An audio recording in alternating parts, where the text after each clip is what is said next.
Sign-in in the Dragon Ball world successful. Reward obtained immortal body. Next sign-in location Son Goku's residence. Reward Saiyan bloodline. Li Shu snapped his eyes open. Hearing the system's voice echoing in his mind, he understood that he had transmigrated. Yet he did not even know how he had died. He had just absurdly crossed over in a way that felt utterly ridiculous. Whatever. I was an orphan in my previous life anyway with no ties to hold me back. The Dragon Ball world isn't bad at all, and an immortal body is just insane. Li Shu was a little excited, yet also somewhat regretful. Dragon Ball was an anime from decades ago. He had practically forgotten the plot. The last time he watched Dragon Ball was the last time he could even remember. No matter. With an immortal body, I can take my time searching. If I remember correctly, Saiyans are a battle-loving race growing braver and stronger the more they fight. As long as they are not killed, they only become more powerful. Saiyan bloodline and immortal body are simply a perfect match. Li Shu felt a fresh surge of excitement, his heart brimming with expectations for the future. In the Dragon Ball world, powerhouses could casually shatter the earth with a punch or kick apart the universe with a single strike. But it did not matter. He had an immortal body. He felt no fear for his own safety and could recklessly roam as he pleased. Li Shu surveyed his surroundings. It was a wilderness of desolation filled with towering rocks and high mountains. Completely unable to tell east from west or north from south, he was thoroughly disoriented. Great, I'm going to get lost right from the start. But if I remember correctly, Son Goku and Son Gohan also live in the mountains, don't they, eh? What was that mountain called again? It seemed to be called Nizi Mountain. That should be right. I just don't know what point in the timeline this is, or whether Goku is on the mountain right now. At that moment, a roar erupted from deep within the mountains, and the ground began to tremble. A green-skinned dinosaur appeared in the distance, drooling as it stared straight at him. Li Shu did not panic in the slightest, nor was he surprised. A dinosaur appearing in the Dragon Ball world was almost the most normal thing imaginable. He even crooked a finger at the dinosaur, beckoning it over. He wanted to test just how far this immortal body could go. According to Dragon Ball's setting, an adult human's combat power was 5, commonly known as a total battle weakling. But he was not an ordinary adult. He suffered from hypoglycemia, high uric acid, microscopic hematuria, osteoporosis, kidney yin deficiency, kidney yang deficiency, spleen and stomach disorders, uneven leg length, and selective amnesia, among other issues. His combat power was probably around 3. As for a dinosaur's combat power, before Li Shu could finish his analysis, he was gone, swallowed whole in one bite by the green dinosaur. Huh. A flicker of confusion flashed through the green dinosaur's eyes. This was not the first time it had eaten a human. It did so often. But why was this particular human impossible to chew? At that moment, Li Shu was undergoing an entirely new kind of experience. With every bite the green dinosaur took, his body was endlessly torn apart and reassembled, ripped and regenerated again and again, yet still refused to be chewed to pieces. I might not die, but it hurts. Li Shu cried from the pain, howling in agony. Having lived in a time of peace, when had he ever endured such torment? Usually, if he so much as nicked his finger, he would call an ambulance and insist on full anesthesia. Stop chewing, stop chewing. You can't chew me up anyway. Just swallow me whole, I'm begging you. From inside the green dinosaur's mouth came Li Shu's pleas for mercy. The dinosaur was instantly stunned. Tui. The dinosaur spat Li Shu out in one go. Not only was this human impossible to chew, he was strangely sour and a bit fishy, utterly unappetizing and almost impossible to swallow. When it saw the food it had spat out, with flesh and blood writhing and knitting itself back together, without cease a hint of terror flashed through the dinosaur's eyes. With a single panicked roar, it turned tail and fled. That's it. Reborn once more, Li Shu wiped the tears from the corners of his eyes, patted the dust from his clothes, and rose from the ground. Staring at the fleeing dinosaur, his face was full of mockery. Once I collect the 7 Dragon Balls, my first wish will be to never feel pain. Li Shu thought to himself. 10 days later, he had become skin and bones. It's over, it's over. I might not die, but I'm starving. Dragging his weakened body, Li Shu staggered through the mountains, drooling as he stared at the fruits hanging on the trees, yet he could not climb. I might as well just die. This is pure torture. Li Shu had long since cried himself dry. Leaning lifelessly against a big tree, he decided to lie flat and wait for something to come to him. He refused to take another step. In this forsaken place where not even birds seemed to bother passing by, he had not seen a single human shadow in 10 days. There was food, yes, but he hated it. He simply could not reach it. He had even been eaten and spat out by 38 different kinds of dinosaurs. After a while, the dinosaurs would just shake their heads whenever they saw him. Never in his life had Li Shu felt so utterly useless. He truly deserved the title of a new generation good-for-nothing youth. Comfort really did breed backwardness. Having lived in peaceful times, he had completely lost any ability to survive in the wild. Once I collect the 7 Dragon Balls, my second wish will be to never feel hunger. Li Shu thought angrily before drifting into a drowsy sleep. Time slipped by. He did not know how much time had passed when a rich, savory smell of meat suddenly jolted him awake from his slumber. He lifted his heavy eyelids, his vision still blurry, and saw what looked like two heads bobbing back and forth before his eyes. "Konnichiwa," came the voice of a child. "He's awake," came the voice of an old man. Li Shu was stunned into silence. He suddenly realized that people here did not speak Mandarin, and he could not understand Japanese at all. He felt a wave of helplessness crash over him. Why had he transmigrated into the Japanese-dubbed Dragon Ball world instead of a Mandarin one? What was he supposed to do now? "You must be hungry, right?" the old man said again. "He seems kind of stupid," the child added. Li Shu had recovered a bit of strength and sat up from the bed, racking his brains for the scraps of Japanese he had picked up from film and television. Tentatively, he said, "Yamit." "Aren't you hungry?" the old man asked in puzzlement. "Nizi." That word Li Shu understood. He was saying this was Nizi Mountain. The old man and the child before him must be Son Goku and Son Gohan. Everything matched, perfectly matched. It seemed his lying flat and waiting strategy had worked. Li Shu was a little excited as he tried out a second Japanese phrase, "Iku iku." "So disu ni," the old man replied with a smile. He ladled a bowl of meat soup from the pot set up on the open ground nearby and brought it over.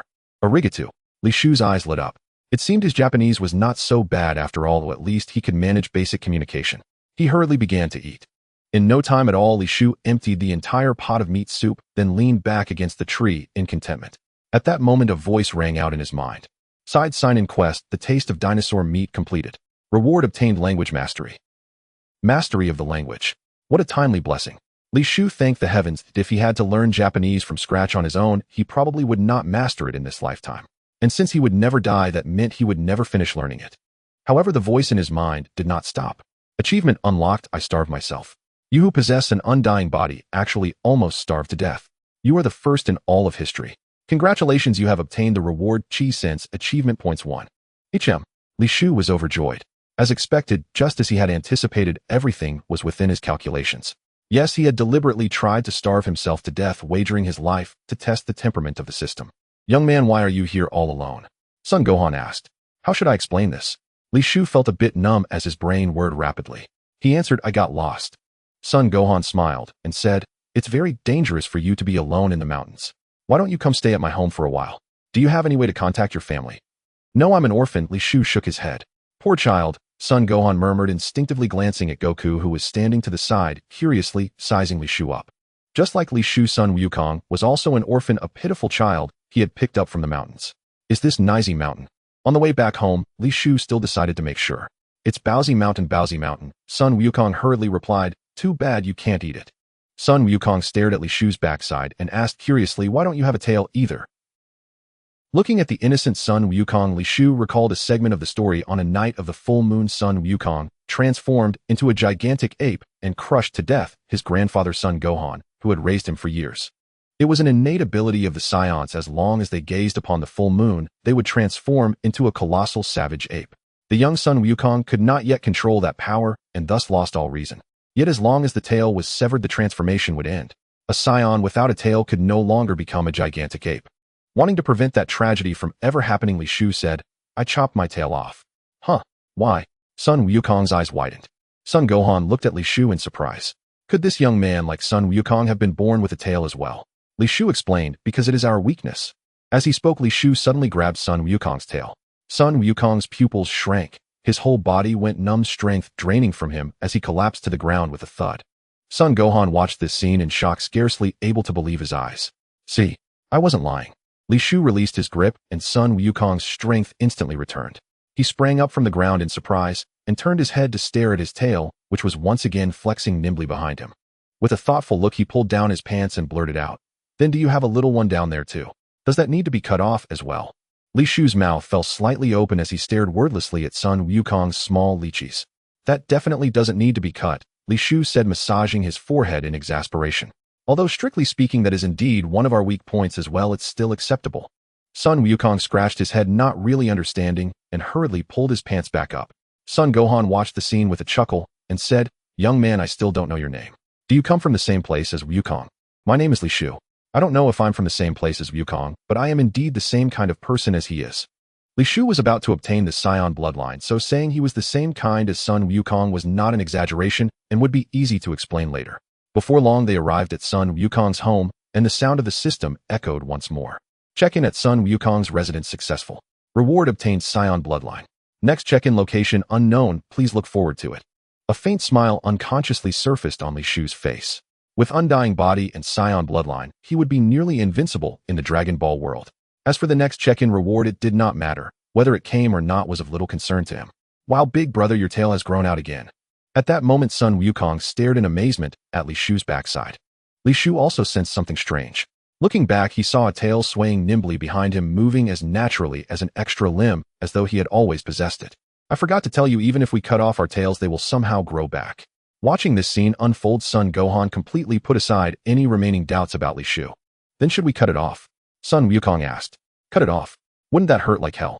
The key issue was that he possessed undying body. If they cut it off, it would just grow back again. How would he ever explain that? It's too troublesome. Even if we cut it off, it'll just grow back. There are actually other ways to overcome this weakness, Li Shu said, quickly shaking his head. There was nothing wrong with a little double standard. What ways, eh? We can train our tails. But whenever the full moon comes, we must avoid looking at it. Otherwise, we will undergo a terrifying change. Wow, Grandpa told me the same thing. Sun Wukong nodded blankly.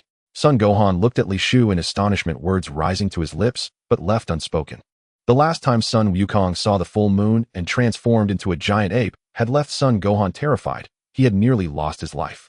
He decided that once Wukong fell asleep that night, he would have a proper talk with Li Shu. This young man clearly knew far too much. In the time that followed, Li Shu stood off to the side, watching Son Gohan instruct Son Wukong in cultivation.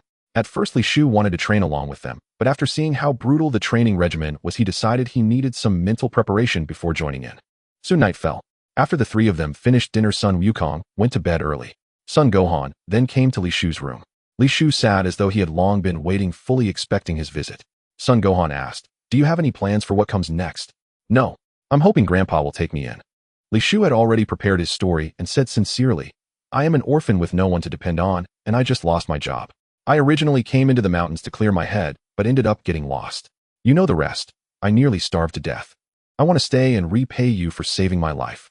Son Gohan was silent for a moment, then looked at Li Shu's tail and said, "Have you also experienced transforming into a giant ape?" After Wukong transforms into a giant ape, he loses all reason and remembers nothing afterward. I've never told him, and that's why I've never taken him outside. But you're different from Wukong. You can remember everything that happens after you transform into a giant ape. Li Shu did not hesitate. I have a way to control Wukong's raging power after he transforms, he said at once. Li Shu recounted to Son Gohan the fragmented Saiyan memories lingering in his mind. There was no reason to conceal them, and doing so might earn Gohan's trust. Saiyans, you and Goku both hail from a planet called Vegeta, and Goku's original mission was to eradicate everyone on this world. Upon hearing Li Shu's account of the Saiyans, Son Gohan froze completely stunned into silence. Suddenly, he recalled how upon first discovering Goku the infant had been nestled inside a spherical spacecraft, and how Goku's temperament had been fiercely unruly and volatile until a head injury during an accident caused him to lose his memory, transforming him into a gentle, placid child. This recollection lent credence to Li Shu's words. Fortunately, Goku appears to have forgotten everything. And what about you? Gohan asked, puzzled. I am not like Goku. He is a warrior born of blood and instinct. I am not. Among Saiyans, every newborn undergoes a power level assessment. Mine was deemed too low, and I was cast aside. In Saiyan society, the weak are unworthy of existence. Thus at birth I was exiled from planet Vegeta, to survive or perish alone. Li Shu wove a benevolent lie, gazing at Gohan with quiet melancholy.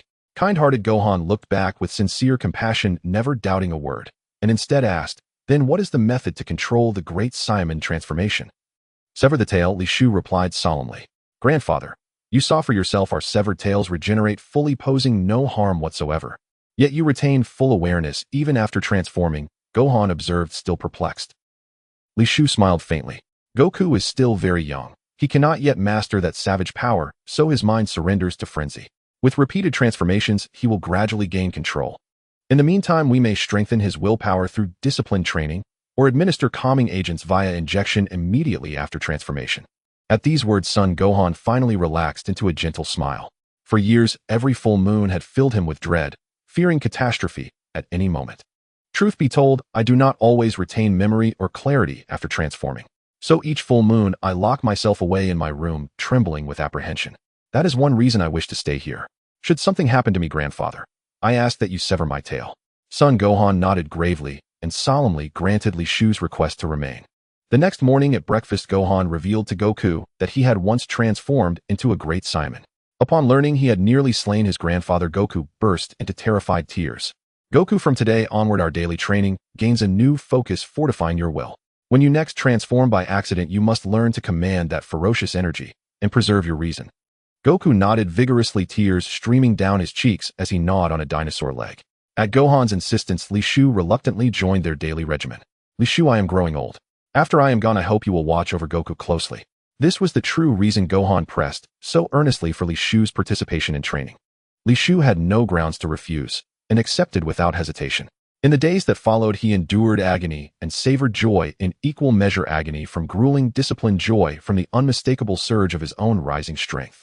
Shattering boulders against his chest, splitting ancient trees barehanded, cleaving firewood with fists, none posed a challenge. Most significantly, he mastered tree climbing. He even bested a green-scaled dinosaur in combat. 1 year later, beneath a luminous full moon, Goku rose in the night to relieve himself, and catching sight of the moon, instantly transformed into a great Saiyan. Heavens, this is utterly terrifying. Feeling the monstrous aura radiating from the beastly Shu, huddled inside his room, was struck dumb with shock. He dared not emerge, not out of fear of death, but because he too knew the moon would trigger his own transformation. Leave this to me. Do not step outside. I cannot contend with two great Saiyamen at once. Gohan rushed into Li Shu's chamber breathless. Seeing Li Shu motionless and resolute, Gohan exhaled in relief and charged toward the rampaging Goku, gripping a simple woodcutter's blade. Goku, recall your training. Hold fast to your reason. Imagine a still, serene lake within your heart. Gohan shouted fiercely at the raging giant. But the great Saiyaman remained unresponsive, only roaring in fury before lunging straight at Gohan. Gohan dodged, desperately weaving through devastating blows, striving to awaken Goku's consciousness. Yet all efforts seemed futile. Still, Gohan refused to yield, until his strength failed him utterly, and with profound reluctance, he severed Goku's tail. As the tail fell, the colossal form let out a thunderous roar, then convulsed violently, shrinking rapidly back into Goku's small frame. Gohan sighed bitterly, gazed at the unconscious boy slumped on the ground, and gently carried him back to bed. The next morning, Goku bolted awake and raced to Gohan, sobbing uncontrollably. Grandfather, did I transform last night? Did I almost kill you? You remember? Gohan exclaimed, elated. Proof that Li Shu's method had borne fruit. With time, Goku would surely master the great Saiyaman's power, retaining full lucidity even in transformation. Grandfather, I didn't mean it. I couldn't control myself. Goku pleaded urgently. Gohan chuckled softly. Notice anything different about your body? Huh, is there? Goku peered curiously at himself, then gasped, eyes widening. Where's my tail? Here it is. Gohan produced the severed tail from somewhere unseen and continued. Remember, cutting the tail restores normalcy. If your elder brother Li Shu ever transforms and loses control, you must do the same. Goku nodded eagerly. After a year of shared life, deep affection had taken root between him and Li Shu. Meanwhile, Li Shu sat at the dining table, gnawing on a dinosaur leg, watching the scene with quiet amusement, when suddenly a system voice echoed clearly in his mind. Next check-in location, the Dragon Ball summoning site. Reward, an additional wish granted. Li Shu's eyes gleamed. Perfect. His first wish would be immunity to pain, his second, immunity to hunger. Flawless. Glancing at the dinosaur leg in his hand, Li Shu mused wryly that immunity to hunger now seemed rather unnecessary. He had long surpassed even 10 Bear Grylls in wilderness survival prowess. According to the story's natural progression, all that remains is to await Bulma's arrival. Next plan, wait patiently for fortune to walk right to the door. Li Shu reclined once more, content to spend his days feasting on dinosaur meat while awaiting the Dragon Ball's inevitable arrival. Was such tranquility not in truth profoundly exquisite? Time flies, and in the blink of an eye, Li Shu had spent 5 years at Baozi Mountain. Sun Wukong was now 11 years old. Notably, his grandfather Sun Wufan passed away 2 years ago when Sun Wukong was 9. This left Li Shu feeling quite emotional. Although with his help Sun Wufan did not perish beneath Sun Wukong's feet, what was destined would ultimately come to pass. Such is the wheel of fate. Perhaps this was already the best outcome. Initially, Sun Wukong was very saddened, but time can dull all sorrows, and with Li Shu's comfort, he quickly emerged from his grief. Over these 5 years, Sun Wukong had transformed several times and had become capable of essentially controlling the power after his great ape transformation, maintaining his rationality. As for Li Shu, well, that was hardly worth mentioning. His tail could not be severed. It would automatically reattach itself every time it was cut off, leaving the still-living Sun Wufan utterly speechless. Fortunately, every time his tail was severed, Li Shu would regain a moment of clarity. After enduring the pain of having his tail cut off multiple times, he finally mastered his rationality with just one transformation. In his great ape form, he was invincible at Baozi Mountain. Even Sun Wufan was no match for him. Transforming into a great ape became Li Shu's most powerful trump card. Sun Wukong's tail had also grown back. Wukong were about to finish off all the dinosaurs on Baozi Mountain. I hereby declare starting now. Dinosaurs on Baozi Mountain are classified as a protected species, and hunting them is prohibited. Li Shu said, happily gnawing on a roasted dinosaur leg. To be honest, the dinosaur meat was truly delicious, and one could never get tired of it. Perhaps this was the real reason why dinosaurs became extinct during the Jurassic period. Oh. Sun Wukong, gnawing on a dinosaur's rear, looked at Li Shu in confusion and mumbled, but this is really good. Oh, then let's reduce the daily catch from 5 to 1. Does this count? Sun Wukong pointed to the half-eaten dinosaur meat left on the grill. Li Shu coughed lightly. Of course that doesn't count. Hee. Sun Wukong grinned and happily said, then tonight, I want garlic, no marinated, no, let's have dinosaur sashimi. Humph, look at your aspirations tonight. It'll make you a feast of 18 ways to prepare dinosaur. Li Shu, who was a chef in his past life, had completely conquered Wukong's palate over these years. Hearing about the new dishes, Sun Wukong immediately became excited and eagerly asked, so what ingredients are we catching today? Are there any piranhas? Apart from dinosaurs, Wukong's favorite food was marinated piranhas, and just thinking about it made him drool. There are. Li Shu laughed heartily. During these 5 years, nothing made him happier than this.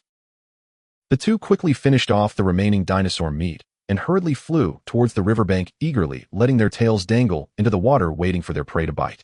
Before long, they had made a bountiful catch. Another day of harvest, Li Shu said, tying them together after catching all the ingredients, chatting and laughing with Wukong as they dragged their haul back, creating a spectacular scene. At that moment, Li Shu sensed an unfamiliar human presence and could not help but stop and look in that direction.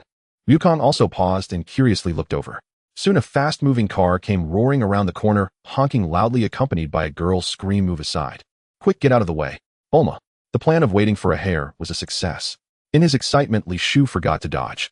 Bulma in the car was startled by the mountain of terrifying piranhas, and in her panic mistakenly pressed the accelerator instead of the brake, crashing straight ahead. Bulma closed her eyes amidst her scream, followed by a tremendous roar. It sent Li Shu and Wukong flying.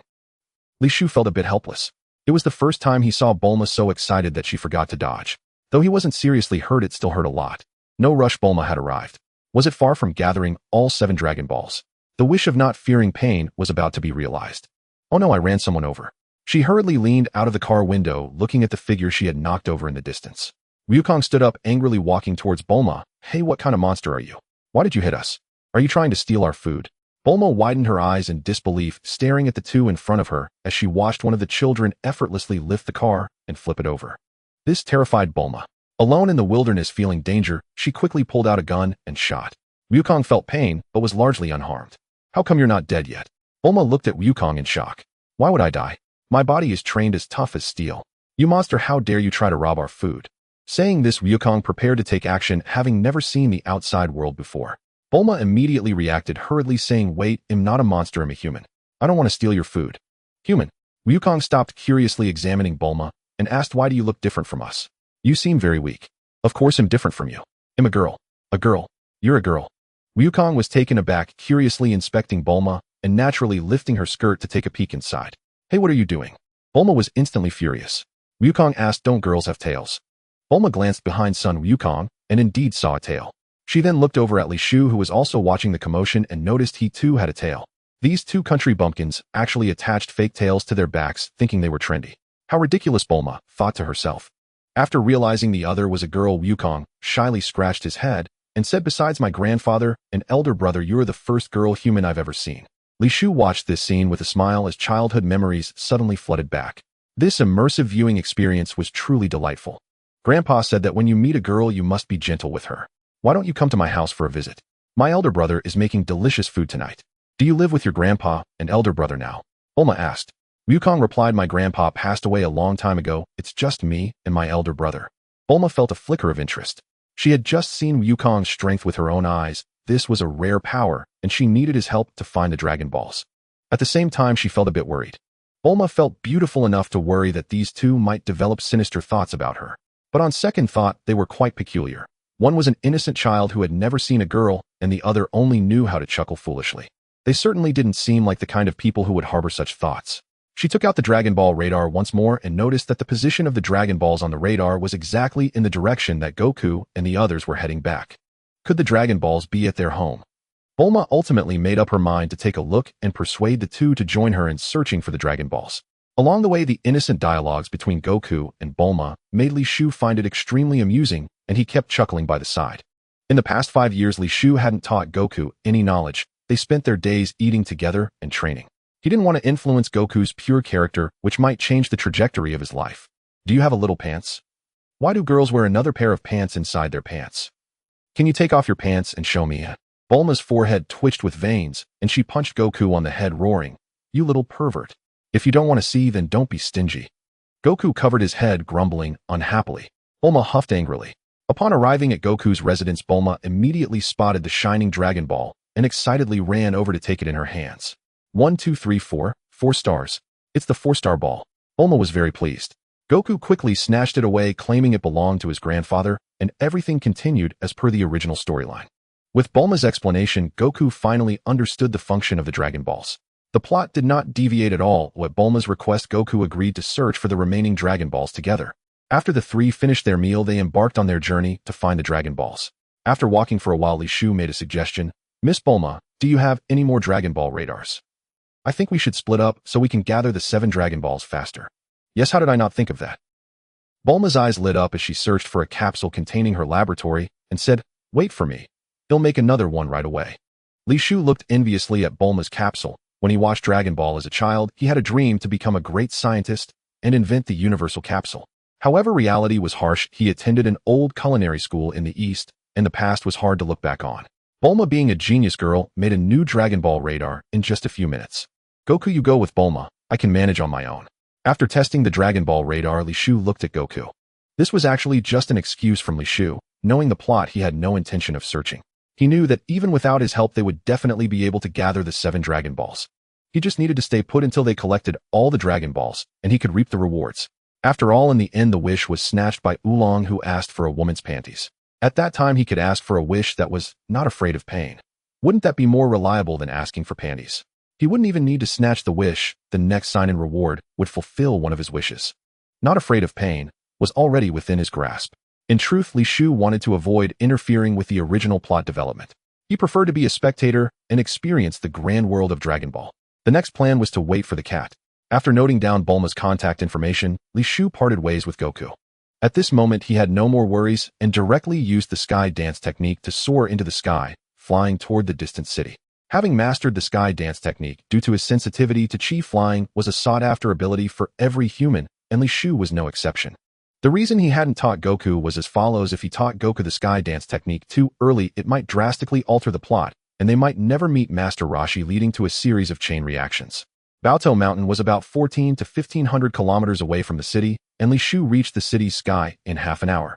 Looking at the neon lights in the city, Li Shu felt great and decided to eat his way through the entire city. Oh no, I forgot to ask Bulma, that rich girl, for some money. Li Shu suddenly realized that he had no money after just coming down from the mountain. In the 5 years on Baotou Mountain, he had been self-sufficient, living abundantly and gradually losing the concept of money. Li Shu walked down the street in distress, gazing at the various delicious foods and smelling the tempting aromas. He felt so hungry that tears uncontrollably streamed down his face. "I really want to eat yakitori." Li Shu stopped in front of a yakitori shop, unable to move any further, staring longingly at the diner's feasting. "Having trained in the mountains for 5 years, my combat power should be at least around 30. Is it really impossible to earn some money?" Just as Li Shu was preparing to catch a few dinosaurs from the mountain to sell, he suddenly caught sight of an unexpected figure out of the corner of his eye. No, to be precise, it was a cat person. Cat sage. Does he also like to eat yakitori? Li Shu was somewhat startled, and memories of the cat sage instantly flooded his mind. He was a cat that lived on Korin Tower, had lived for over 800 years, and rarely came down from the tower, yet here, he was at the yakitori shop. If memory served him right, the cat sage possessed a type of bug-level food in the Dragon Ball world, the senzu. Just one could keep a person from starving for 10 days, and even the most severe injuries could be instantly healed, restoring them to perfect condition. In subsequent plots, Goku and the others had turned the tide several times thanks to the senzu beans. Li Shu was suddenly a bit tempted. Possessing an immortal body, he didn't care much about instantly recovering injuries, but valued the ability to avoid hunger for 10 days and the restoration of stamina. Although he could be reborn infinitely, his stamina could not recover. During the first 10 days after his arrival, he indeed suffered from hunger. If he had the senzu beans along with the upcoming ability of not afraid of pain, his immortal body would have no weaknesses. Not only would he be unkillable, but he would also grow stronger with each battle, with infinite stamina, not fearing hunger in prolonged battles. Simply invincible. At the same time, the system's voice echoed in his mind. Triggering side quest sign in at the top of Korin Tower. Task reward basic senzu bean jar. Basic senzu bean jar automatically produces 1 senzu bean daily. System's daddy is amazing. Li Shu did not hold back in praising him in his heart. Unfortunately, he didn't know the exact location of Korin Tower, but having a good grasp of idiom stories, he already had a foolproof plan in mind. Waiting for the cat plan activated. Li Shu sat at the entrance of the yakitori shop waiting for the cat sage to come out. Li Shu sat at the entrance of the grilled bird shop watching others eat while tears streamed down his face. Passers-by glanced at him, and the couple sitting by the window looked at the downtoward Li Shu, their eyes filled with disdain. I'm sorry. Li Shu instinctively averted his gaze. It was indeed impolite to watch others eat while crying. Some customers who were about to enter the grilled bird shop shook their heads and left upon seeing Li Shu sitting at the entrance. It seems like I'm affecting others' business. Li Shu felt a bit awkward. His plan for waiting for a cat had encountered an unprecedented setback. Just as he was about to get up and find a place that wouldn't affect the shop's business, the owner ran out. Are you from the countryside? Here, take this and go somewhere else to beg. Don't affect our business. The owner handed Li Shu a food box along with 100 yen, his face full of disdain. Li Shu was speechless. He glanced at his dragon skin coat and said, actually, I'm not a beggar, but a dinosaur hunter. Does your shop want to try some new ingredients? Let me tell you, dinosaur meat is delicious. I even have a name for the dish. How does grilled dinosaur sound? The owner was momentarily stunned. Grilled dinosaur. The name did sound good. It had piqued his interest a bit. As a child, he had the fortune of tasting dinosaur meat once with his father, and that flavor was indeed incomparable to chicken. Yebi Xiaoxiong re-examined the wild man before him, noticing that the genuine leather coat he wore did indeed seem to be made of dinosaur skin. Even after 20 years, he still vividly remembered the taste of grilled dinosaur skin, which was 100 times better than chicken skin. Dinosaur hunter. Yebi Xiaoxiong glanced at the wild man's exposed 18-pack abs, and his doubts diminished significantly. Not bad. Li Shu quickly accepted the food and money, savoring the tender and juicy chicken skewers while discreetly pocketing the 100 yen. He continued, I can give you a dinosaur leg for free. If you find it delicious, how about coming back to buy more? Hearing this, Yebi Xiaoxiong's face instantly broke into a smile, and he apologized repeatedly, saying, I'm sorry, sir, for offending you earlier. I'm very willing to try. My name is Yebi Xiaoxiong. May I ask how to address you, sir? Li Shu. Mr. Li Shu, when can I expect the dinosaur leg to be delivered? 1.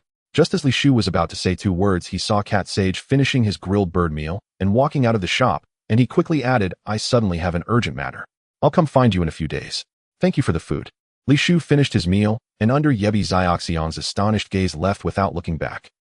He swaggered behind Cat Sage, feeling quite pleased. He hadn't expected to have an unexpected gain in this plan of waiting for a cat, discovering a way to make money.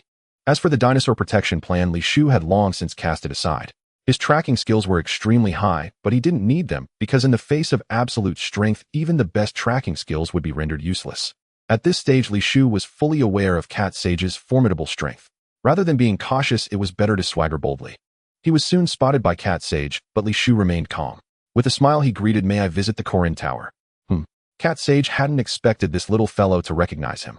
Perhaps he was a descendant of an old friend, so he smiled kindly and said, Of course, little one, but can you tell me your name? My name is Li Shu. I love traveling. I heard from my grandfather that Korin Tower is the tallest tower in the world, but I don't know where it is. I happened to encounter Cat Sage today, and I didn't want to miss this opportunity. Who is your grandfather? Cat Sage asked again.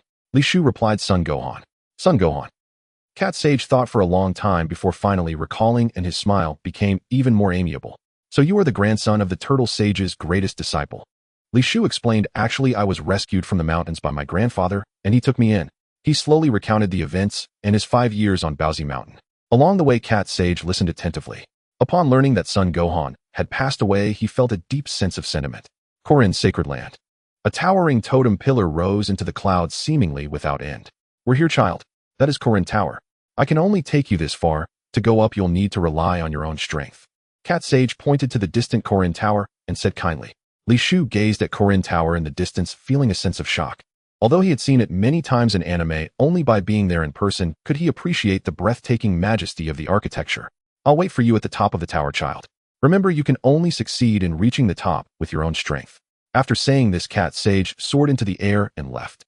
Li Shu naturally understood the rules for climbing Korin Tower, and he also knew that the legend about the super sacred water at the top enhancing strength was false. The true cultivation that could enhance strength lay in the process of reaching the top of Korin Tower and obtaining the super sacred water from Cat Sage.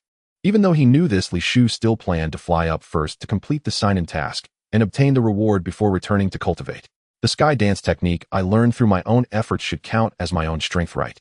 With this thought, Li Shu walked toward Korin Tower and was stopped by a burly man holding a spear who looked like an Indian along with a small child beside him. Bola watched Li Shu with vigilance and shouted, "Who are you? What are you doing here? Leave this place at once." Li Shu recognized the father-son duo. They were the guardians who had been here for generations. So he politely said, "Sir, I'm here to climb Korin Tower. Cat Sage said he would wait for me at the top." Korin Sage. The burly man was taken aback. Although they had been guardians here for generations, they had never seen the sage at the top of Korin Tower, always believing it to be just a legend. Nonetheless, he didn't plan to easily let a stranger climb their sacred land. "Defeat me, and you may qualify to climb Korin Tower," Bola said seriously. Li Shu smiled without refusing, seizing this opportunity to test the results of his training over the past 5 years. He sensed the aura emanating from Bola. It was considerably weaker than his own. If his combat power was 30, Bola's combat power was probably only around 10, slightly stronger than an ordinary person. Li Shu immediately felt relieved. He probably wouldn't embarrass himself. Although his combat power surpassed that of his opponent, the gap was not vast, and it could be compensated for through skill. Li Shu did not take it lightly. He first bowed, and then assumed a fighting stance, solemnly stating, "Please guide me." Seeing the other party so polite and well-mannered, Bola's hostility lessened significantly, and he returned the bow, saying, "I will hold back." Once both were ready, Li Shu launched the first attack, charging at Bola like an arrow released from a bow. Such speed. Bola's expression changed dramatically as he quickly sidestepped, pushing off the ground with both feet to narrowly evade Li Shu's punch. During the 5 years at Baozi Mountain, Li Shu often sparred with Wukong and was no longer a novice in combat. Li Shu had already anticipated Bola's reaction and followed up with a spinning side kick. Clearly, Bola's combat skills were not on par with Li Shu's, and he was completely defenseless, getting knocked away by Li Shu's whip kick. In just 2 moves, he was defeated, and thinking back to his earlier claim of holding back, Bola felt a deep sense of shame. "Thank you for your guidance." Li Shu cupped his hands, feeling a bit disappointed. The fight was not satisfying at all. He suddenly yearned to encounter some strong opponents for a proper match. Li Shu knew that the Saiyans' combative genes were at work again, and he felt helpless about it. Bola, thoroughly convinced by his defeat, was also impressed by Li Shu's demeanor, saying, "You are an excellent martial artist, and my apologies for the embarrassing performance." "You are quite impressive as well, though you are a bit older," Li Shu replied with a smile. "Is that so?" "Ha." Bola laughed heartily and said, "Our ancestors have guarded this place for generations. Only one person has ever reached the top of the tower." Li Shu knew who that person was: the old pervert, the turtle hermit. Subsequently, Bola shared the legend of the super sacred water with Li Shu. Li Shu was dismissive, but still needed to put on a show, intentionally displaying a shocked expression, which pleased Bola greatly. Bola decided to invite Li Shu to his home for a meal. No one knows how high the Korin Tower is, but it must be a physically exhausting endeavor. "If you feel hungry, come to my house for a meal." Having no reason to refuse such a generous offer, Li Shu readily agreed. Under the watchful eyes of Bola and his son, Li Shu unexpectedly soared into the sky, flying up into the clouds, which startled and shocked the father and son duo. Void technique. The cat hermit, who had been observing the situation below the tower, displayed a hint of astonishment upon witnessing this. Thus, the Korin Tower held no significance for Li Shu's training. In just a few minutes, Li Shu successfully reached the top of the tower. Side quest sign-in at the top of the Korin Tower completed. Reward: Beginner's Divine Bean Jar. Achievement unlocked: First system item obtained. Congratulations, you have received the reward Dimensional Storage Space. Achievement points 1. Upon hearing the consecutive system notifications, Li Shu's face lit up with surprise. He hadn't expected an unexpected bonus in addition to the Beginner's Divine Bean Jar. With a thought, Li Shu felt the presence of dimensional storage space, which was not very large, estimated to be around 1 cubic meter. An earthen brown jar stood quietly there. At that moment, the cat hermit appeared. His eyes were always squinting, making it impossible to see his irises. However, anyone familiar with cats would know that even squinty eyes could be quite adorable. He said seriously, "Li Shu, I didn't expect you to master the void technique." "Who taught you?" "What void technique? Is there even a need for teaching?" Li Shu pretended to look puzzled at the cat hermit. "Self-taught." The young man before him left the cat hermit somewhat astonished, being a good seed worthy of nurturing, just like an old acquaintance. Unfortunately, he had flown up and did not undergo any training. Thinking of this, the cat hermit tempted, "Have you heard of the super sacred water?" At that moment, the system's voice echoed in Li Shu's mind again. Achievement task triggered: Taste of the super sacred water. Obtain the super sacred water from Karen, and after tasting it you will receive a chance for a lottery draw related to eye techniques. Eye techniques. Li Shu immediately began to daydream, envisioning a scene many years later where he transformed into a Super Saiyan using the kaleidoscope Sharingan to battle Frieza. Just thinking about it was exhilarating. However, there was also the possibility of drawing a Byakugan, a needle eye, or a cross-eyed look. Everyone understood the nature of lotteries. If this were a troublesome system, and he drew a cross-eyed look, he could simply cause his enemies to die of laughter without lifting a finger, winning without fighting. Do you find the super sacred water amusing? The cat hermit looked at the suddenly grinning young man with a hint of irritation. Li Shu immediately snapped back to reality and waved his hand, saying, No, I just suddenly thought of something joyous. What joyous thing? My wife is having a baby. Influenced by the brainwashing of Doin in his past life, Li Shu instinctively said this. After saying it, he regretted it. Whether in his past or this life, he had no wife at all, which made him feel a bit sad. You're already married. The cat hermit was quite surprised, feeling a hint of envy. Having lived for 800 years, he had not had a single wife. No, I just suddenly imagined the scene of my future wife giving birth. Li Shu explained, a bit embarrassed. So have you heard of the super sacred water? The cat hermit didn't want to continue this topic. Li Shu nodded, repeatedly reiterating what Bo La had said below the tower. The cat hermit nodded in satisfaction, and then took out a beautiful water bottle, saying, This contains the super sacred water. Fake, but it's obviously tap water, you can't fool me. Li Shu did not voice his thoughts, but gave the cat hermit enough face, pretending to be ecstatic. Would you be willing to give it to me? Of course, as long as you can obtain it, it's yours. The cat hermit smiled slightly. All right, then I must offend you. Li Shu concocted a plan, initiating the waiting for the cat scheme. He first pretended to snatch it a few times, but was played with by the cat hermit. After satisfying the cat hermit's peculiar preferences, Li Shu intentionally fell for the trick and jumped off the Karen tower. During the process of snatching the sacred water, the use of the void technique is prohibited. The cat hermit shouted triumphantly. Got it. I will definitely obtain it. Li Shu ran down the pillar to the base of the tower. He did not rush to go back up, but instead went to Bo La's house for a hearty meal. That was delicious. Thank you for your hospitality, Uncle Bo La. At that moment, the cat hermit stood before a water tank where Li Shu's current image was reflected on the water surface. Not a bad little guy, patient and knowing to fill his stomach first. However, the next scene in the image brought a hint of confusion to the cat hermit's face. After Li Shu had his fill, he headed straight to the city and used the only 100 yen he had to buy a ball of yarn. What cat could possibly resist a ball of yarn? When Li Shu returned to Kalinta, the cat immortal was already asleep. He did not take advantage of the cat's vulnerability, as he knew that the cat was pretending to be asleep. Faced with the power gap, he had no chance of success in a direct confrontation and would only be endlessly toyed with. Hence, he had to rely on cunning. Li Shu was not anxious and found a random spot to take a nap. After sensing Li Shu's departure, the cat immortal inwardly praised him, saying, What a commendable character.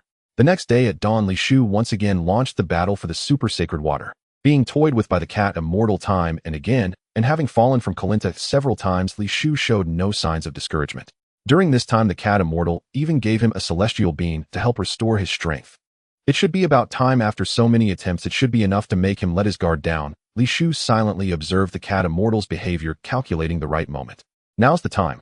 Once again, as he was being toyed with by the cat immortal and was about to fall from Kalinta, Li Shu suddenly threw a ball of black yarn upwards, holding his breath and pressing himself against the stone pillar to avoid the cat immortal's line of sight, not falling down the tower as he usually did.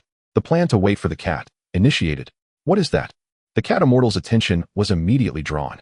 Upon seeing that it was a ball of yarn, he felt an itch in his heart, wanting to go and bat at it. As the ball of yarn was about to fall due to gravity, the cat immortal couldn't hold back any longer. Driven by his feline instincts, he dashed forward and extended his claws. At that moment, a figure flashed before him. Oh no! The cat immortal was shocked, realizing he had fallen into a trap, but it was too late to react.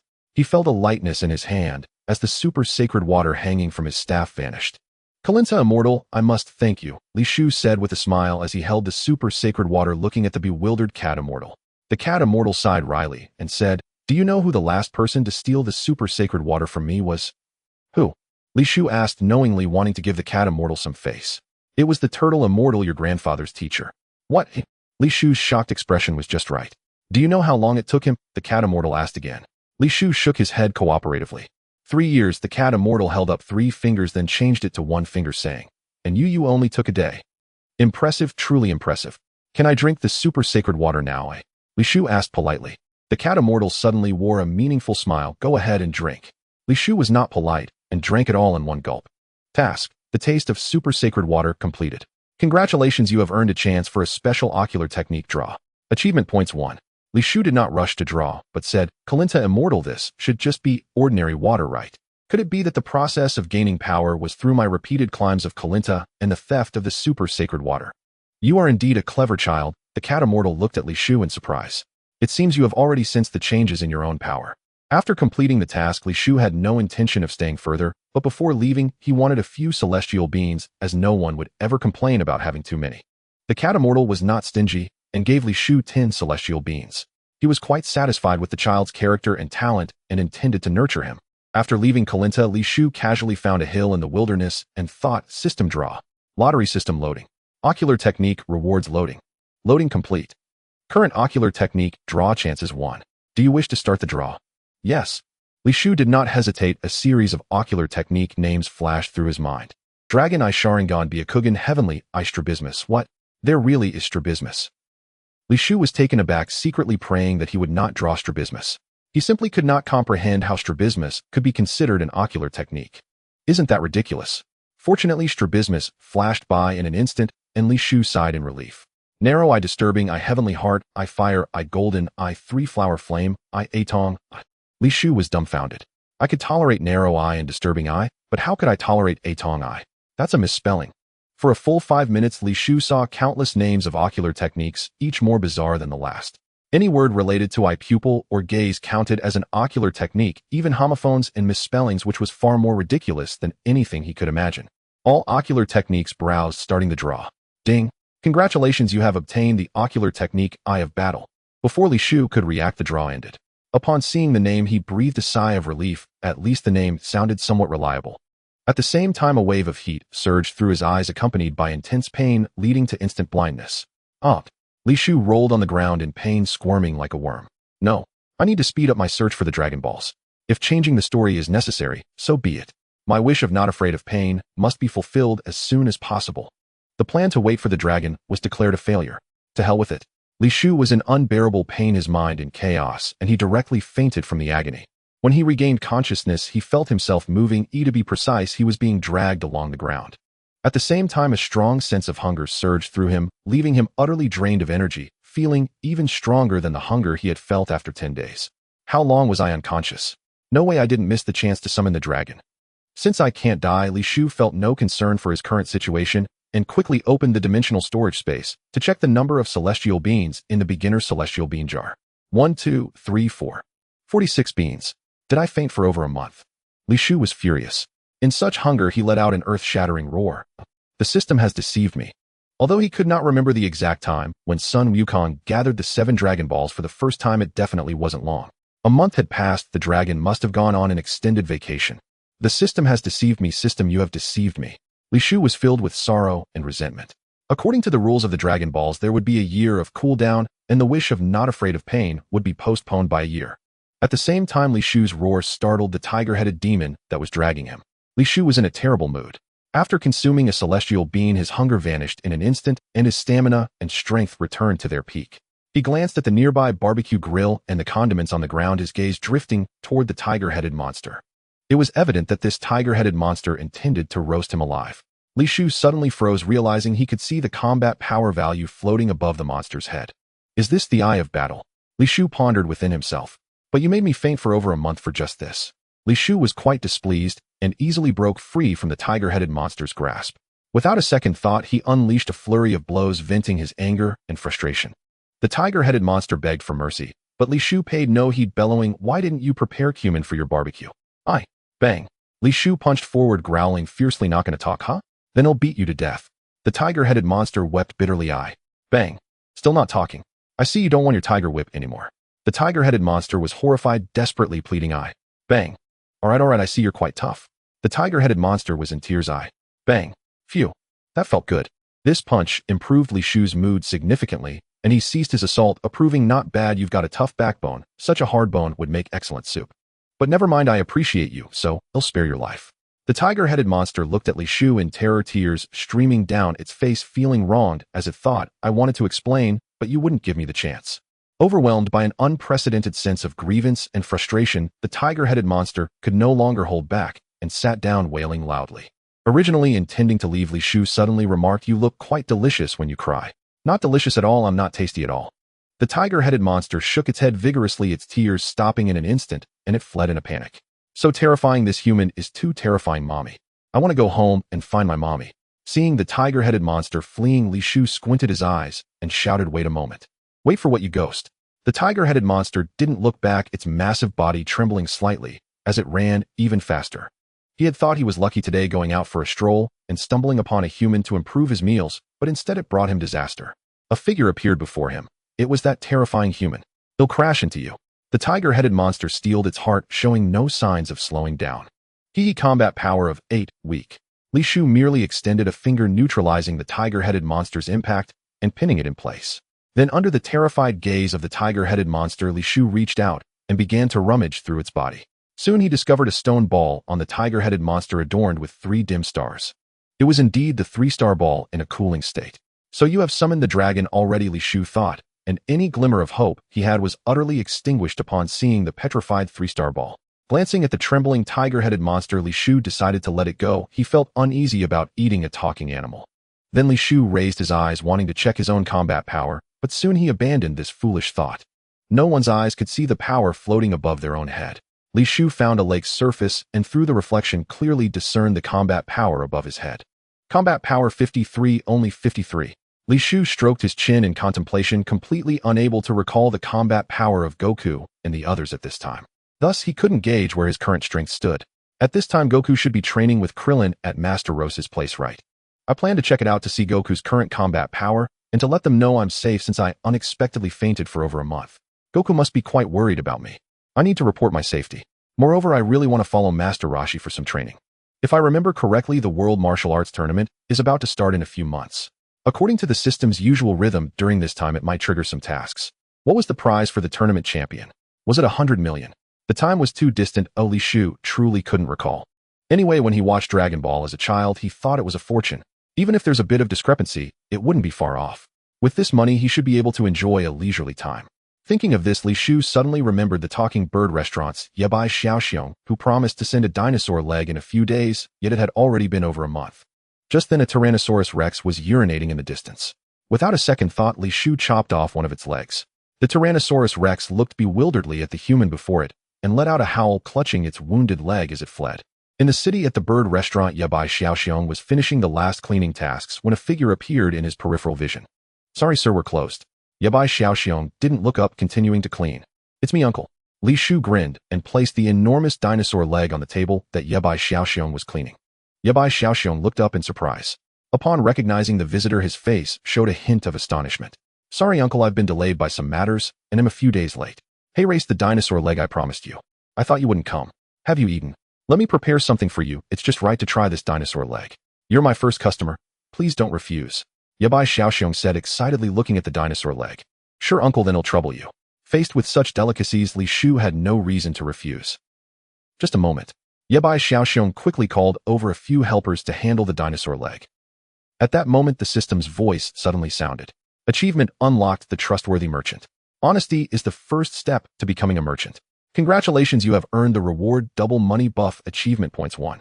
Double money buff: the amount of money earned is permanently doubled. This was an unexpected surprise. The abrupt system prompt filled Li Shu with an exceptional joy. He hadn't anticipated that this unintentional act would earn him another achievement. Calculating carefully, he had completed a total of 4 achievements, earning 4 achievement points, though he had no idea what these points were for. System, what are these achievement points for? They can be used to upgrade system items and rewards. That's all for the answer. Achievement points 1. Current achievement points 3. Receiving a response from the system, Li Shu felt both joy and sadness. Having been in the Dragon Ball world for over 5 years, he had only earned 4 achievement points. Initially unaware of their purpose, it was disheartening to realize their immense power only to have 1 deducted. If I had known, I would have explored it myself, with my intelligence, it wouldn't have taken long. Li Shu did not dwell in sorrow. He was quite open-minded, knowing he wouldn't die and had plenty of time to earn achievements. First, I need to upgrade the dimensional storage space. 1 cubic meter is just too small to even fit a dinosaur leg. With a thought, Li Shu quickly received the system's notification. Do you wish to spend 1 achievement point to upgrade the dimensional storage space by 1 cubic meter? 1 achievement point only allows for a 1 cubic meter increase. Li Shu felt somewhat disheartened by this outcome. It was too expensive, and he decisively chose to decline. Upgrade the beginner's spirit bean jar. Insufficient achievement points. Upgrade failed. Upgrade the Eye of Battle. Insufficient achievement points upgrade failed. Upgrade the immortal body. Insufficient achievement points upgrade failed. Upgrade the Saiyan bloodline.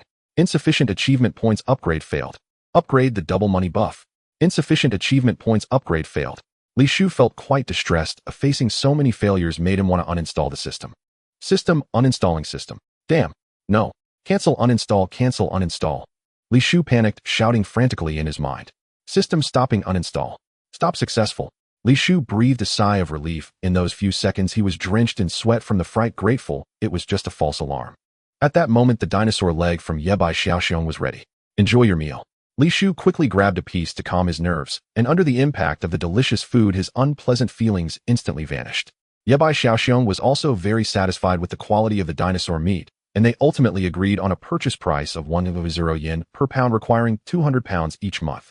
Although the demand wasn't large, an income of 2 million yen a month made Li Shu very satisfied. For him, it was like picking up money.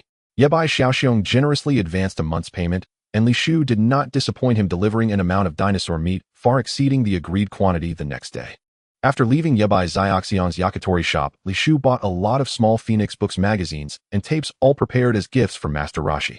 Triggered side quest: complete the sign-in at Master Rose's residence, and you will receive a reward cultivation potion. Cultivation potion increases cultivation effects by 30 for 1 month. Sure enough, a task was triggered. It seemed my guess was correct. This time Li Shu was not surprised. After spending some time together, he had figured out how the system tasks were triggered. As long as it relates to characters and locations within the plot, it is highly likely that a task will be triggered. Li Shu took out the map he had just bought, examined it carefully, and found the direction of Master Rose's residence, heading to a deserted area to take off into the sky. On the beach of Kame House, Master Roshi was lounging on a sun chair reading a magazine featuring scantily clad women. In the distance, a small boat floated on the sea, and Li Shu stood at the bow quietly observing Master Roshi on the distant island, not seeing Goku's figure. Goku wouldn't have come looking for me, would he? Has he not arrived at Kame House to train? Li Shu felt this was highly likely, but it was also possible that Master Roshi had sent Goku out on a milk delivery as a training method. Having seen the plot, Li Shu was quite clear about Master Rose's training methods. He must have gone out. Krillin isn't on the island either. According to the timeline, Krillin should also have arrived on the island by now, training with Goku under Master Roshi. However, because of my appearance, it is also possible that the plot's development was altered, resulting in Goku not being here and searching the world for me instead. Lost in thought, the small boat was already close to the island, and Li Shu could clearly see Master Rose's battle power. Battle power 100, only 100. Li Shu was somewhat taken aback. This was different from what he had imagined. His current battle power was already 53, while Master Roshi had lived for over 300 years and trained for 3 years at Korin Tower. How could it be so low? It seems he has become complacent, indulging in women and neglecting his training. Li Shu landed on the island while Master Roshi remained absorbed in the turbulent magazine, unaware of his arrival. Side quest: sign-in at Master Rose's residence completed, reward received, cultivation potion. Master Roshi may have become somewhat neglectful, but in the original story Goku did indeed train under his guidance, significantly enhancing his abilities. It must be admitted that Master Roshi is quite skilled at teaching his disciples. Using the cultivation potion in Master Rose's training should yield excellent results, likely boosting his battle power by dozens of points. Li Shu actively approached Master Roshi, interrupting his enjoyment. Master Roshi, these magazines are outdated. Oh, look at mine. Initially, Master Roshi was a bit annoyed, but when he saw the brand new magazines in Li Shu's hands, his expression brightened, and he snatched them, eagerly examining them closely. Oh, not bad, not bad. Suddenly, Master Roshi noticed something amiss. He looked at Li Shu with curiosity. By the way, who are you? Master Roshi's son Gohan is my grandfather, and my name is Li Shu. Li Shu once again felt the weight of the title. Son Gohan is my grandfather. It was truly effective. Master Roshi put down the magazine in his hands, curiously scrutinizing Li Shu and asking, "You are Goku's brother?" Li Shu was delighted to hear this, and quickly replied, "Master Roshi, have you seen Goku?" "Haha, that kid Goku is training here, but he went out early to deliver milk, and will be back by noon." After saying this, Master Roshi resumed reading the magazine. Li Shu let out a sigh of relief. Oh, as long as the plot hadn't changed, everything was fine. After all, Goku is the protagonist of the Dragon Ball world. If my presence altered the plot, causing changes in Goku's life trajectory, leading him to fail against future formidable foes, or preventing events that were supposed to happen, my plans to lay low, earn achievements, and sign in would all be in vain. Just thinking about Goku struggling against Piccolo Daimao, the androids Vegeta, Frieza, Cell, and Majin Buu, while I was forced to save all humanity in a world full of little devils, made me feel exhausted. However, the most important concern for Li Shu was the fear that altering the original plot trajectory would lead to unpredictable and terrifying consequences. For instance, if Frieza arrived early, Majin Buu was born prematurely, or Dark Goku made an early appearance, these would all be unbearable outcomes. Although Li Shu was not afraid since he couldn't die anyway, if Earth were gone, what would be the point of living? As a resident of another parallel universe, Earth was the most suitable place for him to live. Li Shu had no grand ambitions, he simply wished to live leisurely, free from worries, and immerse himself in the comics he loved most as a child. He wanted to witness one miracle after another alongside the protagonist. He did not wish to replace Goku and become the new main character. Having lived a tiring life in his previous existence, he wanted to take it easy in this life, being more relaxed and carefree, completing tasks and achieving goals, and nothing more. Master Roshi, I also want to cultivate with you, Li Shu pleaded, looking at the turtle hermit, assuming that the World Martial Arts Tournament would surely provide achievement tasks. He remembered that in this edition of the tournament, Goku and Master Roshi had a 5,050 chance, with Goku ultimately losing and taking second place. This meant that Goku's combat power was very close to Master Roshi's after training, and the gap wouldn't be too significant. With his combat power of 53, he probably couldn't even defeat Krillin right. Not wanting to be greedy, he aimed to raise his combat power to around 80 or 90 and settle for third place. I need to test you. Before Master Roshi could finish his sentence, Li Shu smiled mischievously and opened the package on his back, revealing its contents to the turtle hermit. Master Roshi Omega to Omega. Intimate Heaven. Little Woman by Jia. Top Notch. Fire Phoenix. And there's even the Sword of Customs. Master Roshi was dazzled. He loved each item and discovered that they even had illustrations inside. He pointed to a stack of videotapes nearby and with excitement and anticipation asked, "What is this? All top-notch infantry?" Li Shu chuckled. Oh. Master Roshi was so amused that he hurriedly put away these treasures and said seriously, "You have passed my test. Is there a guest?" Just then a beautiful girl with blue wavy hair, her curious big eyes wide open, walked out of Master Rose's house. Lan Chi. Li Shu instantly recalled this character from the plot, a magical being who could transform into a wild motorcycle girl with just a sneeze. Meanwhile, the system's voice echoed in his mind. Achievement task triggered. Master Rose's wish. Prevent Master Roshi from seeing Lan Chi's underwear, and you will receive the reward Kamehameha. He didn't expect even the system to recognize him as an upright person with principles. The system's voice sounded again. The current achievement task is time-limited task. Time-limited task description: successfully prevent Master Roshi from committing an indecent act today. Task reward: double achievement points. If not completed, this task will disappear permanently. What? Double achievement points? Indeed, good people are rewarded. As a righteous warrior, I cannot decline. Oh, Master Roshi, it seems your wish cannot be fulfilled. As your disciple, I am ready to sacrifice myself for righteousness. As they say, if I do not enter hell, who will? This is Li Shu, Goku's brother. Starting today, he will also train with us. Remember to cook an extra portion for one more person at noon, Master Roshi said with a lecherous gaze. So you are Goku's brother. Your tail seems thicker and longer than Goku's, Lan Chi said kindly as she looked at Li Shu's backside. At this moment, Master Roshi noticed that Li Shu also had a tail, and a thoughtful expression flashed in his eyes. But soon his gaze was drawn to Lan Chi's graceful figure, and he unknowingly revealed a lecherous smile on his face. Noon. Li Shu was watching a short film with Master Roshi. To be honest, this short film was quite interesting with its ups and downs. Just as they reached the climax, a familiar voice came from outside the door. We're back. Master Roshi was startled, frantically searching for the remote control, and pressed the power button just as Goku opened the door. You guys are back? The food will be ready soon. I'm going to take a shower, so you can eat first without waiting for me, Master Roshi said seriously as he took out the videotape passing by Goku. At this moment, Goku saw Li Shu behind Master Roshi. His eyes widened in surprise. Brother. Goku was overjoyed and flew into Li Shu's arms. Li Shu smiled and patted Goku's shoulder, saying, Sorry Goku, I got lost in the forest. I didn't delay your search for the Dragon Balls, did I? No, we have already gathered all 7 Dragon Balls and summoned Shenron. Goku shook his head, completely unaware of Li Shu's kind lie. Goku seemed to have endless things to say, recounting their entire journey of collecting the Dragon Balls. Li Shu listened, confirming the events with his memories, finding no discrepancies. But Shenron cannot grant any wish. Bulma tricked us. Goku's last sentence startled Li Shu. Could it be that Shenron couldn't fulfill such a simple wish as a pair of women's underwear for Oolong? What wish did you make? Li Shu hurriedly asked. Goku replied, I wished for Shenron to find my brother's whereabouts, but Shenron said he couldn't do that. He only knew you were still alive and asked us to make another wish. In the end, Oolong wished for a pair of underwear. Goku laughed heartily. Oolong wears it on his head every day, or it looks so funny. Li Shu chuckled, but fell into deep thought. Although the wish-making process was slightly different, the final outcome was the same, indicating many issues.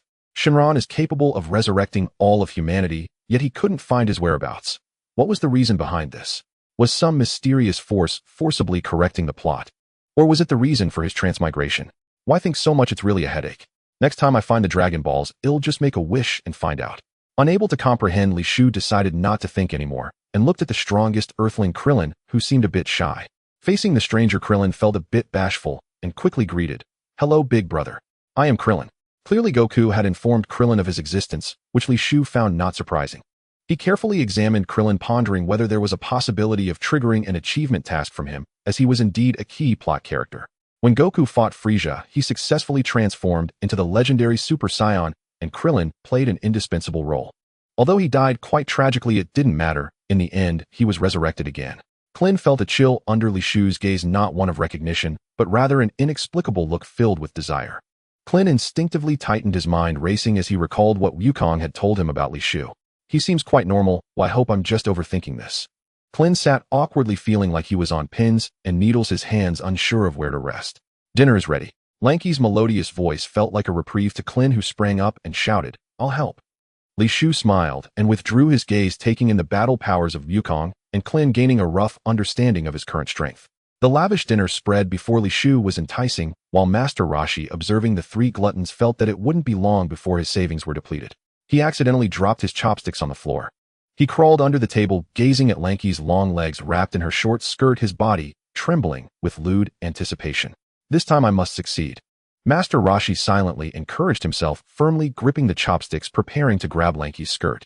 Suddenly Lanky stood up, realizing that Wukong, Krillin, and Li Shu were running low on food. She turned to the kitchen to serve more rice. These three gluttons. Master Roshi, on the verge of success, felt a flicker of annoyance, but he remained undeterred, patiently waiting. Soon Lanky returned to her seat, reigniting his excitement as he reached for the chopsticks again. At that moment, Li Shu slammed his hand on the table. "This is so delicious."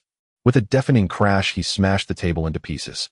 Master Rose's lewd posture was exposed to everyone. At the same time, a high-pitched female scream suddenly erupted. "Oh!" Lanky jumped up, pressing her hands against her skirt, glaring angrily at Master Roshi. Slap. Master Rose's bewildered expression was abruptly visible as Lanky blushed deeply and slapped him, then stormed off in humiliation. Master Roshi touched the bright red handprint on his face, filled with bitterness. He regretted taking Li Shu as his disciple. It was simply outrageous. Wukong and Krillin stared in shock at the scene, with the innocent Wukong clearly unaware of what had transpired, while Krillin quickly caught on and looked at Master Roshi with a mischievous grin. Li Shu also smiled at the scene, feeling quite pleased, even wanting to shout, "Is that all?" Limited time achievement task. Master Rose's wish completed. Congratulations, you have received a reward Kamehameha achievement points 4. Achievement points 4. Li Shu was overjoyed. Kamehameha held no allure for him since he would learn it sooner or later, but those 4 achievement points were very satisfying, equivalent to what he had gathered over the previous 5 years. The key was that this task was quite simple. Upgrade the cultivation potion. Li Shu boldly told the system in his mind. Current achievement point 7. Would you like to spend 5 achievement points to upgrade cultivation potion to super cultivation potion? Cultivation potion increases cultivation results by 30, a duration 1 month. Super cultivation potion increases cultivation results by 50, a duration 6 months. Yes. Cultivation potion upgrading. Congratulations, you have received super cultivation potion. In this upgrading experience, Li Shu deeply appreciated the powerful role of achievement points. Unfortunately, he couldn't know in advance the achievement points required for the upgrade. He could only find out when he had enough points. At this moment, Lanky returned, her hair now golden, holding 2 AKs in her hands with more than a dozen grenades strapped to her waist, glaring fiercely at Master Roshi. "You old pervert, die."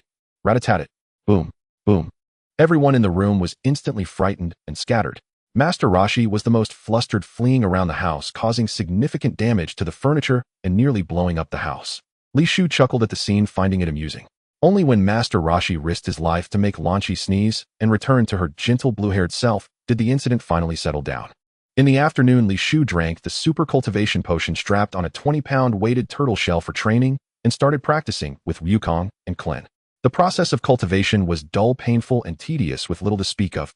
After just half a day, Li Shu noticed his battle power increased by 1 point, reaching 54. The effect was undeniably significant. Looking at Wukong and Krillin beside him, their battle power remained unchanged at 36 and 15. Li Shu estimated that for Wukong to match Master Roshi evenly and ultimately lose his battle power would probably be between 80-90, considering that Master Roshi was old and merely human, while Wukong was not only younger, but also a Saiyan likely resulting in a 10-20-point battle power difference. Thus, an 8,090-point battle power range was quite reasonable and logical. With more than 5 months until the World Martial Arts Tournament, on average Wukong's daily battle power increase was around 0.25. Therefore, achieving a 1-point battle power increase in just half a day was remarkable. The effects of his training were certainly outstanding. No wonder it was a system item. The Super Cultivation Potion was indeed a premium product. Although the external aid played a role, it was also his first time training like this, resulting in significant improvement. Perhaps the effects would not be as apparent moving forward. Li Shu's prediction was correct. Subsequent daily training saw diminishing returns on his battle power increase. A month later, his battle power reached 67. It was also on this day that Master Roshi announced a significant message. In 4 months, I require all 3 of you to sign up for the World Martial Arts Tournament to test your training results. Li Shu's eyes lit up. He had finally waited for it. System Daddy, please release your achievement tasks quickly. Triggered side quest World Martial Arts Tournament venue. Upon completion of the sign-in, you will receive the reward Special Eye Drops for the Fighting Eye 1 bottle. Special Eye Drops for the Fighting Eye used once daily with a small chance of enhancing the Fighting Eye. Trigger the achievement task Champion of the 21st World Martial Arts Tournament task. Reward Super Saiyan Enlightenment Potion 1 bottle. Super Saiyan Enlightenment Potion. After consumption, there is a small chance to gain insight into Super Saiyan form. Trigger the achievement task runner-up of the 21st World Martial Arts Tournament task. Reward Super Transformation Enlightenment Potion 1 bottle. Super Transformation Enlightenment Potion. After consumption, there is a small chance to gain insight into Super Transformation Technique and a greater chance to gain insight into Transformation Technique. Trigger the achievement task 3rd place of the 21st World Martial Arts Tournament task. Reward Transformation Technique Enlightenment Potion 1 bottle. Transformation Technique Enlightenment Potion. After consumption, there is a small chance to gain insight into Transformation Technique. A series of system prompt messages rang out consecutively, and even though Li Shu had been mentally prepared, he was still taken by surprise. The top 3 all have rewards, which is quite pleasant. What he valued most was not the champion's reward, but the runner-up. Super Saiyan is nowhere near as fun as Super Transformation Technique. Moreover, he theoretically had already mastered the method to transform into a Super Saiyan. He just needed to practice diligently and did not require the Enlightenment Potion at all. After learning about the World Martial Arts Tournament, Wukong and Krillin's training became even more intense. Especially Wukong, who possessed a warlike Saiyan bloodline, was so excited that he couldn't sleep all night. As the days passed, Li Shu could clearly see that under the excitement of the World Martial Arts Tournament, Wukong's combat power was rapidly increasing. Meanwhile, his own daily improvement in combat power was plummeting. For months later, Li Shu looked at Wukong's combat power and then at his own deep in thought. Son, Wukong combat power 80, Li Shu combat power 75. Is my talent really this poor? I have been training at Karen Tower ahead of time, and I am even using cheats. Li Shu felt that his young heart had been dealt a heavy blow. Is this what it means to be the protagonist? Even with cheats I can't catch up. This result only indicated one thing, that his cheats were still insufficient. It doesn't matter. Li Shu glanced at Krillin, whose combat power was only 35, and felt much better. However, Li Shu soon became puzzled. After more than 5 months of interaction, no achievement tasks had been triggered on Krillin. But thinking about it, it made sense. During their 5 years at Baotou Mountain, he and Wukong also hadn't triggered any achievement tasks. There's still plenty of time. I refuse to believe it. Li Shu stared intensely at Krillin, who suddenly felt a chill run down his spine. During these short 5 months of training, Krillin often felt this way. Wukong's gaze is too terrifying. He doesn't really have any improper thoughts about me, does he? Krillin instinctively kept his distance from Li Shu, feeling a hint of fear in his heart. Li Shu smiled and shifted his gaze away. That evening, on the last day of the registration phase for the World Martial Arts Tournament, Master Roshi brought Li Shu, Wukong, and Krillin to the registration location, where they quickly completed the registration procedures. Upon learning that the preliminaries would start the next day, the combative Wukong was quite disappointed. However, after meeting Bulma, Yamcha along, and poor Wukong's mood lifted again. These were all good friends he had met while collecting Dragon Balls. Yamcha was a bandit from the evil desert living by robbery. The founder of the Wolf Fang Fist, he was inherently good-natured and completely reformed after meeting Wukong and becoming Bulma's boyfriend. Oolong and Puar are anthropomorphic animals with superpowers, a pig and a flying cat, both classmates from the Super Ability Kindergarten, and they both mastered the transformation technique. When he was young, Li Shu envied this superpower greatly, and now his childhood fantasy was about to come true. Li Shu. Bulma looked at Li Shu in surprise and quickly became angry. Didn't we agree to act separately? Why did you go missing without even giving me a call? You made me worry for nothing. Bulma was very beautiful, and when she got angry, she had a unique charm. Initially, Li Shu had an interest in her. After all, she was a rich beauty, and in his time, very few men could resist such temptation. But ultimately, he decided against it. He was more interested in witnessing how the proud Saiyan prince was tamed by Bulma. To be honest, he quite liked the character Vegeta. It was better not to know. Now that he did it, felt wrong to steal someone else's wife. Most importantly, women will only affect the speed at which I complete my tasks. Faced with Bulma's questioning, Li Shu repeatedly apologized, as he indeed forgot to inform her.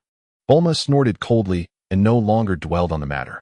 Soon, under the introductions of Yukong and Bulma, they all got to know each other. Li Shu curiously glanced at Yamcha's combat power. Combat power 30, he then looked at Oolong. Combat power 6, Oolong should have plenty of achievements to trigger right.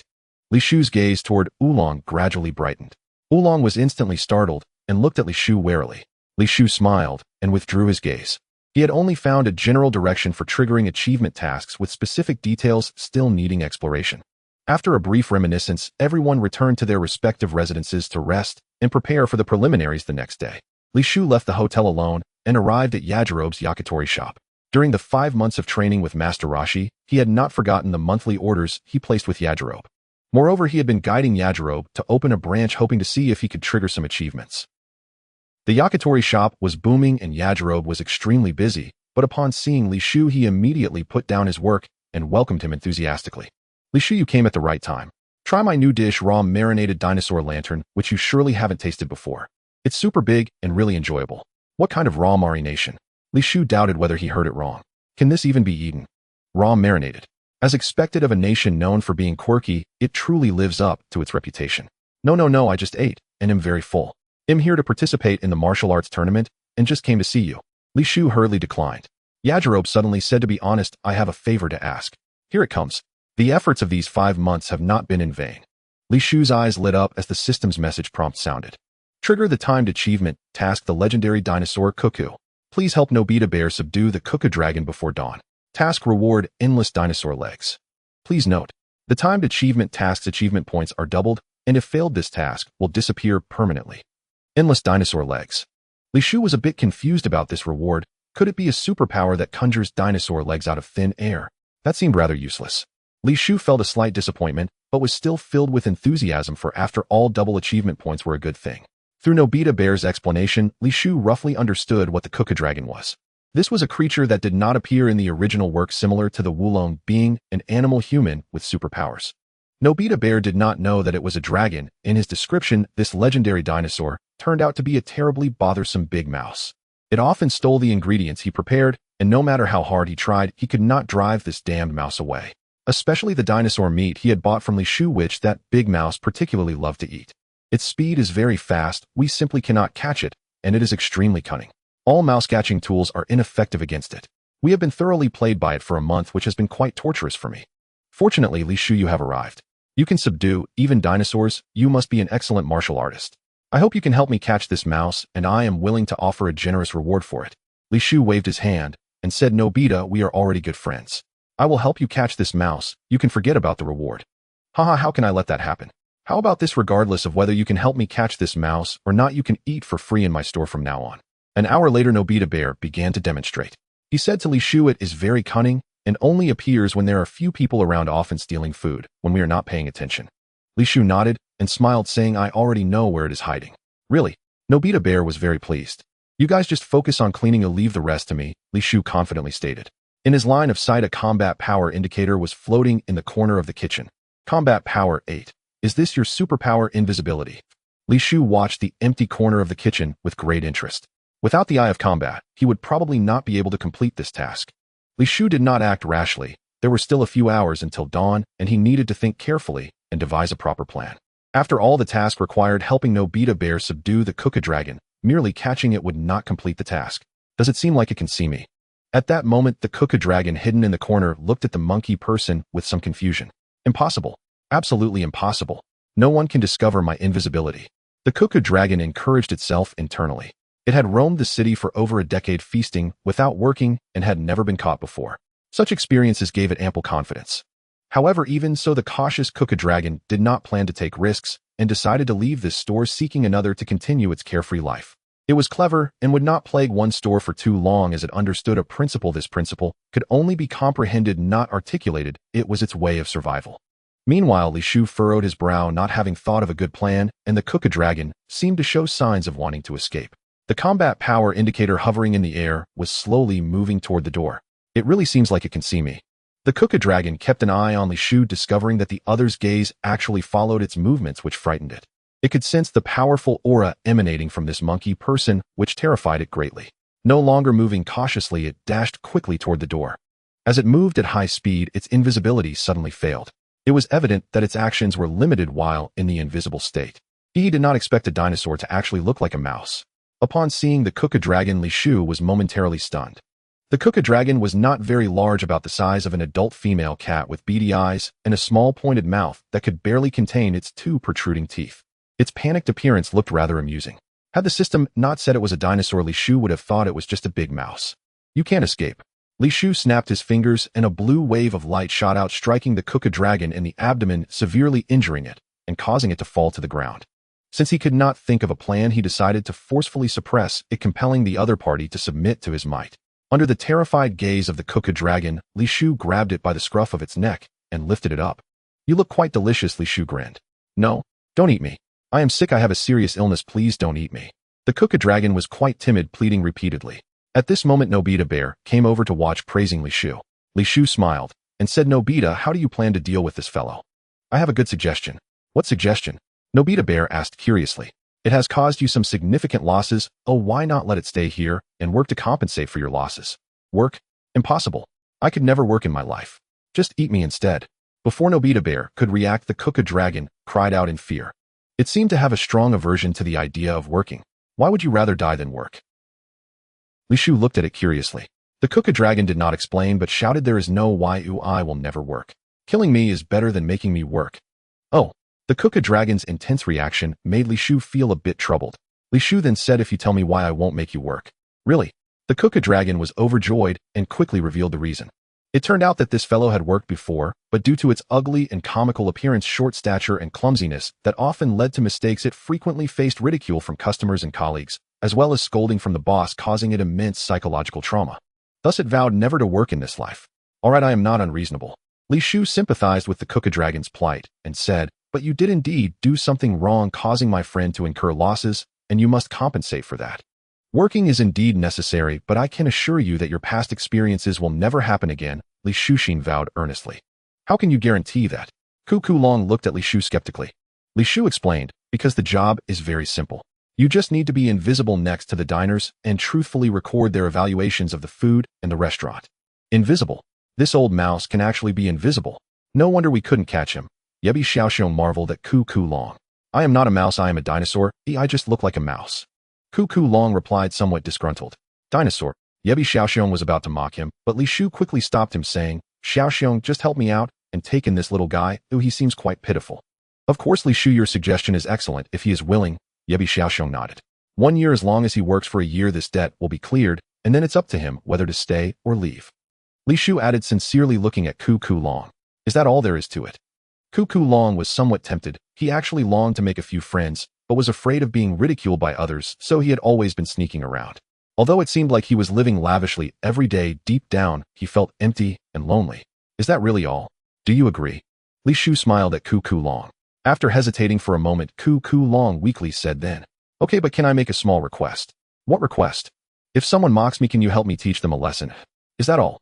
Seeing Ku Long's cautious demeanor, Li Shu readily agreed. Time-limited achievement task, legendary dinosaur Ku.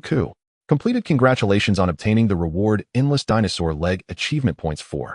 Another 4-point achievement. Li Shu was overjoyed. Although he had painstakingly guided for 5 months without triggering any related achievement tasks, the final outcome was the same. Perhaps the triggering of some achievement tasks is related to character affection. Without the harmonious interaction with Yebi Xiaoxiong over the past 5 months, he might not have triggered this achievement task. Just as Li Shu was pondering, he was surprised that the system's notification did not end there. Congratulations on completing the hidden achievement task, Ku Long's heart, not earning the reward insight potion for invisibility achievement points 2. Insight potion for invisibility. After consumption, there is a small chance to gain insight into invisibility. This unexpected joy made Li Shu feel quite comfortable. His current achievement points had reached a staggering 8. I didn't expect there would be hidden achievements. It should be related to how achievement tasks are completed. Li Shu firmly noted this point in his mind. Li Shu returned to his residence in good spirits where Turtle Sage Krillin and Goku were already fast asleep. However, he had no sleepiness at all and tried each of Immortal Body Scion Bloodline Battle, Beginner's Spirit Bean Jar, and Double Money Buff one by one to enhance, yet all failed. I really can't believe it. Can't you at least hint how many achievements are needed to enhance these things? Li Shu complained before taking out the Endless Dinosaur Leg. Endless Dinosaur Leg, a regenerating edible weapon. When you're tired, feel free to take a few bites to replenish your stamina. Equipping it raises combat power by 1. Wow, it's actually a weapon. Li Shu was quite surprised and suddenly felt it wasn't so useless after all. Li Shu estimated that this thing was about 2 meters long, and it felt particularly comfortable to hold. Looking at himself in the mirror holding the tumter-long dinosaur leg radiating heat, he felt quite cool. His combat power also rose from 75 to 76. Li Shu couldn't help but take a bite of the dinosaur leg. The meat was tender and juicy, no worse than his own cooking. Moreover, the part he had bitten off quickly regenerated. What he once thought was a useless item now appeared increasingly pleasing to Li Shu, making him extremely delighted. Enhance Endless Dinosaur Leg. Li Shu decisively issued the command. This thing can enhance combat power by a percentage. It absolutely has excellent attributes and is worth nurturing. Do you want to consume 1 achievement point to enhance Endless Dinosaur Leg to Endless Dinosaur Leg LV1? The success rate of this enhancement is 99. What the hell, there's even a success rate. Li Shu was somewhat annoyed. Could this system have been developed by some company? Yes. Li Shu had no choice but to try with 1 achievement point. A 99 success rate shouldn't fail, right? Endless Dinosaur Leg is enhancing. Congratulations, enhancement failed. Damn it. Congratulations to you. A 99 success rate can still fail. This success rate is only for reference. Li Shu was furious, stomping his feet in rage. Damn system, I let you mess with me. I'm going to uninstall you right now. Enhance Endless Dinosaur Leg. Li Shu hastily terminated this dangerous thought and, feeling quite frustrated, issued the command again. He simply didn't believe it. He still had 7 achievement points he could afford to play. Endless Dinosaur Leg is enhancing. Congratulations, enhancement failed again. Again? What the hell do you mean by again? What the hell do you mean by again? I let you mess with me. Li Shu's temper flared, and he stomped his feet in rage. Damn system, just you wait. That night, Li Shu hurried out of the hotel, buying gold ingots, candles, incense burners, gold basins, compasses, yellow paper, hand sanitizer, facial cleanser, whitening masks, introduction to feng shui, and a cross, and even picked a few branches from a willow tree along the way. If I bring out metaphysics, how will you respond, Oi? Li Shu's eyes were bloodshot like a desperate gambler who had lost everything, first taking out the compass and searching for a feng shui treasure spot according to the description and introduction to feng shui. Then he found a large stone and carved the words Father on it, immediately lighting candles, burning yellow paper and gold ingots, and arranging the incense burner according to the positions of the 8 trigrams, lighting the incense. Next, he poured hand sanitizer and facial cleanser into the gold basin and thoroughly washed his hands and face. Finally, he dipped a willow branch in the water from the gold basin and tapped the Father stone a few times, symbolizing the dragonfly touching the water. All deities, please bless me, amen. Li Shu devoutly held the cross in his hands and then immediately issued the command. Enhance Endless Dinosaur Leg. Do you want to consume 1 achievement point to enhance Endless Dinosaur Leg to Endless Dinosaur Leg LV1? The success rate of this enhancement is 99. Yes. Li Shu shouted through gritted teeth. Endless Dinosaur Leg is enhancing. Congratulations, you failed to upgrade again, Li Shu. It must be because I forgot to apply my face mask, Li Shu thought, bitterly gazing at the discarded sheet mask. 15 minutes later, Li Shu finished his mask treatment. His complexion appeared markedly refreshed, and perhaps, just perhaps, a shade fairer. This is it, my final attempt. If I fail again, I quit. Swear it on my life. Mere 1-point achievement gain seemed trivial, yet repeated failures had eroded his patience. 3 achievement points, gone without a trace. Li Shu winced inwardly, and he swore this time it would truly be his last. Endless Dinosaur Leg upgrading. Endless Dinosaur Leg upgrade successful. Congratulations, you've acquired a new item, Endless Dinosaur Leg, LV1. Endless Dinosaur Leg, LV1, a regenerative consumable weapon. Can bond with the leg.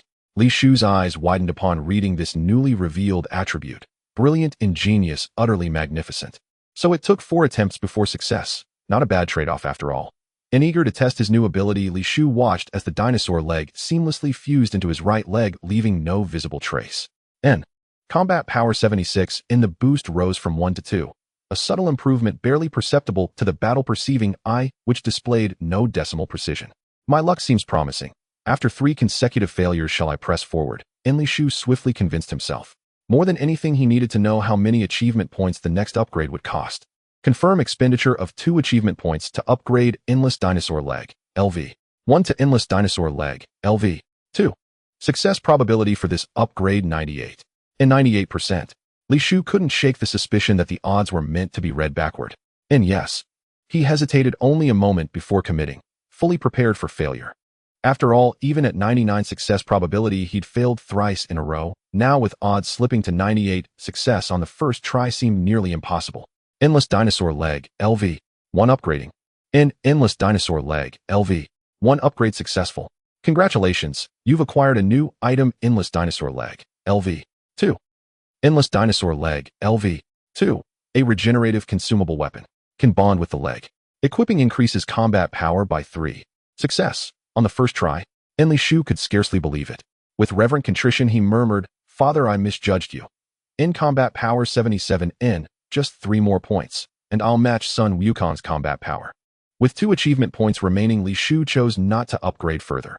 He decided instead to test the invisibility technique Enlightenment Elixir. Its enlightenment effect triggered only rarely, and he possessed but a single vial. Who knew when, or if, he'd receive such an opportunity again? The art of invisibility held profound allure for him. Incautiously he commanded, "Upgrade invisibility technique Enlightenment Elixir." Insufficient achievement points. Upgrade failed. And forget it. I'll hold off for now. Traumatized by 3 consecutive failures at 99 odds, Li Shu opted for caution. At dawn the following day, Sun Wukong and his companions made their way toward the martial arts arena. Li Shu trailed behind, bleary-eyed and listless. "Did you sleep poorly last night?" Sun Wukong asked instinctively. Li Shu rubbed his temples, his tone subdued. "I dwelled on something sorrowful. I simply couldn't fall asleep. This state bodes ill for today's match. Even preliminaries may pit you against formidable opponents. Complacency is perilous." Master Roshi spoke with quiet gravity. Understood, Master Mateto. I'll restore my focus immediately." Without hesitation, Li Shu produced a Senzu bean and swallowed it, his vitality, spirit, and vigor instantly surging back to full bloom. A Senzu bean. Master Roshi looked up startled. "Have you already ascended the Karen Tower?" Li Shu neither denied nor elaborated, merely nodding. "The cat hermit gifted me a small pouch before I departed." As he handed 1 bean each to the 3, Sun Wukong asked curiously, "What is a Senzu bean? Is it tasty?" "Remarkable indeed," Krillin murmured, scrutinizing the tiny green bean, having witnessed firsthand the astonishing transformation wrought by Li Shu's consumption.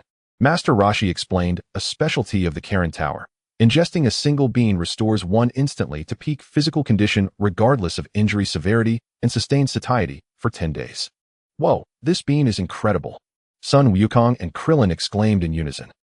Alas, its yield remained scarce. Master Roshi was still lamenting when his eyes suddenly widened. He seized Sun Wukong's wrist urgently. "If you consume it now, what happens when you're injured later?" "It looks delicious. I just wanted to taste it." Sun Wukong grinned, sheepishly scratching the back of his head. Li Shu chuckled. "Over the years, the Karen Hermit has stockpiled quite a few. I've got more on hand." And with that, he offered another bean to each. Master Roshi stared dumbfounded. "Exactly how many did the Karen Hermit give you?" "He gave me a little pouch. Just a little pouch. Enough for all of us anyway," Li Shu replied, evasively avoiding a direct answer. Master Roshi didn't press further, but carefully stowed both beans away, reserving them for emergencies. Sun Wukong and Krillin, still children at heart, wasted no time sampling theirs at Li Shu's urging. No flavor at all." Sun Wukong scrunched his nose and browsed disappointment, clouding his face. Krillin mirrored his expression, utterly unimpressed. At that moment, the group arrived at the martial arts arena. Side quest check-in: World Martial Arts Tournament arena completed. Reward granted: 1 bottle of Battle Perceiving Eye Special Eye Drops. Battle Perceiving Eye Special Eye Drops use once daily. Grants a modest chance to enhance the Battle Perceiving Eye. The system's chime electrified Li Shu. He blurted out, "Upgrade Battle Perceiving Eye Special Eye Drops." Insufficient achievement points. Upgrade failed. Achievement points are utterly insufficient, Li Shu sighed inwardly. He resolved to gamble on that modest chance. It cost nothing but a single daily use, and even failure carried little consequence. Without delay, he withdrew the eye drops and administered 2 drops to each eye. An immediate searing pain lanced through his vision. Li Shu's heart lurched. This is bad. His prior awakening of the battle-perceiving eye had rendered him unconscious for over a month. With the preliminary rounds of the martial arts tournament imminent, another blackout would be catastrophic. Fortunately, the sharp pain in his eyes came quickly and left just as fast, without triggering the brain's protective mechanism that would cause him to faint. Congratulations, Eye of Battle has been upgraded to Eye of Battle LV1. Did I succeed? With a 99 success rate, I could fail 3 times in a row, yet I managed to succeed at once with this smaller probability.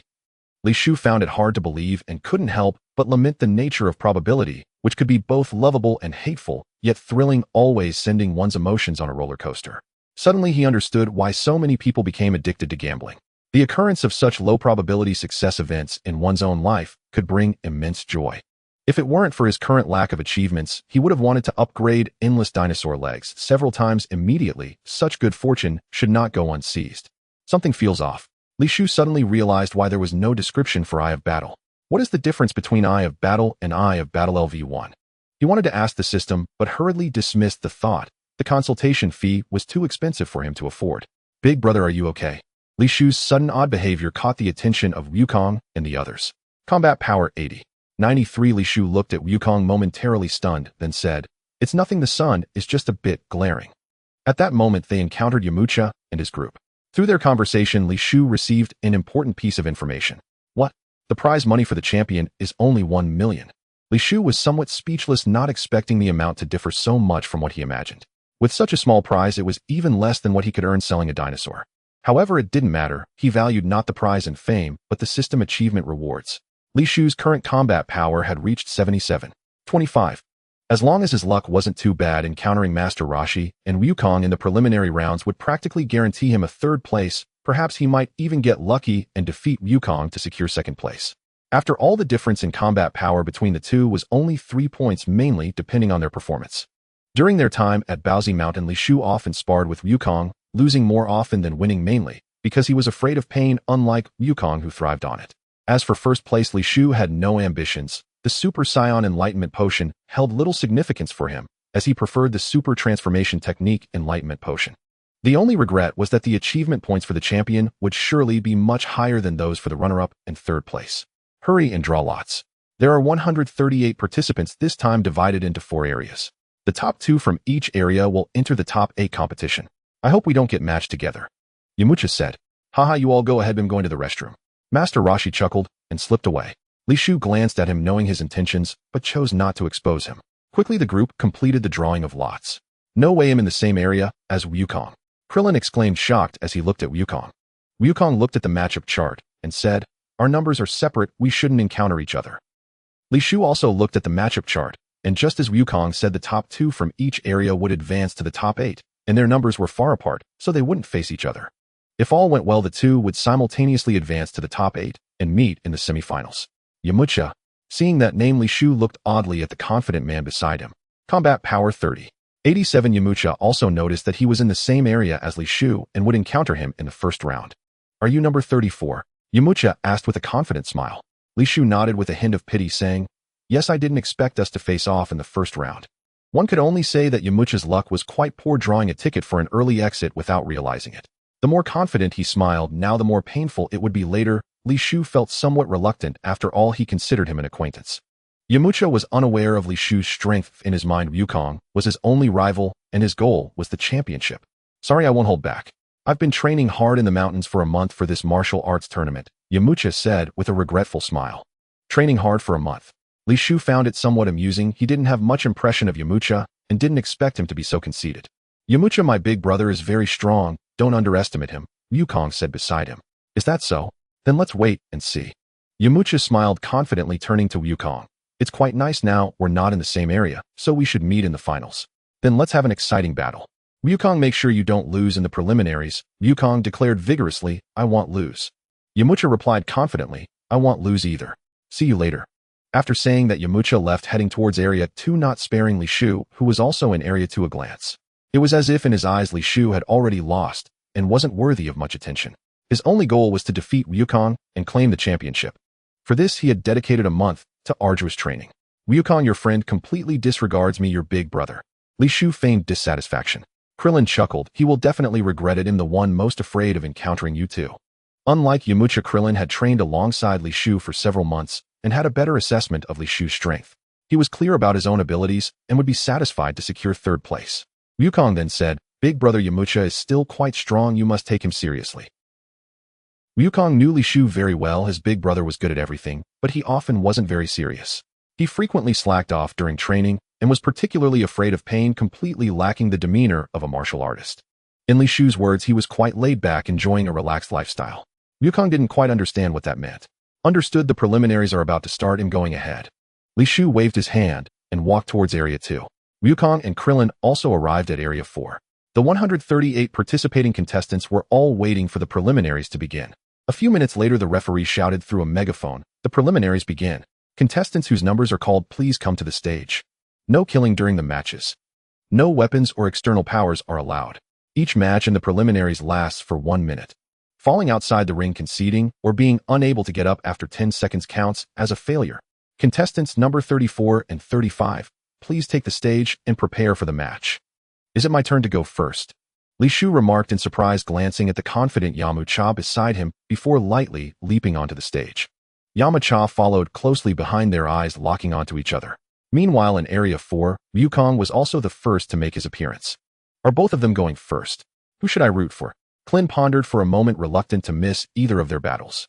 After glancing at Wukong's opponent, and then at Li Shu's, Klin ultimately decided to watch the duel between Li Shu and Yamcha. He was curious about the source of Yamcha's confidence.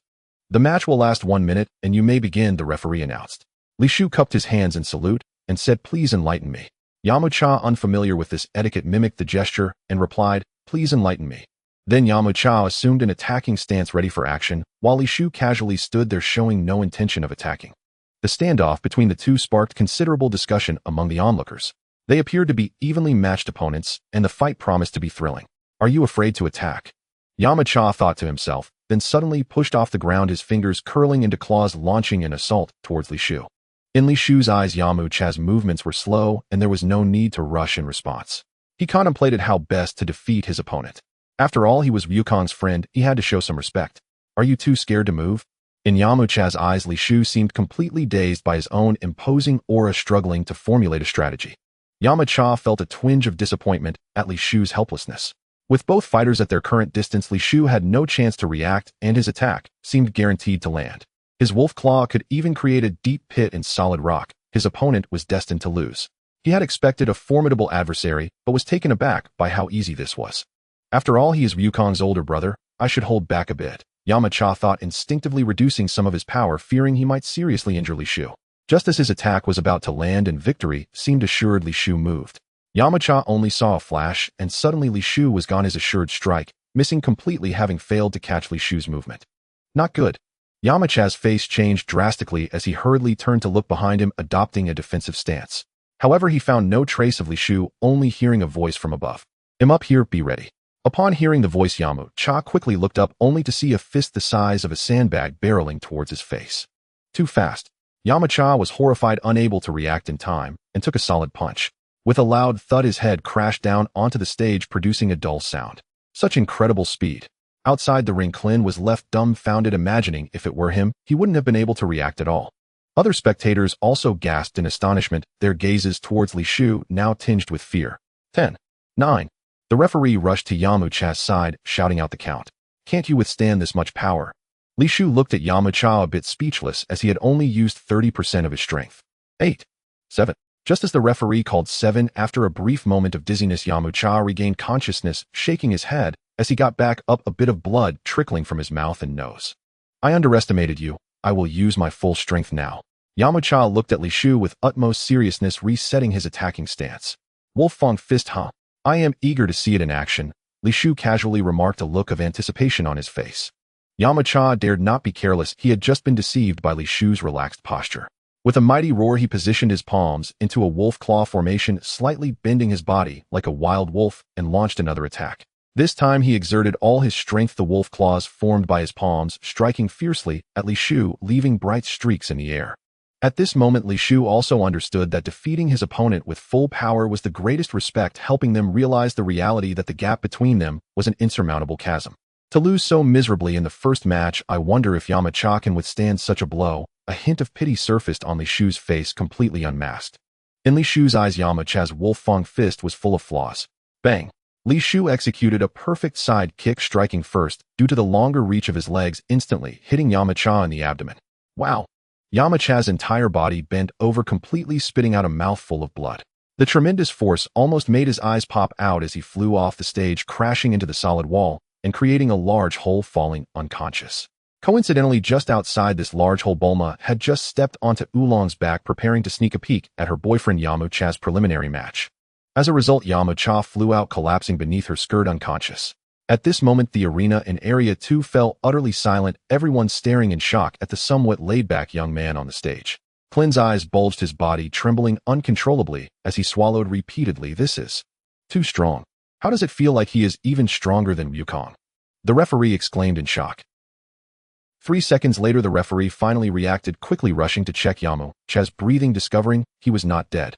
He let out a sigh of relief, called for medical personnel, and then returned to the stage to announce, contestant 34 wins. Thank you. Li Shu imitated the demeanor of a martial arts master from his past life, smiling as he cupped his hands in salute before jumping down from the stage. As Li Shu walked past, the surrounding crowd instinctively parted, creating a pathway for him. You were incredible. Clint, though excited, could not hide his disappointment. Don't underestimate yourself, Clint, you're strong too. Li Shu replied, Yamcha must be severely injured. I will feed him a healing bean. After all, he is Wukong's friend. Saying this, under the astonished gazes of the medical personnel, Li Shu placed a healing bean into Yamcha's mouth, followed by some water to help him swallow it. Soon Yamcha awakened. Bulma, anxiously watching from the side, exclaimed, Yamcha, I'm so glad you're okay. Who was your opponent? Was it Wukong?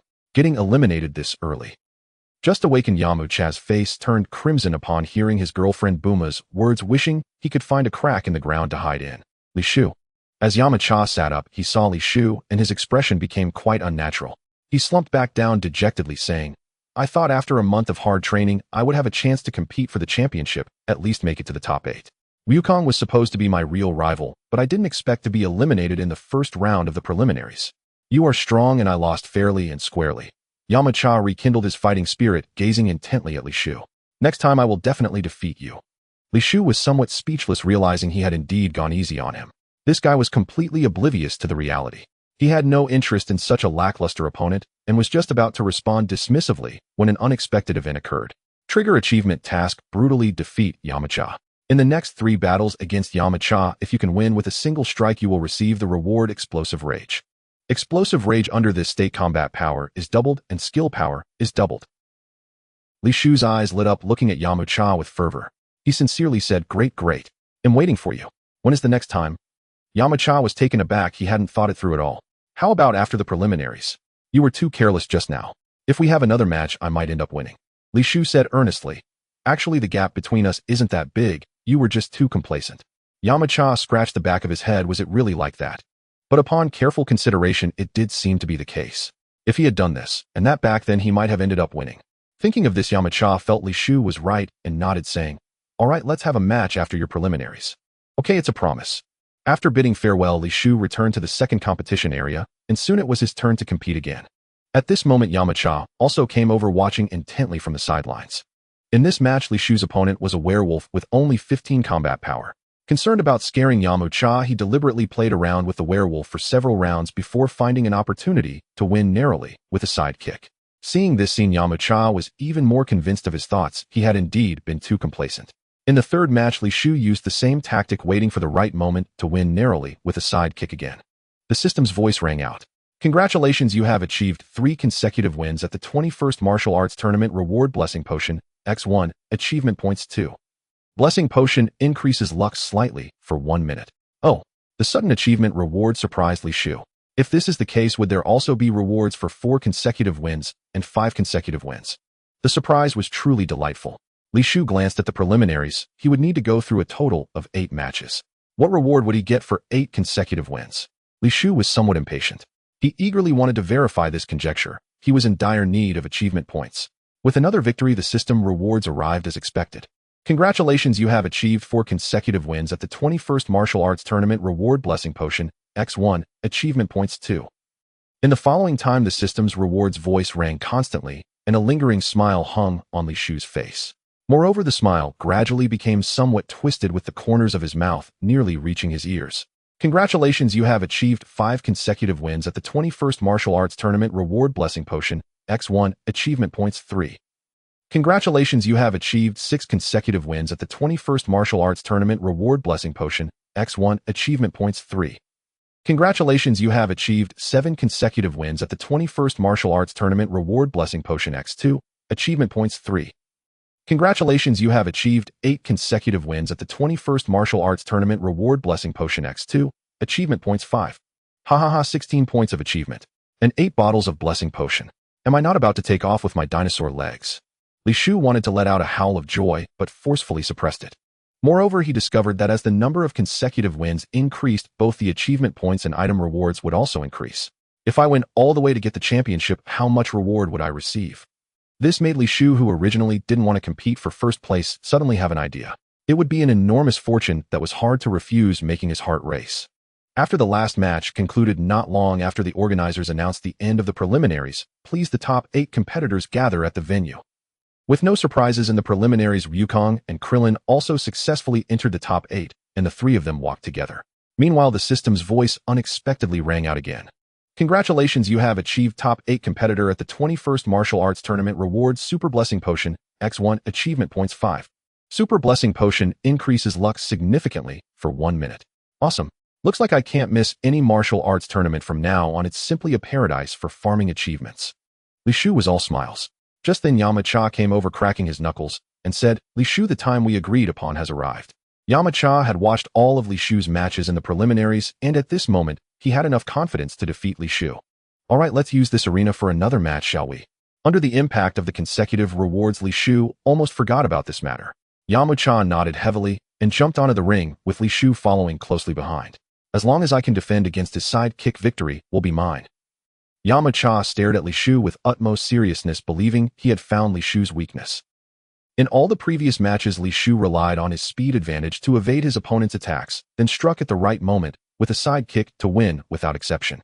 As long as he unleashed the Wolf Fong Wind Fist with all his might, attacking with high-frequency strikes to constrain Li Shu's movement space, then deliberately exposing a flaw to lure Li Shu's sidekick, he could attack his lower body when Li Shu was off guard, securing his victory. The advantage is mine. Yamcha was filled with confidence, having prepared thoroughly. Once both were ready, he took the initiative to attack with his ultimate move, Wolf Fong Wind Fist. Yamcha's aura was imposing, looking significantly stronger than before. Wukong and Krillin watched eagerly, not in a hurry to gather at the venue. Isn't it over? Why are they fighting again? Wukong asked in confusion. Krillin replied, It seems Yamcha is not willing to accept defeat. I told him long ago that my brother is very strong, but he didn't seem to take it seriously. Wukong glanced at the scene and added, Yamcha is probably going to lose again. Off. Krillin didn't notice this point, but he knew Yamcha certainly couldn't defeat Li Shu. As expected, just as Wukong finished speaking, Li Shu executed a side kick, striking first with a speed that Yamcha couldn't react to at all. Bang! Yamcha's attacking posture suddenly froze, and he bent over in pain, clutching his abdomen, half kneeling on the ground, not being sent flying as he had been last time. Li Shu felt that his control over his power had improved a bit. Thank you for your kindness, he said, taking out a magical bean and feeding it to Yamcha, helping him back up. Yamcha stood up silently, looking somewhat disheartened. Li Shu sensed something was amiss. If Yamcha gave up like this, how would he complete his achievement task? No, he had to think of a way to keep deceiving him. I got it. Li Shu's mind raced, and he instantly thought of a plan, saying, Yamcha, to be honest, I drank the super sacred water, which increased my powers several times. Super sacred water. Upon hearing this, Yamcha's eyes lit up with hope as he looked at Li Shu, finally understanding the reason behind the power disparity. Li Shu said seriously, The super sacred water is at the top of Corinta, where a cat immortal lives. You can drink the super sacred water after passing his test. The magical beans I gave you were also from the cat immortal. Okay, once I drink the super sacred water, I will challenge you again. Yamcha regained his fighting spirit and hurriedly left after asking for the location of Corinta. Watching Yamcha's hurried figure, Li Shu didn't expect him to be so easily fooled. Big brother, can the super sacred water really increase power several times? Of course. After the martial arts tournament is over, you can try it too, Li Shu replied with a smile. Before long, the 3 arrived at the martial arts tournament venue, with Wukong and Krillin curiously observing the other top 8 competitors. Li Shu had a deep impression of this episode. Even after decades, he still clearly remembered that a heavyweight figure was about to appear, someone who would shake the entire venue the moment he stepped on stage. Fortunately, I prepared in advance. Li Shu pulled out a pair of nose plugs, stuffing them into his nostrils, and then donned a gas mask. Big brother, what are you doing? Wukong and Krillin looked at Li Shu in confusion. Li Shu handed Wukong a set of gas masks and nose plugs, saying, You'll know soon enough. What about me? Krillin hurriedly asked, eager for one after seeing Li Shu's serious demeanor. You? Li Shu carefully examined Krillin's face and chuckled. You don't have a nose, so you don't need this stuff. Li Shu's strange behavior caught the attention of other top 8 competitors. Some were curious, while others scoffed. In the next moment, the expressions of these people changed in unison as they covered their noses horrified and looked towards the entrance. They saw a burly man with messy hair and no shirt walking in with heavy steps surrounded by a swarm of flies. He always had a large droplet of saliva hanging from the corner of his mouth, emanating an unbearable stench. Who is this guy? Krillin asked in terror, covering his non-existent nose. Li Shu explained he's a barbarian. It is said that he has never bathed since birth and has cultivated an astonishing physique known as super body odor. Curious, Wukong lifted a tiny bit of his mask, wanting to feel just how bad it was. In the next moment, Wukong's face changed drastically as he quickly put the gas mask back on, filled with dread. The referee could no longer endure it and shouted while covering his nose, "Mr. Barbarian, please wait over there for a moment. They'll call your name shortly." The barbarian, very tactfully distanced himself from the crowd. The others let out a sigh of relief, secretly praying that their opponents would not be this guy. He was simply too disgusting, and even fighting him felt like it would soil their hands. Now those whose names I call, please come up to draw lots to determine the order of appearance and your opponents. Soon the 8 completed the drawing, and Krillin's face turned pale with fear. My opponent is the barbarian, and am going first. Krillin was terrified. Just thinking about the barbarian's disgusting appearance made him shiver. Seeing this, Li Shu suddenly had an idea, saying, Krillin, you don't have a nose, it's all in your mind. You can't smell anything at all. I don't have a nose. Oh right, I don't have a nose. Krillin touched the area where his nose should be and was overjoyed. With a calm mindset, he indeed couldn't feel that deeply rooted stench and was no longer afraid. Congratulations, you have unlocked the achievement Krillin has no nose. Reward 1 chance for the nasal technique lottery, achievement points 2. Upon hearing the reward announcement, Li Shu grinned. It seemed his guess was correct, and he finally managed to unlock an achievement through Krillin. At this moment, the referee arrived at the outdoor arena and announced the order and opponents for the top 8 competition under the gaze of the crowd. First match, Krillin vs. Barbarian. Second match, Chun-Long vs. Li Shu. Third match, Lanfang vs. Nanwu. Fourth match, Sun Wukong vs. Kirin. Li Shu didn't expect to be so unlucky as to face the turtle hermit disguised as Chun-Long directly, which filled him with immense pressure. At this stage, the turtle hermit was practically invincible, being the champion of this martial arts tournament in the original story. Li Shu dared not be careless. He didn't watch Krillin's first match, but immediately began the lottery. He had to enhance his strength in a short time, otherwise he wouldn't be able to pass the turtle hermit's test and wouldn't get any rewards in the top 3. Lottery system loading. Nasal technique rewards loading. Loading complete. Current nasal technique lottery chances 1. Do you want to start the lottery? Yes. After confirming, a series of nasal technique information flashed through Li Shu's mind. Sure enough, like the eye technique, any term related to the nose counts as a nasal technique. Fortunately, Li Shu had long been mentally prepared. Otherwise, seeing the first nasal technique would have made him curse out loud. Rhinitis. Damn rhinitis. Li Shu prayed desperately, hoping he wouldn't draw this. He already had rhinitis. If he drew it again, what would that mean? Severe rhinitis. Super rhinitis. Li Shu was at a loss for words, but fortunately, among the subsequent nasal techniques that flashed by, he saw some more reliable names. Upon seeing this, Li Shu felt utterly exhausted. The skills related to nose techniques were simply outrageous. Most of the nose techniques seemed unreliable just by their names. How did I forget about this? Li Shu suddenly had a thought, and with a flip of his hand, a bottle of golden potion appeared. Super Blessing Potion. Within 1 minute, luck is greatly enhanced. Without a second thought, Li Shu downed the potion in one gulp. It tasted quite good, reminiscent of iced black tea. Apart from that, he felt no other changes. It's over. Li Shu suddenly recalled something. Last time he awakened a pupil technique, he fainted from the pain for a month. With this in mind, he quickly put a fairy bean in his mouth, ready to swallow it at the slightest mishap. All nose techniques have been browsed, starting the lottery. Ding! Congratulations, you've obtained the nose technique, Battle Nose. This lottery is quite thrilling. Li Shu exhaled a sigh of relief. The tension in his heart finally eased. He soon reacted. Battle Nose. Battle Eye. Could it be that it's a set of skills? Li Shu had no time for further thought as a sharp pain shot through his nose, but he was well prepared and immediately swallowed the fairy bean. One couldn't help but admire the miraculous fairy bean. That unbearable sharp pain vanished in an instant. Huff! Li Shu finally relaxed, continuously twitching his nose tip to test what was special about this Battle Nose. Like the Battle Eye, Battle Nose also had no descriptive information, relying solely on personal exploration. However, Li Shu's nose tip felt sore, and he didn't sense anything special. Even his basic sense of smell had not improved at all. No way is this even more useless than battle IA. Such a result left Li Shu speechless. At the very least battle I could measure combat power, but this battle nose was utterly useless.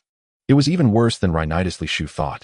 Just then Clin successfully secured victory in the match and returned to the waiting area elated. Congratulations Clin, you've entered the top 4. Wukong exclaimed bouncing as he hugged Clin, who chuckled. This is all thanks to brother Li Shu, otherwise I wouldn't have been able to defeat that barbarian. By the way, brother Li Shu, that old man Shenron seems quite formidable, but I think I've discovered his weakness. Clin said quietly. Li Shu feigned surprise as he looked at Clin, not revealing that Shenron was actually Master Roshi. He is quite lecherous. Clin secretly glanced around, pulled out a pair of women's panties from somewhere, and quickly handed them to Li Shu, grinning. You can use this to lure him later. Li Shu was startled, hurriedly accepting the thong, while glancing around, quickly stowing it away. Not long after, the referee's voice rang out. Contestants Shenron and Li Shu, please come to the stage. Go for it, big brother. Wukong and Clin shouted simultaneously. Li Shu nodded non-committally as he ascended the ring, gazing at his opponent Master Roshi. The referee and host quickly completed their introductions of both contestants, announcing the start of the match. However, with the command given, neither Li Shu nor Master Roshi moved. They merely stood casually on the stage watching each other. This strange behavior led the audience to murmur among themselves. What are they doing? Why aren't they fighting? Wukong said in confusion. Clin also expressed his inability to understand, shaking his head. The host, who was about to commentate, was stumped and could only fabricate what? Contestants Shenron and Li Shu have actually chosen the same tactic. They remain still while their opponent does. It seems they are waiting for the other to make a move to find a flaw. Truly a duel of experts. Just standing still was so exciting. Simply marvelous. Watching the unmoving Master Roshi, Li Shu's expression was extremely serious. He did not act impulsively, but silently focused on boosting his combat power. Do you want to consume 4 achievement points to upgrade Endless Dinosaur Leg LV2 to Endless Dinosaur Leg LV3? Success rate 95. Yes. Upgrading. Congratulations, upgrade failed. Li Shu's mouth twitched as he thought continue upgrading. On the other hand, Master Roshi frowned upon realizing this kid wasn't falling for his tricks and had no choice but to initiate the attack. The host immediately shouted. He disappeared. Shenron actually vanished. Such incredible speed. Yet Li Shu remained standing in place, showing no reaction. Was this match about to end? Found him. Shenron actually jumped into the air, while Li Shu still showed no reaction. As far as I know, contestant Li Shu demonstrated astonishing speed during the preliminaries, excelling at countering movement with stillness. Can he avoid Shenron's attack? Li Shu sighed. Master Roshi had only confronted him for a few seconds, just enough for him to enhance his abilities twice. What pained him was that with a success rate of 95, he had failed consecutively. 8 achievement points just vanished. How infuriating. Li Shu quickly calmed his mind, focusing on the duel. The moment Master Roshi appeared above him, his nose tip instinctively twitched, such a subtle movement that unless one paid close attention, it would be hard to notice. My. Li Shu sensed something unusual. He could smell a dangerous aura coming from above. He could even gauge the distance of this threatening presence. Is this battle nose? Nose. I misjudged you. Li Shu was instantly overjoyed, being able to sense impending danger ahead of time, and even estimate when it would arrive based on the aura's distance was simply a divine skill. With such a divine skill at his side, as long as he remained focused, the difference in combat power between both sides wouldn't be too significant. He could respond at the moment danger struck, ensuring his invincibility. Moreover, with the panties as his trump card, wasn't that old pervert Master Roshi just easy to handle? At that moment, Li Shu felt confident. He charged forward to evade the attack, while creating distance from Master Roshi, silently calculating the timing for his trump card. Kid, just dodging won't cut it, Master Roshi said, and then his body flickered, leaving a residual image in place, while his real self charged right in front of Li Shu, delivering a punch. Residual image punch. Li Shu recognized it at a glance. He could perform this move as well, having learned it from Sun Wukong at Baozi Mountain. The key to this technique was to use the residual image to affect the opponent's judgment. As long as the opponent's reaction lagged by a fraction of a second, it would expose a significant flaw, giving the attacker an advantage. However, this move was useless against Li Shu. He also left behind a residual image in place, and once again distanced himself from Master Roshi. Master Roshi threw a punch into thin air, yet his movements did not cease. It was as if he had anticipated this, leaving behind an afterimage as his real body rushed towards Li Shu, not intending to give him any chance to catch his breath. Although Li Shu was fast, he still fell short compared to him. In an instant, Master Roshi appeared in front of Li Shu, splitting into 5 figures as he launched an assault from 5 different directions, striking with fists, palms, kicks, and thrusts. Li Shu's nose twitched slightly, instantly discerning that the 5 attacks before him were merely illusions, while the real threat came from above. Then he stomped forcefully with his left foot and leveraged it to execute a highly difficult 90-degree upward kick from a stationary position. Master Roshi, caught off guard by the flying kick, widened his eyes in shock. Even though Li Shu had mastered the afterimage technique and could instantly see through his illusions, it was impossible for him to locate his actual position so quickly.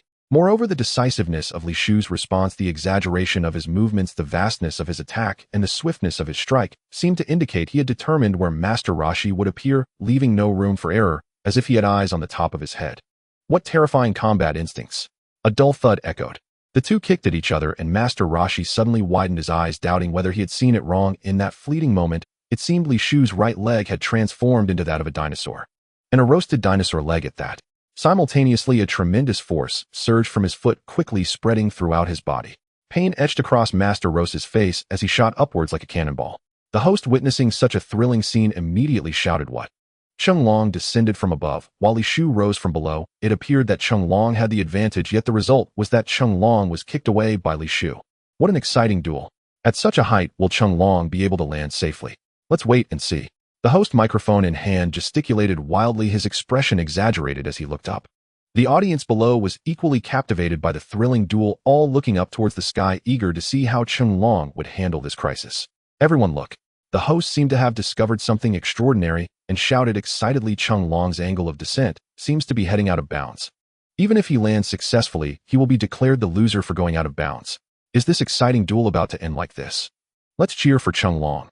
What a noise, Li Shu muttered in annoyance, casting a sideways glance at the host before squinting up at Master Roshi, who was plummeting through the air, suddenly devising a plan. He firmly believed that Master Roshi would not be defeated by a single kick. He was surely just pretending. He understood Master Rose's nature all too well. This was a golden opportunity.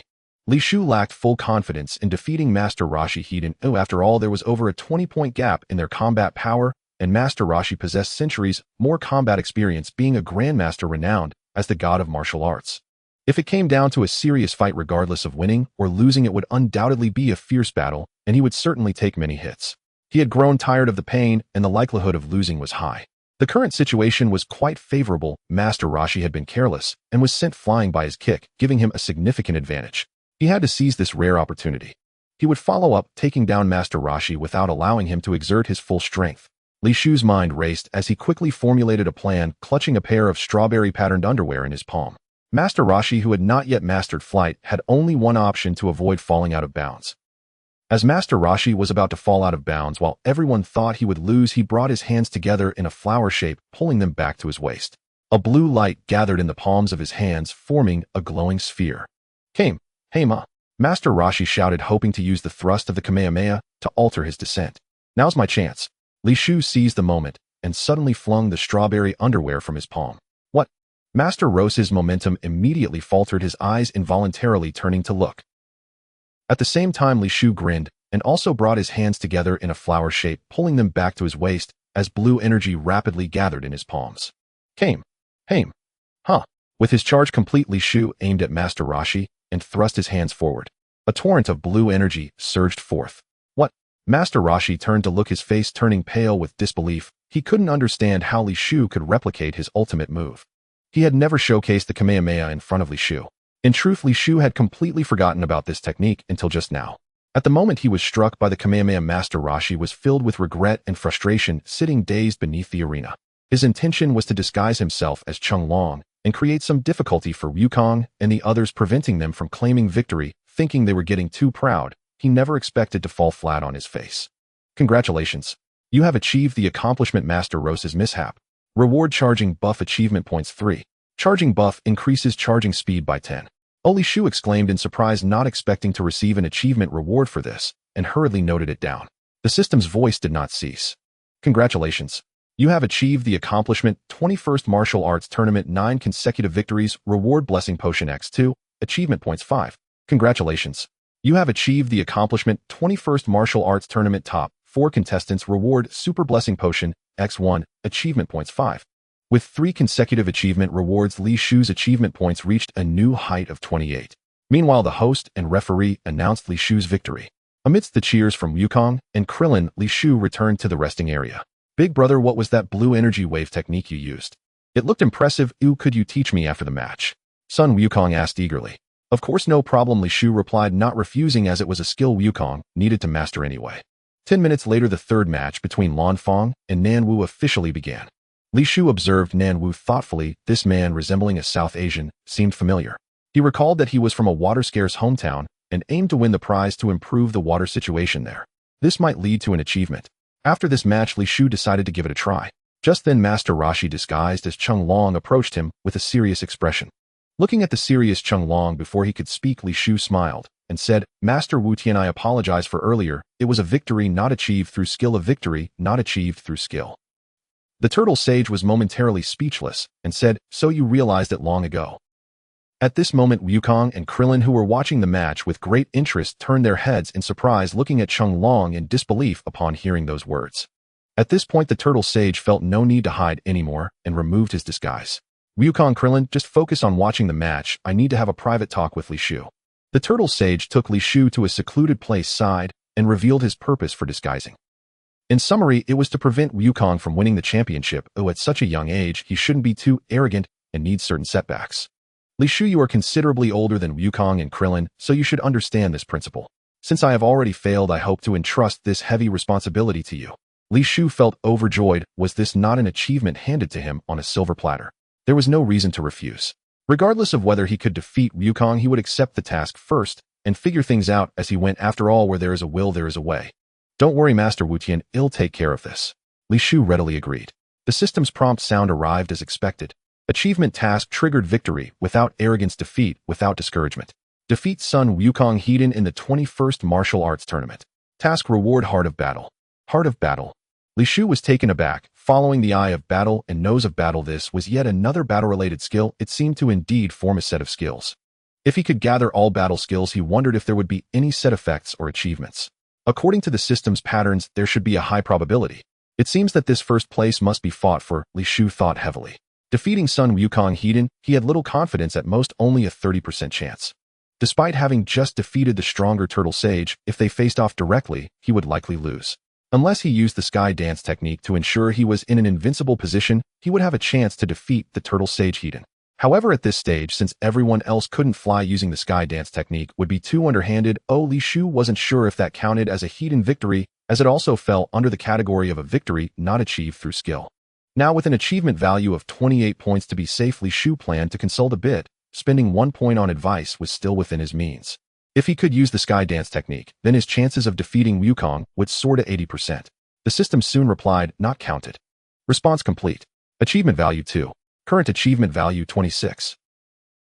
Just a 2-word response cost Li Shu 2 achievement points. The consultation fee quietly doubled, which made him quite furious, yet helpless. If I can't use the sky dance technique, the task difficulty is rather high. Li Shu glanced at the battle chart.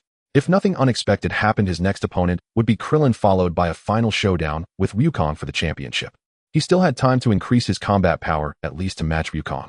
Fortunately, the gap wasn't too large. He just needed to successfully upgrade his dinosaur leg twice more, and that would be nearly sufficient.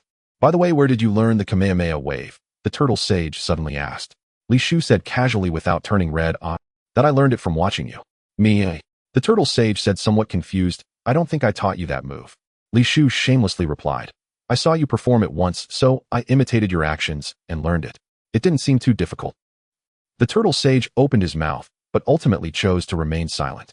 Aside from that, the turtle sage really couldn't think of any other suitable explanation and had to admit that this kid was indeed a genius. He had learned his greatest technique, which he had painstakingly researched for 50 years, just by taking a glance. Congratulations, you have achieved the title of genius. Earning the reward, thick-skinned achievement value 1. Thick skin comparable to the thickness of a city wall, it can reduce your sense of shame. Li Shu. This was the first time Li Shu had achieved something, but it was not a happy occasion. I didn't mean anything by it, I was just curious. Seeing that Li Shu's expression was a bit off, the turtle sage hurriedly explained, I originally planned to teach you all after the martial arts tournament. Big brother. Master Wu Tian. Wukong is about to go on stage, but Wukong is missing. At this moment, Krillin's panicked voice came from afar, and the conversation between Li Shu and the turtle sage came to an end as they hurried toward Krillin to understand the situation. Upon learning the situation, Li Shu was taken aback. Wukong was missing. Was there such a plot point in the original story? He couldn't recall, so he gathered more people to help look for Wukong. He was very worried that his appearance had caused the storyline to change. If Wukong were eliminated just like this, his achievement task would be ruined. A few minutes later, Li Shu found Wukong, who was leaning against the wall and sound asleep. Li Shu felt somewhat speechless. Thankfully, it was just a false alarm. Wake up, Wukong, it's your turn. Li Shu hurriedly pulled Wukong toward the arena. Wukong woke up at this moment, smiling sheepishly, and said, "The sun was too comfortable, and I accidentally fell asleep." Hearing Wukong's explanation, everyone instantly fainted. After a small mishap, the duel of Sun Wukong officially began. His opponent Jiren was a winged monster, and Li Shu quickly recalled this plot point. The subsequent developments were almost identical to what he remembered. The monster Jiren exhausted all his methods, and ultimately chose to surrender, having no way to deal with Wukong. During this period, Li Shu used a bottle of Super Blessing Potion and 4 achievement points, successfully upgrading his dinosaur leg to LV3. Endless Dinosaur Leg LV3, a regenerable edible weapon, can be attached to the legs. After equipping, combat power increases by 4. With the equipment enhancement, Li Shu's combat power had also reached 78 points, which was very close to Wukong's 80 points. Li Shu did not continue to upgrade the dinosaur leg. He estimated that the cost to upgrade from LV3 to LV4 would require 8 achievement points, which made him reluctant. If luck were not on his side, the remaining 23 achievement points would go to waste. With 23 achievement points not being insignificant, he decided to try upgrading the Saiyan bloodline. Upgrade Saiyan bloodline. Li Shu gave the command silently, hoping, "Don't fail. Don't fail. Please don't fail. Would you like to consume 20 achievement points to upgrade Saiyan bloodline to Saiyan bloodline LV1? Li Shu was overjoyed and instantly confirmed. After countless attempts, he had finally accumulated enough achievement points. Congratulations. You have acquired Saiyan bloodline LV1. Like the Dusehanseries techniques, this bloodline bears no descriptive text. Li Shu sensed no immediate change. His combat power remained at 78. It must function as the Dusehanseries techniques do. Its subtle enhancements would only manifest in battle. Based on Li Shu's understanding of the Saiyan bloodline, its evolution should primarily enhance combat power recovery following severe injury. It might also facilitate the cultivation of Super Saiyan forms, lowering the threshold for transformation or amplifying the power surge upon activation. These were merely Li Shu's conjectures, but soon they would be rigorously tested. A brutal confrontation with Sun Wukong was all but inevitable. Wukong's Saiyan bloodline, like Li Shu's pre-upgrade version, was the most rudimentary variant. A direct comparison between them would reveal the true distinction between Saiyan bloodline and Saiyan bloodline LV1. In 10 minutes, the semifinals will commence. Please take a brief rest while we interview our 4 finalists. The host and chief referee raised his microphone with electrifying fervor. Let us welcome the 2 youngest competitors in martial arts history, Sun Wukong. Kieran. Amid thunderous cheers, Sun Wukong strode onto the arena with effortless confidence, while Kieran followed shyly behind. When the audience learned Wukong was only 12 years old, a collective gasp rippled through the crowd. "May I ask, is that tale real?" the host asked curiously. "Yes." Wukong immediately dropped his pants, utterly indifferent to modesty, and proudly displayed his tail. Li Shu watched, chuckling warmly. How delightfully absurd. 5 years had passed, yet Wukong's little bell remained just as diminutive. A hearty laugh escaped him. He truly wished he'd captured the moment. Alas, he had forgotten his camera and missed an irreplaceable scene. From now on, he must carry a camera at all times. And his dimensional storage space urgently required an upgrade. It was nearly full. With only 3 achievement points remaining, Li Shu spent them all to expand his dimensional storage space by 3 cubic meters, bringing its total capacity to 4. The space now felt markedly more spacious. Thus, Li Shu's achievement points were entirely depleted. Shortly thereafter, summoned by the host's booming call, he ascended the arena platform. "Are you 3 here together? You're all wearing identical training uniforms?" the host inquired. Li Shu nodded. "Yes." "What does the character turtle signify?" the host asked again. Li Shu replied, "We are all disciples of Master Roshi." "Master Roshi?" The host paused, then exclaimed, "Is that the legendary martial arts god, Master Mateto?" A hush fell across the arena. In the martial world, Master Mateto's name was synonymous with legend, known to every practitioner, revered by all. "So you are disciples of Master Mateto. No wonder your strength is extraordinary, and that 3 of our 4 finalists bear his name. Truly worthy of the martial arts god. His disciples shine with such brilliance." Thus, both the semifinals and the final may well become intra-school contests among Master Mateto's pupils. How exhilarating this promises to be. What spectacular duels await us. Let us watch with bated breath. Fueled by the host's impassioned commentary, the audience brimmed with anticipation for a clash of divine lineage. Under the host's guidance, the 4 finalists engaged in light-hearted games and showcased diverse talents, elevating the arena's festive atmosphere. Li Shu performed last. At the host's enthusiastic invitation, he reluctantly stepped forward. "Greetings, everyone. Beyond my identity as a martial artist, I hold another title. He smiled confidently. I am a musician, trained for 2.5 years, proficient in singing, dancing, and rapping. Allow me to present Chicken, you're too beautiful. Under the spotlight, Li Shu began Sakasoro si. Dorado Baragado. Seijito. He had never known the official title of this Dragon Ball theme song, so he improvised one. Yet he had heard it since childhood, faithfully watching Dragon Ball each day, waiting for other children to request an episode so he could enjoy it free of charge. Over time, he memorized every note. When the final chord faded, thunderous applause erupted, especially from Bulma in the audience, who gazed up at him, eyes sparkling with starstruck awe. Li Shu's appearance was unremarkable, merely somewhat handsome, yet in that moment he radiated undeniable charisma. Not only Bulma, but countless women in the crowd were utterly captivated. Chants of encore surged from the stands. Congratulations. You have earned the achievement Little Black Fan. Reward Kuin Fist, 2 achievement points. Kuin Fist, a peerless martial art famed for its Iron Mountain Crush infused with the profound essence of awkwardness. Its destructive power is boundless. Congratulations. You have earned the achievement Martial Artist Musician of the Tournament. Reward Lion's Roar Technique, 2 achievement points. Lion's Roar Technique, the signature skill of the landlady as depicted in the film Kung Fu. No further elaboration necessary. 2 consecutive achievements left Li Shu momentarily stunned. His performance had been wholly unintentional, yet these rewards were undeniably exceptional. The cries of encore grew louder still, so loud that the martial tournament risked transforming into a concert. Sweat beaded on the host's brow as he scrambled to regain control. Audience members, I fully share your enthusiasm. None of us anticipated that competitor Li Shu is also a musician trained for 2.5 years. But rest assured, after the matches conclude, he shall perform again. Through earnest persuasion, the host gradually tempered the crowd's fervor, redirecting their focus toward the imminent semifinals. Semifinal match 1: Li Shu versus Kuririn. Competitors, please step onto the arena. All others, please retire to the sidelines for rest.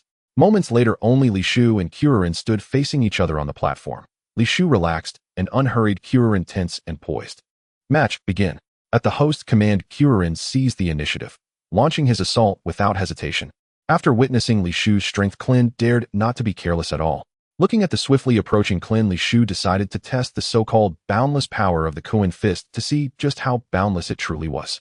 Li Shu slightly turned to the side, a confident smile playing at the corners of his mouth. He beckoned Klin with a hand, then immediately began performing the difficult maneuver of dribbling the ball between his legs. What? Klin? What? Yukong? What? Master Roshi? What? The audience. The host was left speechless. What? What kind of move is this? My goodness. Contestant Li Shu is actually playing basketball. Could this be a brand new school of combat we have never seen before? Is it called basketball fist? Everyone was stunned. Klin was particularly flustered, utterly confused by Li Shu's move, which seemed to be full of openings. Had he never used it before? But he had already launched his attack. There was no turning back now, and he charged forward with determination. Li Shu at this moment felt somewhat speechless. He never expected that the starting move of the Kuin Fist would be so explosive. Had he known it would be like this, he would never have executed this move under the gaze of the crowd. At the same time, a type of fist intent known as awkwardness quietly spread outwards from Li Shu. Even Li Shu, who was throwing the punch, found it hard to escape, as a deeply awkward emotion inexplicably surged within him. Klin was the first to bear the brunt. He suddenly felt that his movements were extremely awkward, with all 10 toes involuntarily curling up, goosebumps rising all over his body. This sudden change caused his attack to falter, revealing significant openings. It's over, Klin exclaimed, his face paling in shock, completely bewildered by what had just happened. However, Li Shu did not take advantage of this opportunity to defeat Klin, for once the Kuin Fist was initiated, it could not be stopped midway. He had to complete the entire sequence. What the heck? Why didn't the system inform me of such important information in advance? Li Shu was somewhat angry, his body moving uncontrollably. He suddenly turned around, using one shoulder lower than the other, repeatedly bumping Klin's incoming foot with the lower shoulder. This move was none other than the famous Iron Mountain Lean. With each bump, the awkward fist intent intensified. With several popping sounds, Klin's toes actually tore through his shoes, exposing them. Under the assault of the Iron Mountain Lean, he fell to the ground. Klin was seen writhing on the ground in pain, as if he were undergoing an indescribable agony, every hair on his body standing on end. However, Li Shu's offensive was not yet over. The host, suppressing the awkwardness within, explained, "What is happening? What is going on? Li Shu's basketball fist is actually this formidable. With just one strike, he has put Klin in such a dire state. This is a golden opportunity. Will Li Shu consider the friendship with his fellow disciples, or will he pursue the attack? What? Li Shu has chosen neither, instead jumping up to dance on the spot. Is this a contempt for his opponent? My heavens! At this moment, Li Shu was internally screaming, "Stop! Dog system, I'm telling you to make me stop." However, his body continued to move uncontrollably, one hand covering his groin, while the other waved about slightly, tilting to one side as he looked back. "Stop! I can't retreat any further. I'm going to fall out of the ring." Li Shu was completely panicked. He never expected the Kuan fist to be this terrifying. Fortunately, he had the skill thick skin, otherwise he would have surely found a crack in the ground to hide in. After finishing the last flamboyant gesture of the Kuan fist, he finally completed the sequence. Meanwhile, Clin lay on the ground frothing at the mouth and twitching uncontrollably, utterly incapacitated by the awkwardness. After a countdown of 10 seconds, the host announced the result of the first semi-final. Li Shu wins. What Li Shu did not expect was that as soon as he finished his Kuan fist, the female audience erupted into cheers, shouting his name. Especially after the host announced Li Shu's victory, the female audience went wild, their cheers growing even more frenzied. "Li Shu Kuan, can we have dinner together tonight? Li Shu Kuan, do you have a girlfriend? Can I date you?" Li Shu stared in shock at the audience below, never imagining that while he was being awkward on stage, the female audience would be so excited. Is this the power of Kuan? Meanwhile, the system's rewards descended once more. "Congratulations, you have achieved Heartthrob and received a bottle of Forgetfulness Water. Achievement points 5. Forgetfulness Water. After use, you can forget one skill. Forgetfulness Water. What a good item." Li Shu waved to the audience and returned backstage, leaving the mess for the host. Fortunately, the host, who was also a part-time judge, was professional enough to calm the frenzied female fans in just a few minutes. Second semi-final. Sun Wukong vs. Namu. With the host's command, the duel between Sun Wukong and Namu was about to begin. In the break area, Li Shu found it hard to concentrate on watching Wukong's match, as the power of the Kuan fist still left him with lingering fears. Should I use the Forgetfulness Water to forget this skill, Li Shu pondered for a moment. Forget it, having more skills is never a burden, or it will surely come in handy someday. I just won't use it regularly. Li Shu quickly made his decision. He suddenly remembered Clin being carried away by the medical staff and hurried over to give Clin a healing bean. Clin gradually woke up, having been knocked out by Li Shu's fist intent. Upon seeing Li Shu, he couldn't help but shiver in fear. He then forced a smile and said, "What was that move? I had no chance to resist at all. Just some nonsense I was playing with. If you want to learn, I can teach you," Li Shu said with a smile. Clin hurriedly shook his head, saying, "Forget it, I can't replicate those moves. They are just too difficult for me." Li Shu chuckled awkwardly. To be honest, if it weren't for the skill thick skin, he would have probably been too ashamed to live. At that moment, Master Rashi rushed over, excitedly grasping Li Shu's hand and urgently saying, "Li Shu, please be sure to teach me this set of fist techniques." Li Shu looked at the passionately excited Master Rashi and understood, immediately nodding. "No problem, Master Wutian." Master Rashi beamed, already imagining the wonderful scene of charming countless girls after learning the Kuan fist. Li Shu furrowed his brow, wondering why the system's voice hadn't sounded yet. This doesn't make sense. Hasn't any achievement task been triggered? It turns out that not all quests will trigger achievement tasks, and Li Shu felt a bit regretful, thinking he had grasped the system's tendencies. Feeling the 9 achievement points he had just earned, Li Shu pondered for a moment and decided to use them to enhance the dinosaur legs. Unfortunately, the Super Blessing Potion has run out. Let's see how effective the Blessing Potion is. Blessing Potion increases luck slightly for 1 minute. I wonder if the effects can stack. Li Shu looked at the 9 bottles of Blessing Potion in his dimensional storage space, and a bold idea popped into his mind. Regardless, he decided to give it a try, as his current achievement points were only enough for 1 enhancement. Li Shu acted decisively and immediately drank 3 bottles of Blessing Potion. Enhancing Endless Dinosaur Legs, LV3. Enhancing. Just as Li Shu had guessed, this enhancement required 8 achievement points, and the next enhancement would likely demand 16 points. Enhancement successful. Congratulations on obtaining Endless Dinosaur Legs, LV4. Endless Dinosaur Legs, LV4, a regenerative edible weapon. It can be embodied as legs and can emit an enticing meat aroma. Equipped, it increases combat power by 5. Success. Li Shu jumped up in joy. Although he couldn't determine whether the Blessing Potion's effects actually stacked, it undoubtedly bolstered his belief in success, making it very worthwhile. As the saying goes, if you believe there is, if you don't there isn't. Later, when he becomes affluent, he plans to ask the system whether effects can indeed stack. Combat power 78. 75. Looking at the slightly increased combat power, Li Shu felt quite satisfied. It was already excellent at this stage. Additionally, after upgrading the dinosaur legs to LV4, a new attribute appeared, emits an enticing meat aroma. This was undoubtedly an excellent equipment skill, especially when facing someone like Wukong, who had an insatiable appetite. Li Shu couldn't help but chuckle at the thought. After the enhancement, Li Shu felt a significant boost in confidence regarding the task of defeating Wukong. He returned to the contestant lounge to continue watching Wukong's match. Upon arriving, he saw Nanwu fighting Wukong using the descending palm technique Skycross Slash. Wukong. Combat power 83, no way. Li Shu was stunned. Wukong's combat power had actually increased during the fight. This undoubtedly raised the difficulty of his task. This outcome left Li Shu very angry, deeply understanding the saying that comparisons can lead to despair. After painstakingly grinding for achievements and nervously playing the odds for enhancements, he only increased by 375 combat power. Wukong, on the other hand, had only been beaten a bit and had surged by 3 points in combat power. Indeed, fearing pain is the greatest hindrance of the Saiyan bloodline. Though he felt a bit unfair, Li Shu understood that if he were just a bit more ruthless and took more hits, he wouldn't be much worse than Wukong. Watching Wukong's pained expression, Li Shu took a sharp breath, feeling a bit better. It really looked quite painful. He was terrified of pain and absolutely did not want to endure it unless absolutely necessary. Seeing Wukong's determination, Li Shu admired him greatly. Nanwa's combat power was only 45 points, and Wukong could easily defeat him, yet he controlled his strength to match Nanwa's level, using this to hone himself. Time and again, he squeezed out Nanwa's potential, forcing him to employ even more powerful moves. With such martial will, Li Shu felt he could not compare or achieve. If it were him, he would have easily defeated Nanwu, thinking, "Wanna fight me? Dream on." As Nanwu exhausted his moves, Wukong, feeling no pressure, swiftly defeated his opponent and advanced to the finals. Seeing Nanwu's dejected expression, Li Shu knew an opportunity had arrived and stopped Nanwu, who was about to leave. "Mr. Nanwu, I wish to help your hometown solve the water source issue." In response to Nanwu's puzzled gaze, Li Shu spoke frankly. He knew Nanwu came from a poor and backward tribe with a severe water shortage where people died of thirst every day, making life extremely difficult. Nanwu's wish was to win the martial arts competition prize money to improve the water conditions in his hometown.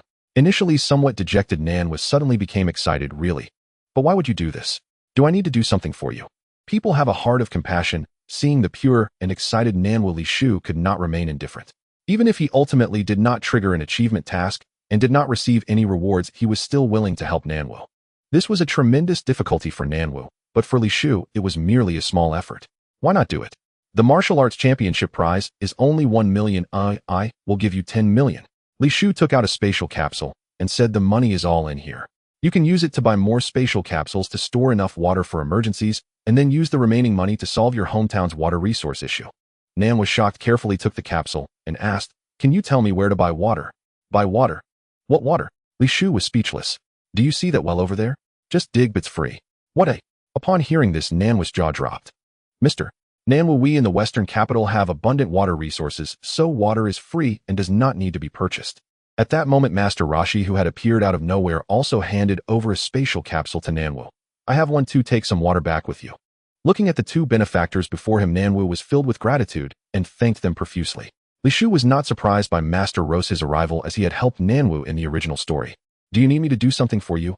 Nanwu felt he could not repay them and insisted on helping in some way. Li Shu and Master Rashi had no choice but to eventually dismiss Nanwu after much persuasion. "Congratulations, you have achieved the task Nanwu's wish and received a reward of Super Divine Water, 500 ml, achievement points 2. Super Divine Water with the power of deadly poison, it activates a person's potential. It is recommended for use by those with pure hearts. Endure it and take off or fail and be left behind. Super Divine Water." Hearing this reward, Li Shu was stunned. There was no way he would ever drink that stuff. In the original story, even someone as pure as Sun Wukong had suffered terribly from the poison and was left with a viral heart disease as a result. And what about himself? With the lingering 5,000 T of study materials in his mind, having lived in the internet age and been washed by big data, was he still pure? In his previous life, pure individuals might have already qualified for protection under National Endangered Species criteria. After handling the matters with Nanmo, it wasn't long before, under the announcer's declaration, the finals of the 21st Martial Arts Tournament finally commenced. Meanwhile, a long-lost voice of the system echoed in Li Shu's mind. "Congratulations, you have achieved 10 consecutive victories in the 21st Martial Arts Tournament. Reward a bottle of Super Blessing Potion, achievement points 8. Congratulations, you have achieved finalist in the 21st Martial Arts Tournament. Reward 2 bottles of Super Blessing Potion, achievement points 10. Upon hearing the voice, Li Shu was startled for a moment, as he had forgotten about this matter. Initially, he always had a feeling that something was missing, but he couldn't quite remember what it was. Now he finally understood where that feeling came from. It turns out the system had forgotten to issue the rewards. The system said, "Sorry, I was slacking off just now and forgot to issue the rewards. To comfort your fragile heart, I have decided to compensate you with a free inquiry opportunity. Congratulations, you have received a reward, free consultation once." Alright, so this is how you work, huh? I will file a complaint against you." Li Shu grumbled inwardly, but did not really file a complaint as there was simply no way to do so. The comforting aspect was that the system still retained a semblance of humanity, not cheating him out of his rewards. This was a hefty sum of 18 achievement points. Moreover, there were 3 bottles of Super Blessing Potion. If they were to be cheated, he wouldn't even remember it. Coincidentally, Li Shu had a question to ask, and he promptly used this opportunity for free consultation. Which system items have effects that can be used in combination? Li Shu organized his words and inquired. The system replied, there are. Too many. Take a look for yourself. Congratulations, you have received a list of items with stackable effects. Is there really such an operation? Li Shu hurriedly opened the dimensional storage space to check the items in the list. The list was densely packed with countless item names, and Li Shu was dazzled. He scanned from beginning to end, but did not see the name of Blessing Potion. This discovery left Li Shu somewhat disappointed. Indeed, it was just a psychological effect of his own, and Blessing Potion could not be stacked. However, Li Shu made a new discovery. He saw items like Invisibility Enlightenment Potion, Super Saiyan Enlightenment Potion, Super Transformation Enlightenment Potion, and so on. In short, all enlightenment potions with enlightenment effects could be used in combination, and the more potions taken at once, the higher the chance of enlightenment.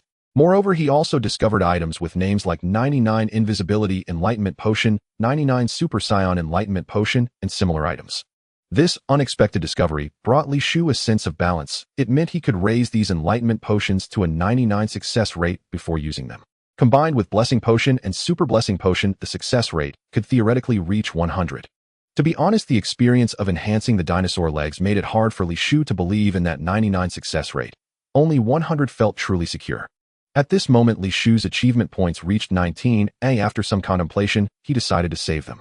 At this stage, enhancing the dinosaur legs held little significance for him. It was already sufficient. 8 points for 10 consecutive victories, 10 points for being a finalist. If I win the championship, won't the achievement points reward for a perfect victory and the championship reward soar? Li Shu was very much looking forward to the final reward, fully prepared to be beaten by Wukong.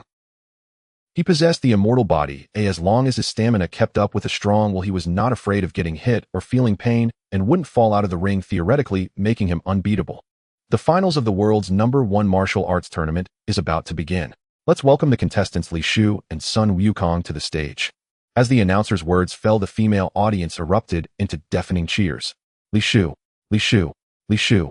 Among them, Bulma's cheers were the loudest. Regardless of the outcome, Li Shu had already become the most popular contestant in this martial arts tournament. Such a scene was something Li Shu never expected. He once again felt the charm of Koan. It seems I need to enhance the thick-skin skill. With my current skill strength, I can hardly handle it. Li Shu silently issued the command. Upgrading. Congratulations, upgrade successful. You have obtained the skill Thick Skin Del V1. Thick Skin Del V1, comparable to the thickness of the Great Wall, significantly reduces your sense of shame. This upgrade cost 5 achievement points, and Li Shu felt it was worth every bit. Suddenly, he felt like a different person, able to face the adoring female fans with ease.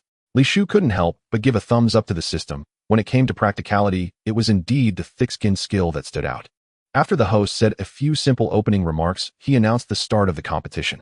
Wukong watched his brother seriously. Li Shu's casual stance seemed full of flaws, yet he dared not be careless. In Baobao Mountain, he had sparred with his brother countless times. Although he had won most of them, he knew it was because his brother had never gone all out.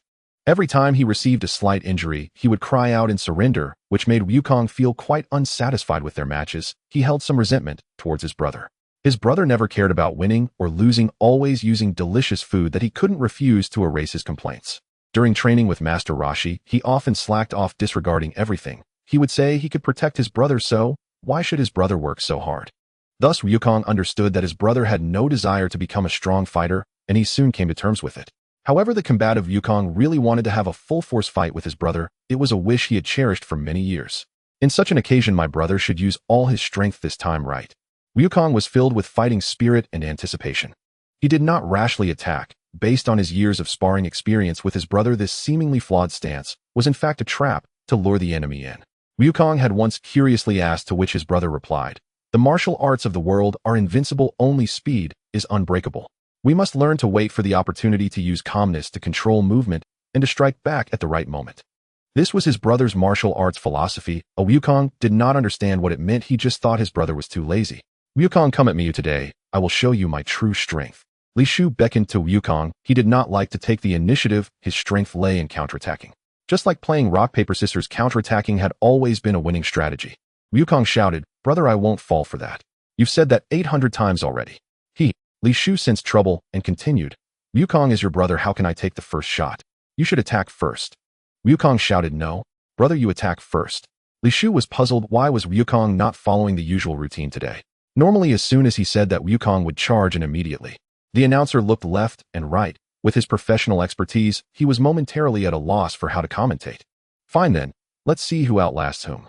Li Shu shrugged indifferently, then suddenly produced a perfectly charred dinosaur leg, its savory aroma wafting through the air as he began eating it without a care. What? Competitor Li Shu has begun eating, right here on the final stage. The host exclaimed in astonishment, then continued, how will competitor son Wukong respond to such provocation? Let us watch closely. Look, no child could possibly resist such taunting.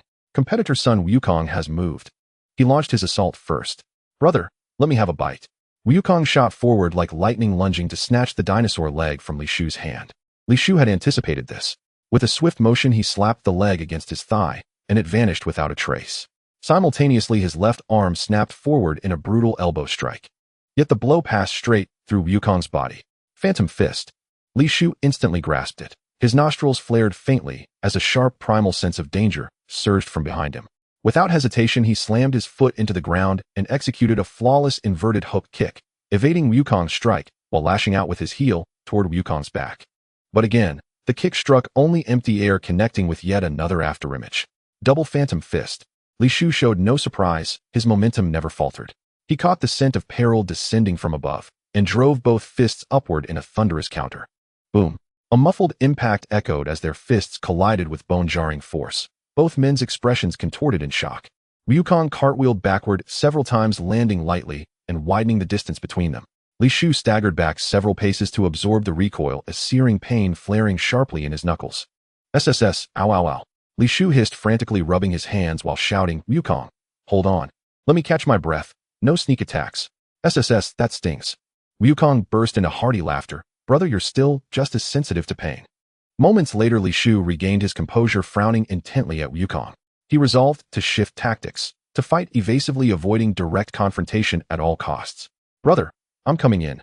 Wukong charged headlong, launching a blinding flying kick, only for it to strike empty space, leaving behind nothing but Li Shu's fading afterimage. Kamehameha! A shout rang out from above, followed instantly by a brilliant azure energy wave. Wukong reacted with astonishing speed, recovering his balance midair. He assumed the signature stance and fired his own Kamehameha just as the incoming wave neared impact. The two azure waves collided and annihilated each other in a silent, radiant flash. Master Roshi stared, eyes wide with disbelief. His lifelong masterpiece, mastered in an instant by these two brothers, was profoundly humbling. Hey brother, I've learned it too. Wukong beamed proudly. Li Shu wasn't surprised. He raised a single finger, energy coalescing at its tip, then released a searing beam with a sharp bayou. Wukong recoiled in alarm. He'd never seen his brother wield such a technique. He leapt skyward just in time, where he'd stood moments before now gaped a smoking crater. Brother, what is this move? Wukong cried, suspended midair in stunned awe. Li Shu grinned, a self-invented technique, inspired by a certain drama. Behold the 6 Meridian Divine Sword. With that, Li Shu unleashed a rapid barrage at his airborne target. Wukong panicked. With no foothold in midair, evasion was near impossible. Several beams struck true, wounding him instantly. The concussive force sent him hurtling uncontrollably toward the arena's edge. So, it seems winning wasn't as difficult as I imagined. Clearly I've grown far stronger. Li Shu watched elated. This effortless victory had exceeded all expectations. Yet just as everyone assumed Wukong's defeat was inevitable, fate intervened. Wukong's tail erupted into furious motion, spinning like a helicopter rotor, and lifted him cleanly back onto the platform. Li Shu gaped, utterly dumbfounded. Never in his wildest dreams had he imagined the tail could serve that purpose. The host roared, electrified. Competitor son Wukong has flown back, using his tail. This legendary duel is far from over. Haha. Wukong grinned, baring his teeth. Brother, I'm going serious now. In an instant he vanished. Li Shu's pulse spiked. He dreaded close-range combat. His nostrils twitched urgently, and immediately detected danger surging from behind. But just as he prepared to react, his face paled. No, not just behind. Danger also loomed from above. What was happening? That split-second hesitation cost him everything. A devastating blow crashed into his back. Agony ripped through him, wrenching a guttural cry from his throat. Simultaneously, a thick, furry tail coiled tightly around his throat. Li Shu understood instantly why he'd sensed dual threats. The answer was simple. Wukong possessed extraordinary multitasking prowess, launching 2 simultaneous strikes from different directions. While his head smashed into Li Shu's back, his tail simultaneously constricted around his neck, overloading Li Shu's senses with conflicting signals.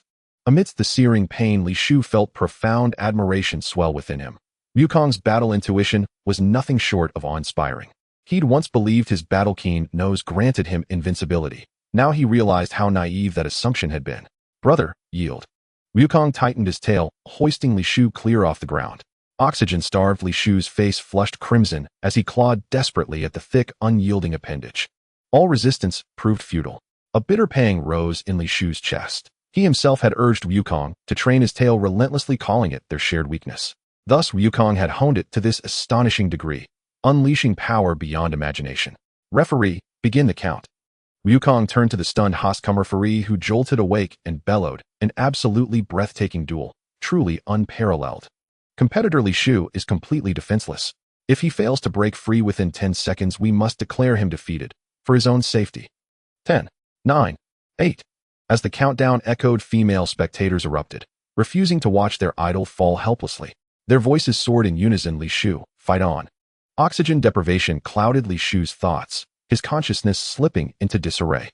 The suffocating sensation of oxygen deprivation caused immense pain for Li Shu. Faced with this predicament, he was not without a way to break through, but the intense pain and suffocation left his mind short-circuited, as if it could shut down at any moment. This isn't normal, this pain is abnormal. Li Shu suddenly thought of something. Indeed, he was afraid of pain, but who among the modern youth wasn't? Yet it shouldn't be this excruciating. The feeling of suffocation and the impact on his back were not new to him from his past life, and they had never hurt this much before. It was as if something had amplified his pain tenfold, hundredfold, thousandfold, 10,000-fold. He had never paid attention before, because even the slightest pain would prompt him to seek relief. But now it was different. He was at the finals, and he had to endure this extreme suffering. He had mentally prepared himself, but upon reflection, this pain was simply outrageous. There's a problem. It must be the immortal body that's faulty. Amidst the intense agony, a spark of inspiration flashed through Li Shu's mind, instantly honing in on the suspected culprit. Among all the skills he had not described, only the immortal body seemed suspect. After all, the combat series skills were all local abilities. He knew the Saiyan bloodline well, and most importantly, on the very first day of his arrival in the Dragon Ball world, he had been chewed nearly to death by a dinosaur and almost fainted. That was his first time being eaten by a dinosaur. Li Shu had no experience, so he hadn't noticed the abnormality in the pain. After his thoughts became clear, Li Shu's willpower was enhanced. Under the influence of the Saiyan bloodline, he managed to stay conscious even amidst such extreme pain. I haven't fallen yet, don't count me out. Li Shu's voice emerged hoarsely from his throat, strained and filled with suffering. The host stared in shock at Li Shu, whose face was flushed and seemed on the brink of collapse, and excitedly shouted, "Oh my! Li Shu has awakened. He hasn't fainted. But his current situation is dire. What method will he use to resolve his predicament? Let's wait and see." This spectacular duel is truly an unparalleled visual feast. Goku furrowed his brow, watching Li Shu with concern, and said, "Big brother, just give up. If this continues, you really will die." "Don't worry, I won't die. I still have my ultimate move," Li Shu said with great difficulty. "Don't forget, I have a tail too." The moment those words left his mouth, a whip-like shadow suddenly lashed out at Goku. Goku was taken aback, since Li Shu's tail was mostly coiled around his waist, and seldom used, it was easily overlooked. Even Goku, who had been living with Li Shu for over 5 years, overlooked this detail. Crack! Like a long whip, the tail struck Goku's head fiercely, leaving a gnarled mark, and Goku immediately cried out in pain, clutching his head. Seizing the opportunity, Li Shu broke free from his restraints, greedily inhaling the fresh air, still haunted by the near loss to Goku. Once he secured the championship achievement value, he would definitely ask the system why he was so afraid of pain, wondering if it was related to the hidden information of the immortal body. Regardless of the outcome, his fear of pain was a predetermined fact. Once the Dragon Balls cooled and restored, he would gather all 7 Dragon Balls at the first opportunity to wish for no pain while completing the mainline Saiyan task. As for whether this would change the course of the plot and lead to terrifying consequences, Li Shu couldn't care less. The most important thing was his own comfort. With his mind made up, Li Shu took a deep breath, puffed out his cheeks, and launched the attack with a Kamehameha. Just as Goku prepared to counter, Li Shu's mouth, unable to hold back any longer, suddenly opened wide, letting out an earth-shattering roar. Lion's roar manifested in the Dragon Ball world. The surrounding walls shattered under the intense sonic wave attack, and the host nearest to the arena was directly blown away. The audience clutched their ears in pain, each one turning pale as they stared at Li Shu in the arena. This guy? he hides such immense power? Master Roshi was the most shocked, feeling that even in a direct confrontation, he would likely have difficulty defeating Li Shu. For instance, he found this very move hard to counter, and a single misstep could lead to his defeat. Seeing this, any lingering reluctance in Master Roshi instantly dissipated. He had to admit that Li Shu indeed possessed the strength to win against him. Master Roshi gazed at the two young men before him, sensing that a new era was about to dawn, and this old man would struggle to keep up with the pace of the younger generation. He would become a spectator witnessing the birth of the strongest martial artist of the new era, and he took pride in that. After all, both of these exceptionally gifted young men were his disciples. Ha ha ha. Incredible. Li Shu can unleash such terrifying destructive power with just a roar. How will Goku at the center of the attack respond? It must be said that the host and referee were incredibly dedicated, still passionately narrating the events. At that moment, Goku's position was shrouded in smoke from the Kamehameha attack, obscuring his appearance. Li Shu furrowed his brow. The situation before him felt very familiar. Anyone who had watched Dragon Ball would recognize that most people inside would emerge unscathed in such circumstances. Sure enough, as the smoke cleared, Goku stood there completely naked, his face filled with shock. No way, the Kamehameha plus the lion's roar only destroyed my clothes. Is this what it means to be a protagonist? Li Shu was also dumbfounded upon seeing the result. Seeing Goku's little bell, the host hurriedly shouted, "The match is temporarily suspended. Goku, do you have spare clothes?" "No," Goku said, scratching the back of his head, innocently looking harmless. At this moment, the shocked Krillin snapped back to reality, took off his own clothes, and gave them to Goku while he changed into the clothes he wore at the Shaolin Temple. The match resumed. "Big brother, you're really amazing when you're serious," Goku said to Li Shu. "But I'm not weak either. I will go all out." Li Shu looked at Goku solemnly. Aside from the flying Nimbus technique, he had already used all his skills. The next battle would be an intense melee fight. Li Shu took a deep breath, mentally prepared to enjoy the extreme pain. The two brothers exchanged glances, both seeing the fierce combat spirit in each other's eyes. Boom. The two vanished simultaneously from their original spots. "Gone. Both of them are gone," the host exclaimed in shock, holding the microphone and scanning the arena, eventually spotting traces of them in the sky. "Everyone look. In the sky, the two of them have jumped into the air at the same time." However, the host's gaze clearly couldn't keep up with the movements of Wukong and Li Shu. At the moment the host looked up at the sky, the aerial confrontation between the two had already concluded, and they crashed to the ground with a thud. Their movements were incredibly swift, leaving behind a series of afterimages, the sounds of fists and feet colliding ringing loudly. Although the audience couldn't see their movements clearly under the host's commentary, they were still captivated. The battle quickly escalated into a fierce confrontation, and the sky gradually darkened as a full moon quietly hung on the horizon. No longer fearing pain, Li Shu grew braver with each fight, showing no signs of weakness, and even subtly gaining the momentum to push Wukong back. Seeing the stalemate, a glint flashed in Li Shu's eyes as he began to implement a plan he had devised earlier. What is that smell? It's so fragrant." After a prolonged battle, both of them had exhausted a lot of energy, and at that moment a tempting aroma of meat wafted through the air, instantly stirring Wukong's hunger. Gurgle, gurgle. Wukong's stomach protested with hunger, and he instinctively looked at Li Shu's right leg, from which the enticing aroma emanated. This brief moment of distraction allowed Wukong to reveal a flaw, and Li Shu seized the opportunity to throw an uppercut, sending Wukong flying. Just as Li Shu was preparing to pursue and knock Wukong out of the ring, he suddenly noticed the full moon in the sky, a surge of violent power awakening within him, causing his expression to change drastically. Li Shu quickly averted his gaze back to Wukong, only to see Wukong's body start to swell rapidly, his abundant fur growing wildly.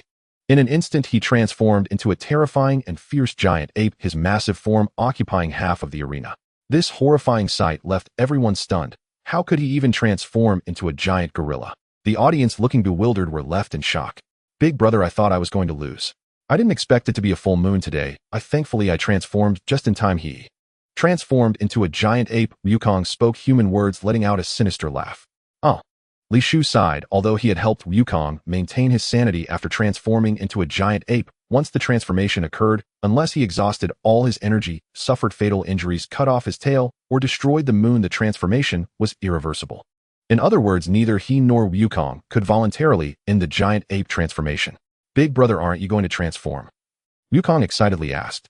Li Shu didn't want to transform. After all, there were so many people watching. The giant ape transformation would surely rip his clothes apart, and once the transformation ended, he would be left completely exposed, leaving his giant dragon on display to the crowd. Even with a skill like thick-skinned LV1, it wouldn't mask his embarrassment. However, some things cannot be avoided, and as he looked at the battle power above giant ape Wukong's head, Li Shu felt utterly despairing. Battle power 830. Upon transforming into a giant ape, his battle power skyrocketed tenfold. How could he fight without transforming? Did he really need to learn from the original story's Master Roshi and destroy the moon? Li Shu quickly abandoned that thought. With his current Kamehameha power, he was still unable to destroy the moon. This is truly frustrating. Li Shu had no choice but to look at the full moon and began his giant ape transformation. After transforming, his battle power reached 945. With the enhancement of the Eye of Battle, he no longer needed a mirror to see the battle power above his head. 945. Li Shu was somewhat surprised and hurriedly calculated a highly difficult math problem in his mind, something an average person couldn't do. 945 divided by 78. 75 equals 12. Upon getting the result, Li Shu instantly understood that his Saiyan bloodline was a level higher than Wukong's, thus the multiplier for his battle power increase after transforming into a giant ape was twice as high. Initially, Li Shu was a bit worried, after all, Wukong's base battle power was higher than his. After transformation, their gap would only widen. Now it seemed that the advantage lay with him after the transformation. Looking at the giant ape Wukong occupying the other half of the arena giant ape, Li Shu couldn't help but let out a wild laugh and threw a punch. With their massive bodies at this moment, taking even 2 steps back would lead them out of the ring. This meant that within such limited space, it would be difficult for them to make any significant movements. The ensuing battle would truly be a contest of strength. In a direct clash, fists striking flesh, there could be no retreat. The spectacular scene, which ordinary people would never witness in a lifetime, ignited the audience's blood. For the Earthlings living in the Dragon Ball world, they could coexist and even marry beastmen. It was not difficult for them to accept that 1 or 2 humans could transform into giant gorillas. Who could have thought? Who could have imagined? The host shouted excitedly.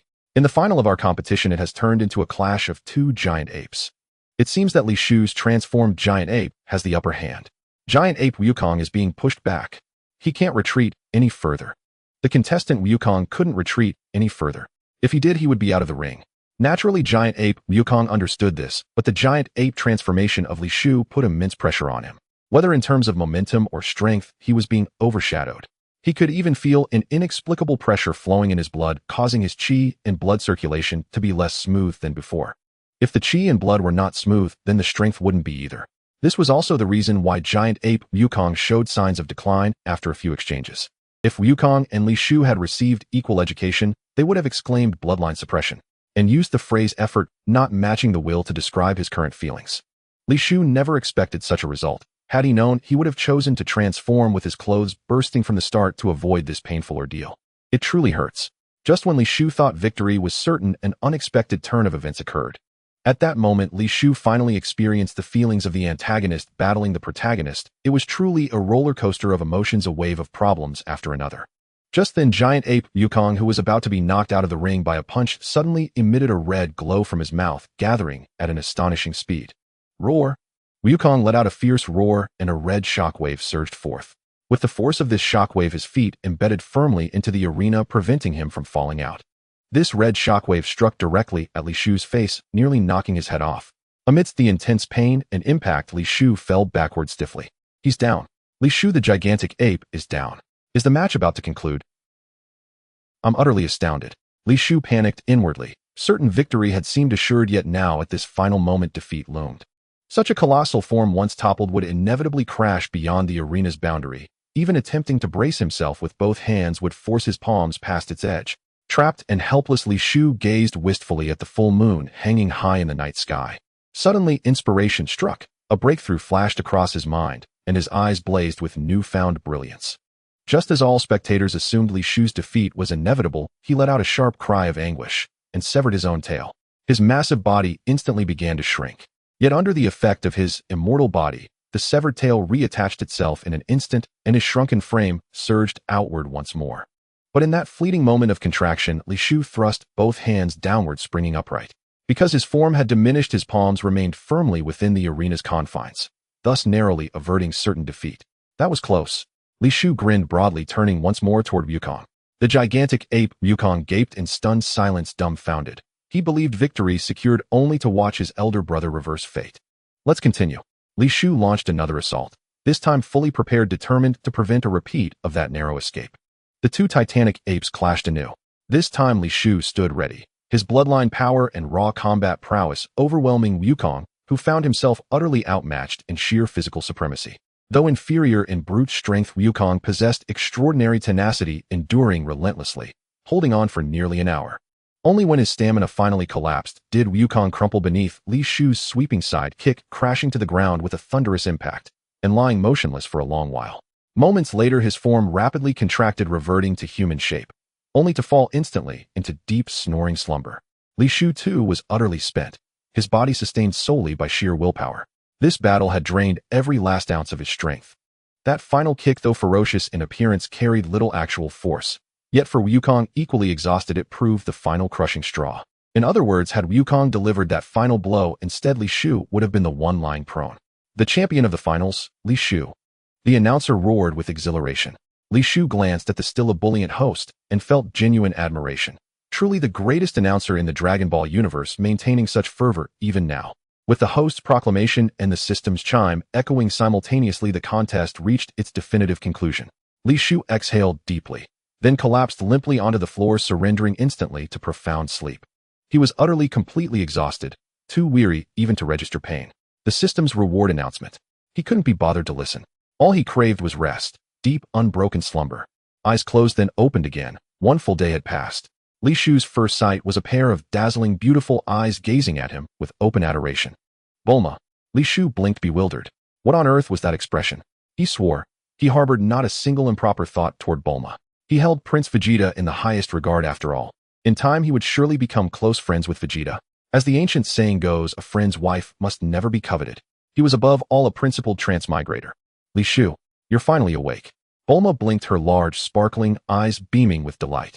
Li Shu remained silent, counting their encounters. This made precisely 4. Their bond was hardly intimate enough to warrant such effusiveness.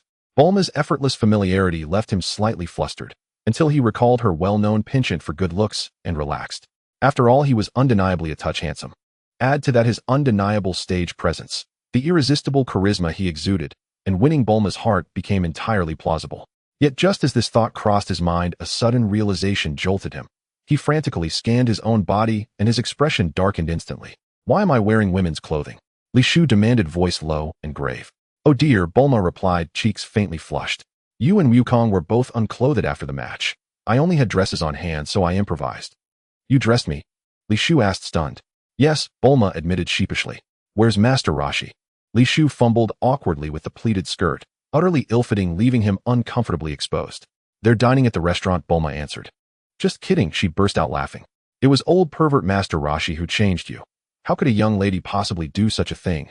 Li Shu exhaled in profound relief. His values remained deeply traditional.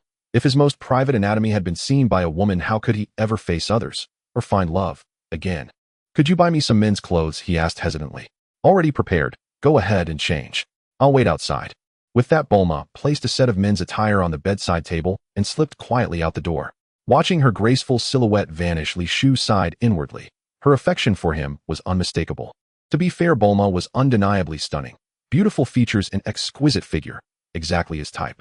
In fact, among his 5 terabytes of accumulated study materials from his past life, no less than 1 terabyte was devoted exclusively to Bulma. It was proving exceedingly difficult to remain composed. Mighty Prince Vegeta, forgive me. I vow only to remain passive. Please arrive soon. We shall meet and honor shall be preserved. Li Shu quickly changed and joined Bulma en route to the restaurant. Along the way, she kept initiating cheerful conversation. He almost asked, aren't you still dating Yamcha? But the words died on his lips before he could utter them. Soon they arrived at the restaurant, and upon entering found Wukong devouring a giant drumstick. Combat power 99. Saiyan bloodline truly is formidable. The battle alone boosted his combat power by 15 points. Li Shu probed his own energy signature and discovered astonishingly that his combat power had also surged to 99.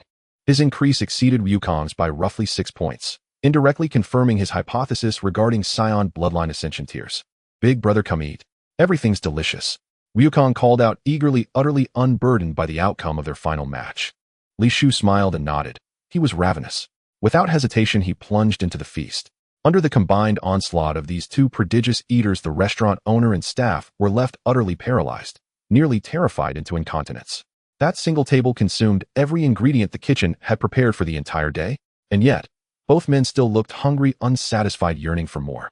Here, Wukong, have my leg. With a sharp crack, Li Shu produced a tumter-long dinosaur thigh, and the two giants seized opposite ends, gnawing away with unrestrained gusto. Wow, brother, how can you not finish this dinosaur leg? Just when I finished one piece of meat, it grows back on its own. Li Shu laughed heartily. This is a dinosaur leg imbued with divine power. It's endless. I happened to obtain it by chance. Divine power dinosaur leg. The turtle sage and others looked on in shock, finding it incredible, but they quickly accepted this fact. One must admire the acceptance ability of humans in the Dragon Ball world. It's simply unrivaled.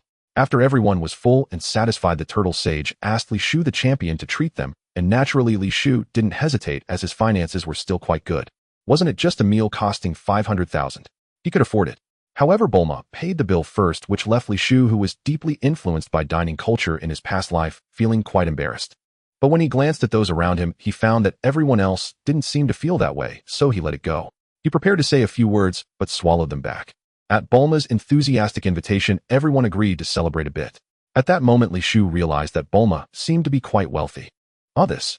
Li Shu quickly shook his head. Men should be a bit reserved.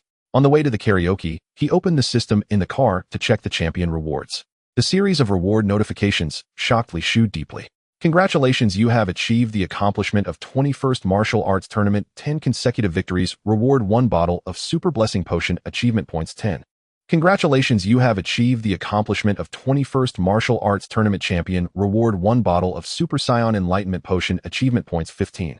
Congratulations, you have achieved the accomplishment of victory, without arrogance, defeat, without discouragement. You have defeated Sun Wukong Hedon in the 21st Martial Arts Tournament. You have received the reward Heart of Battle. Achievement points 5. Congratulations, you have achieved the accomplishment of Iron Will.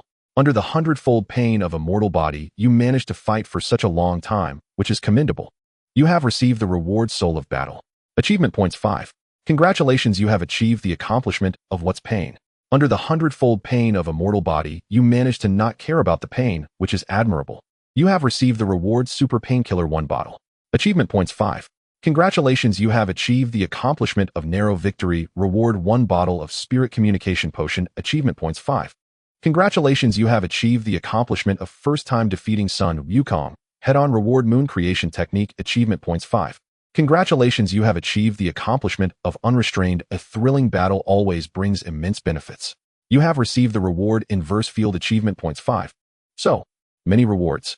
The unexpectedly generous rewards sent Li Shu into a frenzy of joy, especially the phrase 100-fold pain, which enlightened him. As he guessed, the hidden information of a mortal body contained the term 100-fold pain.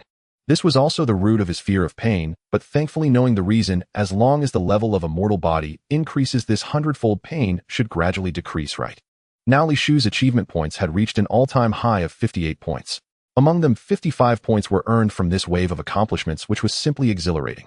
The other 3 points were historical leftovers. Li Shu didn't rush to upgrade a mortal body. If upgrading once required 50 points, he would go from rich to poor in an instant. Moreover, it was just a guess. Even after upgrading, it might not necessarily relieve the pain. Even if it did, the extent probably wouldn't be great.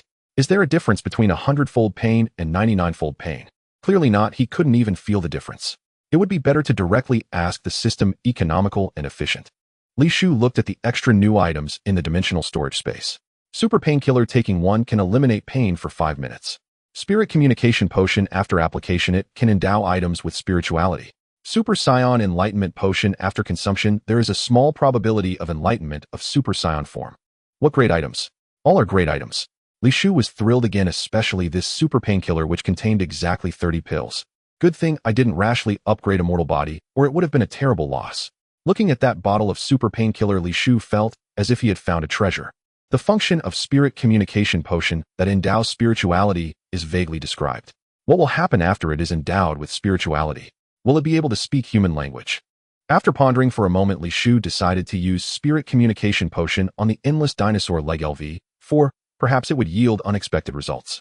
For example, it could proactively cut itself into pieces and feed them to him, moving on its own without needing to be chewed, which would be quite spiritual. Super Saiyan Enlightenment Potion. Li Shu thought for a moment and directly consumed it. After all, he had a way to transform and didn't need to rely on external forces. A failure didn't matter. Congratulations, you have comprehended Super Saiyan form. Li Shu was stunned. Wasn't it supposed to be a low probability? He had already prepared for failure, yet he succeeded directly. Super Saiyan form after transformation battle power increases by 50 times. Hehe. Li Shu couldn't help but laugh. This unexpected joy just kept coming, making it hard for him to stop. It was good to comprehend directly, it saved him some trouble. With his luck bursting, Li Shu's gaze turned to the invisibility technique enlightenment potion. Should I give it a try? One more push. After thinking it over, he still gave up. He simply didn't dare to challenge the system's probabilities. With achievement points soaring to 58, he decided to upgrade the invisibility technique enlightenment potion soon. After dealing with the item rewards, Li Shu looked forward to the new skill. Moon creation technique, as the name suggests. The simple and straightforward description was easily understood by Li Shu. It's a very practical skill that enables him to transform into a giant ape whenever he wants, no longer reliant on the timing. It seems I need to keep a few sets of clothes on me from now on. If only I could have a set of exceptionally resilient clothing. Li Shu felt it necessary to prioritize this small wish, ensuring it held a place when he collected 7 Dragon Balls and summoned Shenron. He then looked at the next skill. Inverse field, centered on oneself, radiating a field with a diameter of 1 kilometer. Within this field, all beings cannot use transformation forms. A divine skill. After reading the description, the words immediately popped into Li Shu's mind. This skill would be extraordinarily useful in the Dragon Ball world. In the Dragon Ball universe, aside from pure-blooded Earthlings and androids, most other powerful races possess multiple transformation abilities.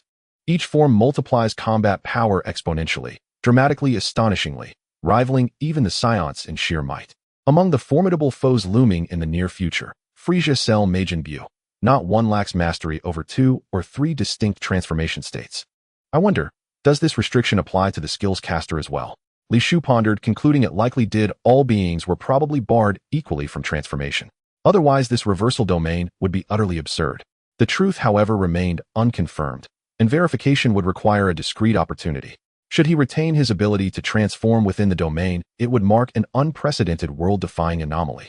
I'll test it tonight somewhere secluded. Li Shu then turned his attention to the newly acquired Combat Strife series skills, Combat Strife Heart and Combat Strife Soul. As expected, no descriptions whatsoever. Another skill demanding trial and intuition. The initial thrill of acquisition gradually faded as the group arrived at a karaoke lounge. One by one, they took the mic, filling the afternoon with song and laughter, body and spirit alike unwound in profound relief. When the final note faded, they stood outside the lounge, exchanging light-hearted farewells and sharing plans for the days ahead. I need to find Grandpa's last memento, the 4-star Dragon Ball. Will you come with me, brother? Goku asked. Li Shu smiled faintly and produced the orb already found it. This very 4-star Dragon Ball had been retrieved from a tiger demon a month after he awakened his Combat Strife Eye, a period during which he'd lain unconscious. Once a dull stone, it now flight buff, flight speed increased by 10 in a hidden achievement. Li Shu sensed this subtle change.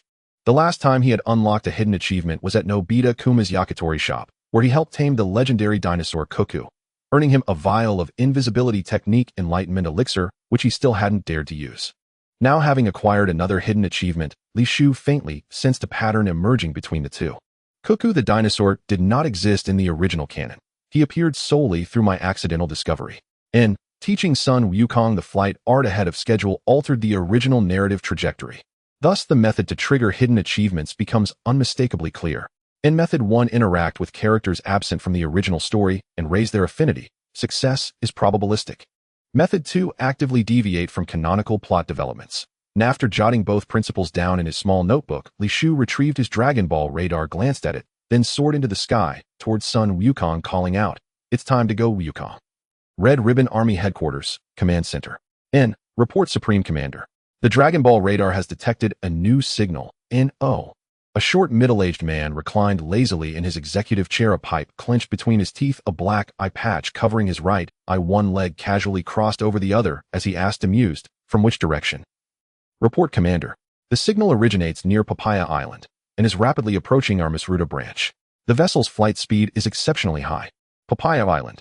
I hear the World Martial Arts Tournament just concluded there.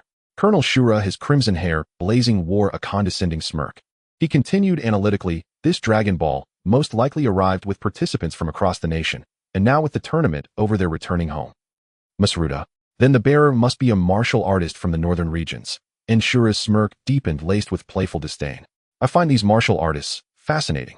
Commander, I request permission to handle this myself, Colonel Shura volunteered confidently. After all, during routine drills, he routinely bested 10 elite soldiers simultaneously, men handpicked from the army's finest. His confidence in his own strength was absolute. To him, the World Martial Arts Tournament with its unknown weaponless combat rules, was nothing but farce unworthy of his participation. He believed without doubt that had he entered victory would have been effortless. In watching Shura's unshakable self-assurance, Commander Black nodded approvingly. Colonel Shura, retrieve our Dragon Ball. As you command, Commander. Shura turned sharply, striding away with swagger, then boarded a fighter jet, with his unit vanishing toward Papaya Island. Wukong, you must fly upright like me, Li Shu remarked, observing Wukong's prone flight posture. Determined to single-handedly reform every character's flying stance in the Dragon Ball universe, he resolved to correct this habit. Wukong blinked up at his elder brother, only now realizing why Li Shu flew upright. Yet he gave it little thought, trying upright flight for a moment before sighing. Brother, flying prone feels much more comfortable. But it's stylish, Li Shu countered nonchalantly. And stylish. Wukong didn't grasp the logic, but under his brother's insistent urging, he reluctantly adopted the upright stance. Soon enough, however, Wukong summoned the flying Nimbus, plopped himself onto its soft surface, and grinned. Brother, surely flying seated is stylish too. Li Shu watched the Nimbus cloud with quiet envy. If there was any flying method truly worthy of awe, it was surely sword riding, or soaring atop a majestic, awe-inspiring mount. At that moment, an idea sparked, a sudden recollection of the spirit bonding elixir. Li Shu pulled out a dinosaur leg, then retrieved the spirit bonding elixir.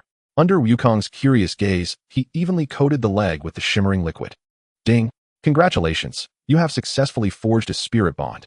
Endless dinosaur leg level IVN type, regenerative consumable spirit artifact ability. I may be affixed to the leg ability. 2 emits an irresistibly savory airman ability. 3 sentience ability. 4 aerial mobility ability. V grants of 5 combat power boost and aerial mobility.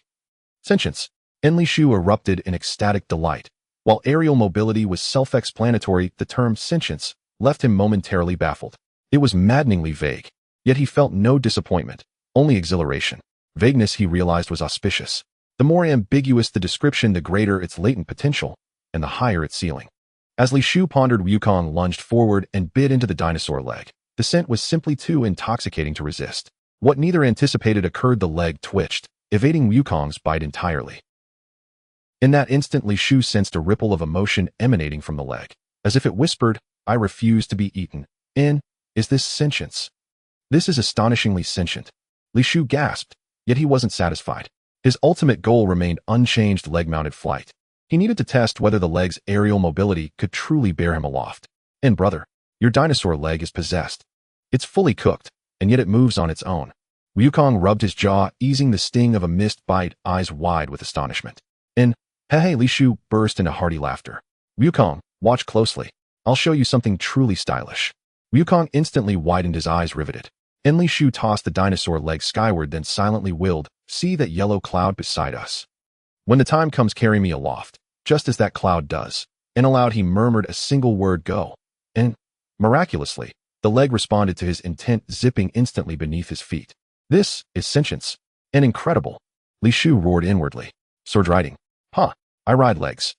A perfectly roasted golden-brown dinosaur leg. And who else dares compare? Knees mooed sword. Like Wukong himself, newly mastering the flight, art darting joyfully through the heavens. Brother, why does a roasted dinosaur leg fly? Is it truly possessed? Wukong chased after him, firing questions. What nonsense is this? Li Shu retorted, feigning offense. This is a spirit artifact I personally refined. A spirit artifact. Wukong frowned, perplexed. Li Shu patiently explained, a weapon imbued with sentience, like your Rui Jingu Bang. Doesn't your staff shrink and expand at will? Oh, that clicked. Wukong drew out his staff and took a hearty bite. His teeth nearly shattered. Grimacing, he lamented, why can't my spirit artifact be edible? Li Shu sat cross-legged on the dinosaur's leg, took out the Dragon Ball radar to take a look, and then pulled out a world map to compare. According to the map, the location of this Dragon Ball is around a village called Zinger near Marsruta in the north. Zinger Village. What kind of place is that? Li Shu's face showed a contemplative expression as he tried hard to recall the memories of the Dragon Balls from 20 years ago. After thinking for a long time, he couldn't remember. However, he did recall that according to the plot development, it should be related to the Red Ribbon Army at this stage. The future androids 17 and 18 were indeed created by this army. It seems like a doctor from this army developed the androids. Should I eliminate this doctor in advance? That would definitely be a hidden achievement.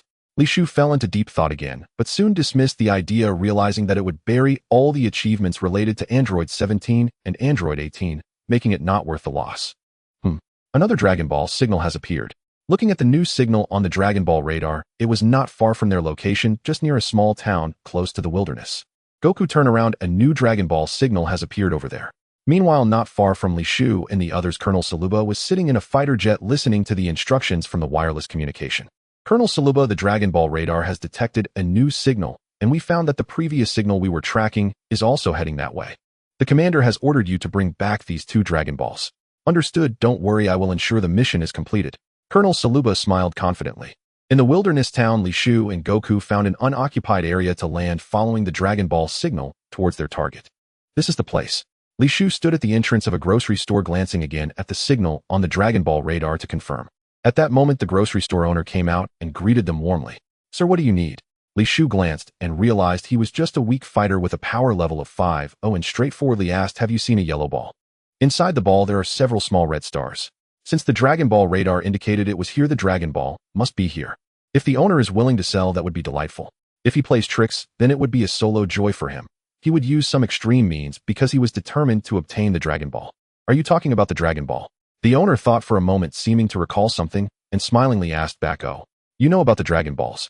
The owner's response surprised Li Shu, as very few people knew about the Dragon Balls, yet the owner of this wilderness town actually knew. The owner still wore a smiling expression and said that is a legendary treasure. It is said that if you gather all 7, any wish can be fulfilled. I bought it from a wandering man at a high price during a chance encounter. Later, after inquiring everywhere, I learned about the legend of the Dragon Balls, but I do not believe such miraculous things exist in the world. Watching the owner speak incessantly, Li Shu lost his patience and bluntly said, aren't you just trying to sell it for a good price? Just tell me how much it is. Hee. The owner chuckled a few times and said, please come in, sir. The price is negotiable. Let's first take a look at the goods. Li Shu didn't hesitate and followed him inside. As the owner went to fetch the Dragon Ball, he said the material of the Dragon Ball is very special. It's something I have never seen before.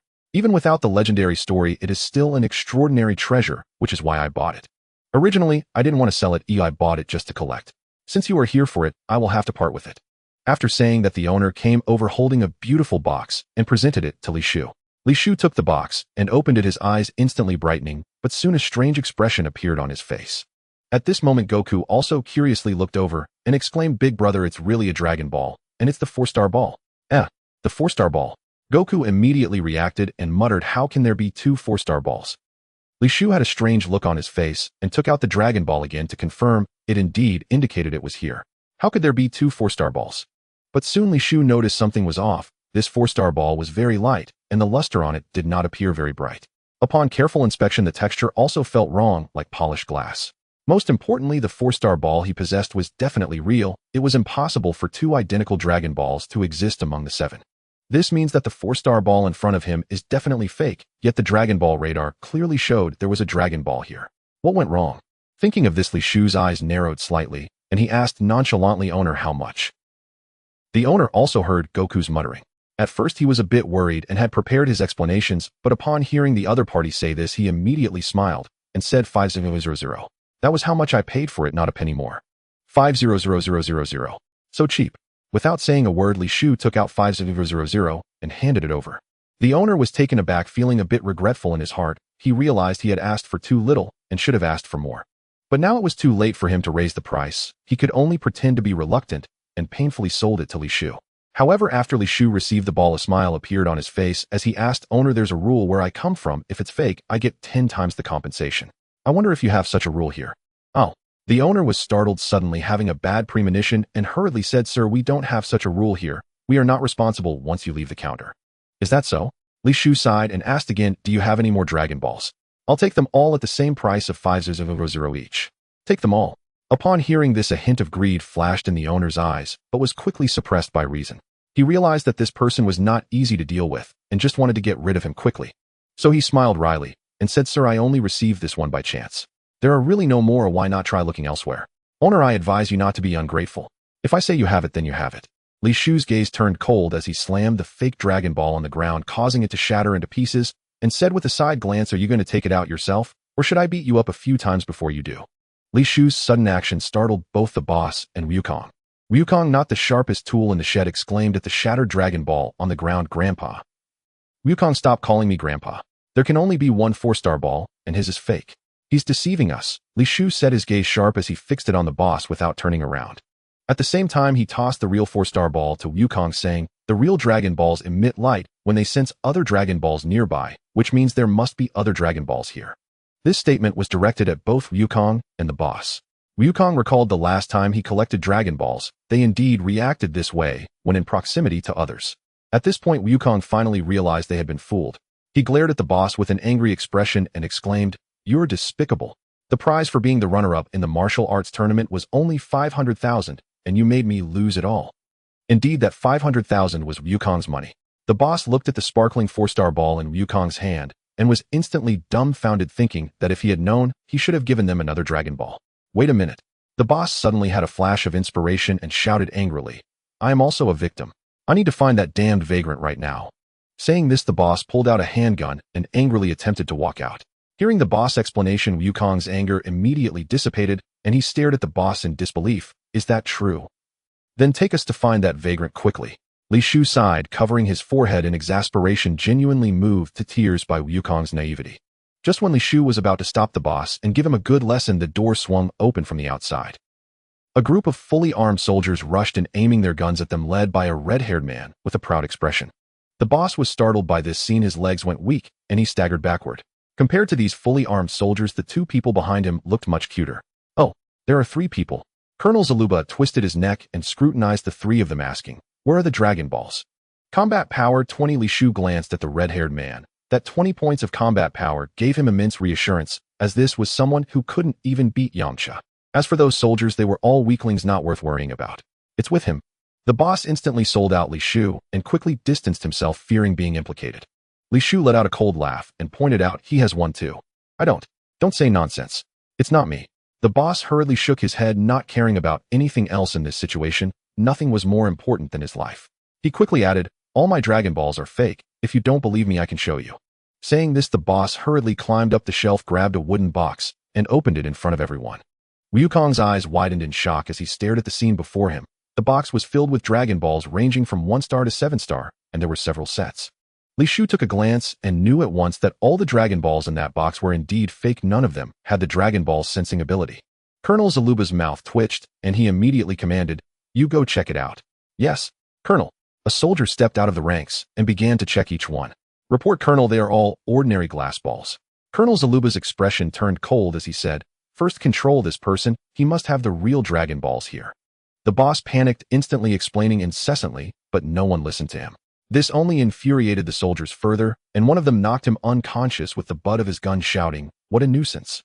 After dealing with the boss, Colonel Zaluba looked at Li Shu, completely disregarding son Wukong, who was just a little brat. "You must have just participated in the World Martial Arts Tournament, right?" Colonel Zaluba suddenly asked, not rushing to inquire about the whereabouts of the Dragon Balls. Li Shu looked at the red-haired man in confusion, not answering that, but instead asking, "Who are you?" Colonel Zaluba sneered proudly, saying, "Let me formally introduce myself.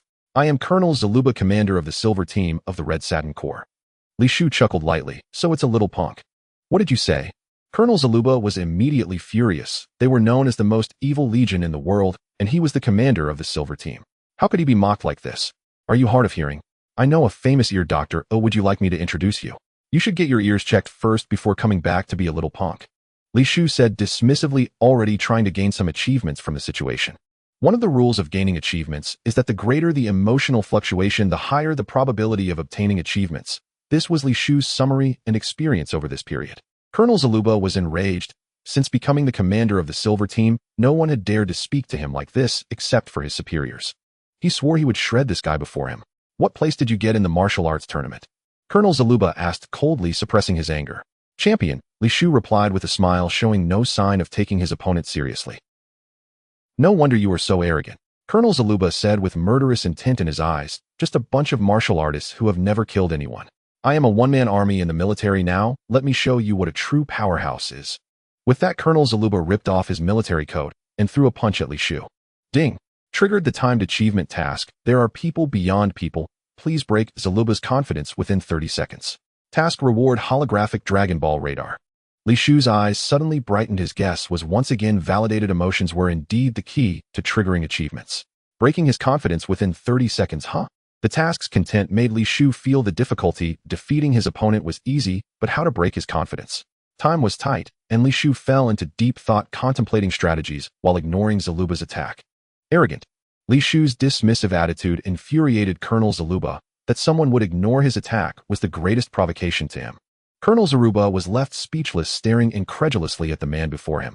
The pain radiating from his fist made him feel as though he had struck steel. How could this be possible? I can take on 10 opponents at once and can crush sandbags with a single punch. With just one punch, Colonel Zaruba felt an unprecedented sense of defeat. His previously strong confidence was now crumbling. A synthetic human. This person must be like the synthetic humans created by Dr. Grow, forged entirely from mimetic alloys. Zaruba instantly found an excuse for himself. It wasn't that he was too weak, but rather that his opponent was not human at all. With this thought, he felt much better. So what if it's a synthetic human? It's just a matter of having a tougher body. With my combat skills, I have defeated 3 synthetic humans in data experiments hidden. Colonel Zaruba said coldly, "Bring me a knife." A soldier promptly presented a sharp, long knife with utmost respect.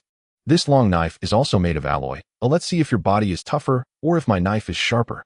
With that, Colonel Zaruba leaped into the air and swung the knife down viciously at Li Shu's head. I've got it. At that moment, Li Shu finally devised a countermeasure. With 20 seconds left on the timer, he swallowed a super painkiller before the long knife could strike him. As the long knife's attack approached, it split his upper body in half. Big brother.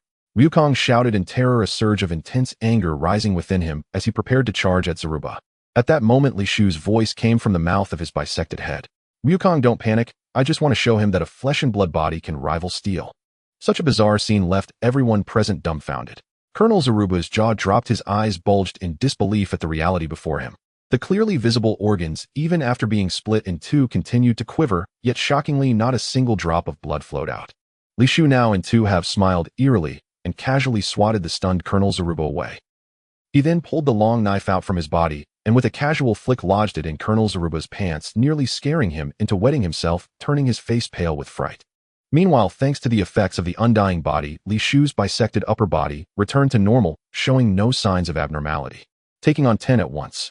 Li Shu looked at Zaruba with contempt, raising his hand as a full moon slowly rose in his grasp. Little brat, have you ever seen such power? Demonic arts.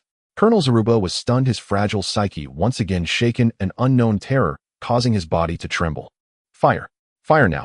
With a loud shout from Colonel Zaruba, the startled soldiers snapped out of their daze and immediately squeezed the triggers. A dense barrage of bullets rained down upon Li Shu and Wukong. However, what followed was a scene that filled them with fear and despair. Instead of the enemy being turned into a sieve, 2 rapidly expanding figures gradually loomed larger in their sight. The bullets struck the furry bodies with a pinging sound, causing no harm whatsoever. Not even a single hair was dislodged. Roar! Roar! 2 gigantic apes burst through the roof, radiating an aura of ferocity akin to world-ending demonic gods, their enormous eyes coldly observing the crowd below like mere ants. As the soldiers gazed at the massive beasts before them, their hearts dropped in terror. After firing a few warning shots, they scattered in panic when they saw no damage was done. Colonel Zaruba, with vacant eyes, looked up. He was already stunned. The first time he encountered a synthetic human had shattered his worldview, making him feel that this world was utterly absurd. Now, just as he had painstakingly reconstructed his worldview and accepted this new reality, he witnessed yet another unbelievable scene. A flesh and blood body was not only impervious to blades and bullets, but after being cleaved in 2 still thrived and instantly returned to normal. Is this something a human can achieve? Now transformed into titanic apes, the sheer ferocity emanating from them shattered his psychological defenses, leaving him feeling utterly helpless and desperate to flee this terrifying place. Thinking back to his earlier arrogance and pride, he felt an overwhelming sense of discomfort and humiliation. His record of taking on 10 opponents at once had once made him proud within the Red Ribbon Army, yet in the face of true strength, he felt so small and fragile. His opponent didn't even need to lift a finger. Merely the aura emitted was enough to shatter his confidence, leaving him in utter despair. Colonel Zaruba wanted to flee, but under the oppressive force of this ferocity, he was paralyzed with fear. Taking on 10. The giant ape spoke human words, its disdainful laughter echoed, and then it roared, "Let me show you what it means to be a single warrior blocking thousands. With just me, I can annihilate your entire Red Ribbon Army." With this mighty roar, Li Shu unleashed the power of the lion's roar. In his giant ape form, his rough and brutal voice amplified by the lion's roar resonated like a world-ending demonic sound, penetrating every heart and ringing in their ears. Oh, ah. The fleeing soldiers clutched their ears in agony, collapsing to the ground with blood flowing from their orifices, writhing like worms struggling in pain. Colonel Zaruba, closest to the giant ape, bore the brunt of the attack, suffering far more than the other soldiers. Not only was he bleeding from his orifices, but blood seeped from every pore of his body, rendering him pale as a ghost. In his eyes there was nothing but fear. Li Shu did not kill, he merely roared for a second before stopping and activating the inverse field. A wave of invisible ripples spread outward, and in an instant Li Shu and Wukong reverted back to their original forms. Big brother. Wukong looked at Li Shu in surprise. The transformation of the giant ape was just undone. He'll explain later. Li Shu's eyes flickered with disappointment. He too was within everyone's range, and unable to transform, even the caster himself could not escape it. Although it felt lengthy, only about 20 seconds had actually passed. This still didn't shatter his resolve. Li Shu frowned as he approached the listless Colonel Zaruba. Don't come any closer. Colonel Zaruba looked at him in horror, yet he had lost all courage to escape, only able to emit a silent plea filled with desperation. With only 5 seconds left on the mission timer, Li Shu looked down at Colonel Zaruba, his expression growing increasingly grim. After all this, would it all be for naught? What do you want? Colonel Zaruba looked at Li Shu in terror, various ominous images flashing through his mind. Li Shu decided to make one last effort. If he truly failed, he would keep Zaruba by his side, tormenting him endlessly, hoping to trigger other achievements. As the saying goes, wealth does not go unearned. For Li Shu, there was no reason to work without reward. In his past life, when fishing, if he caught nothing, he would at least take a handful of dirt with him before leaving. Zaruba instinctively opened his mouth, and Li Shu flicked his fingers, sending a divine beam shooting out. Swallow it within 2 seconds, or I will kill your entire family. Li Shu threatened. At this moment, Zaruba dared not resist. He swallowed it instantly. He initially thought it was poison or some evil thing that could control people's hearts, and had mentally prepared for a tragic fate. But as the divine being went down, all his injuries instantly healed, and he stared at Li Shu in astonishment. Could there be such a miraculous thing in the world? He was acutely aware of how severe his injuries had been, yet now he felt as if he had returned to his peak condition. However, he had completely lost his fighting spirit, possessing no intention of resisting again. The chasm-like disparity between them made him painfully aware of his situation. The arrogance and confidence he had upon arrival had vanished, leaving only deep fear and awe. He could hardly imagine how anyone in the military could defeat an enemy with such power. As the other party had said, if he wished, one person alone could annihilate his proud Red Ribbon Army. After witnessing the other party's capabilities, he firmly believed it. Ding!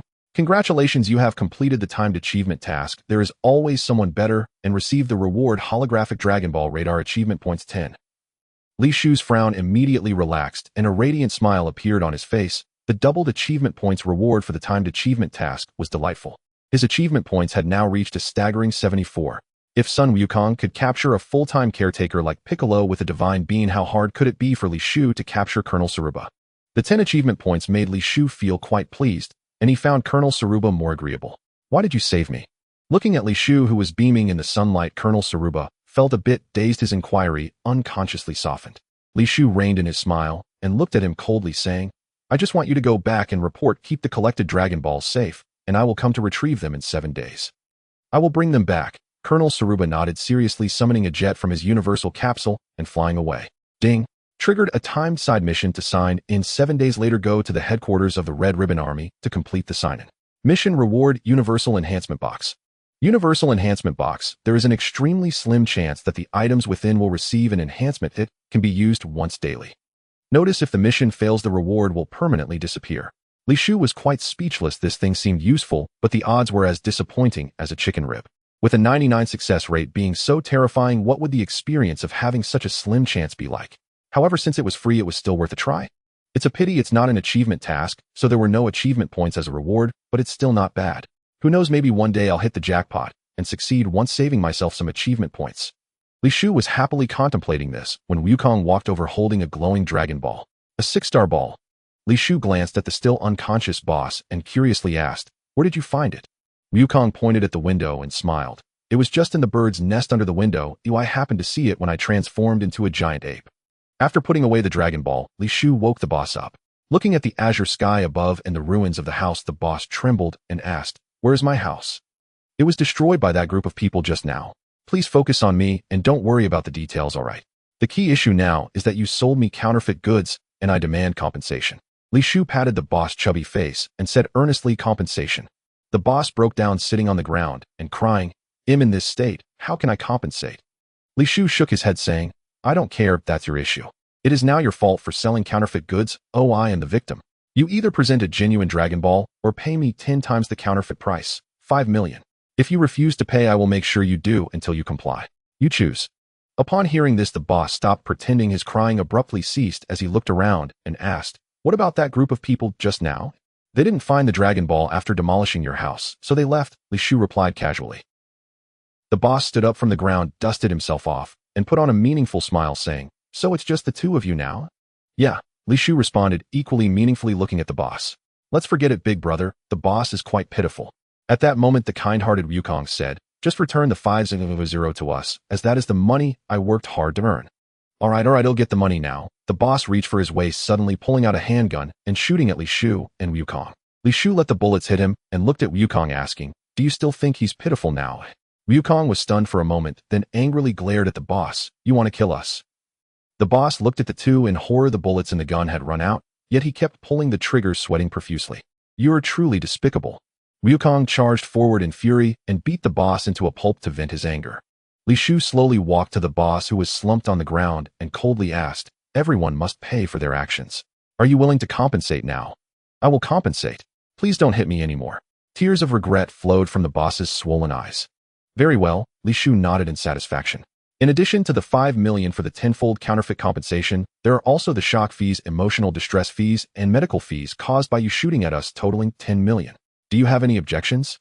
The boss looked at Li Shu in shock, terrified by the exorbitant compensation, feeling breathless, and fainted. "This is truly troublesome." Li Shu frowned and pulled out a divine bean to feed to the boss. The boss, who had just fainted, instantly woke up, looking at Li Shu with eyes filled with fear, as if he were staring at a demon walking among men. Li Shu also discerned from the boss' reaction that the compensation of 10 million was indeed beyond their means. After much haggling, the boss, in tears, finally offered a compensation of 7594521. 86 yuan, which was all the life savings he had accumulated from years of deceit. Seeing that the other party truly had no money left, Li Shu let them go soaring away with a flourish amidst the boss' astonished gaze. Achievement task triggered: punish the wicked and remove evil. Current progress 1300. Task reward: hero title, achievement points 5000. Hero combat power increased by 30. The sudden system notification left Li Shu utterly shocked. It was the first time he had encountered such an achievement task. The enticing reward made him salivate, wishing he could forego searching for the Dragon Balls and instead eliminate 299 wicked individuals right away.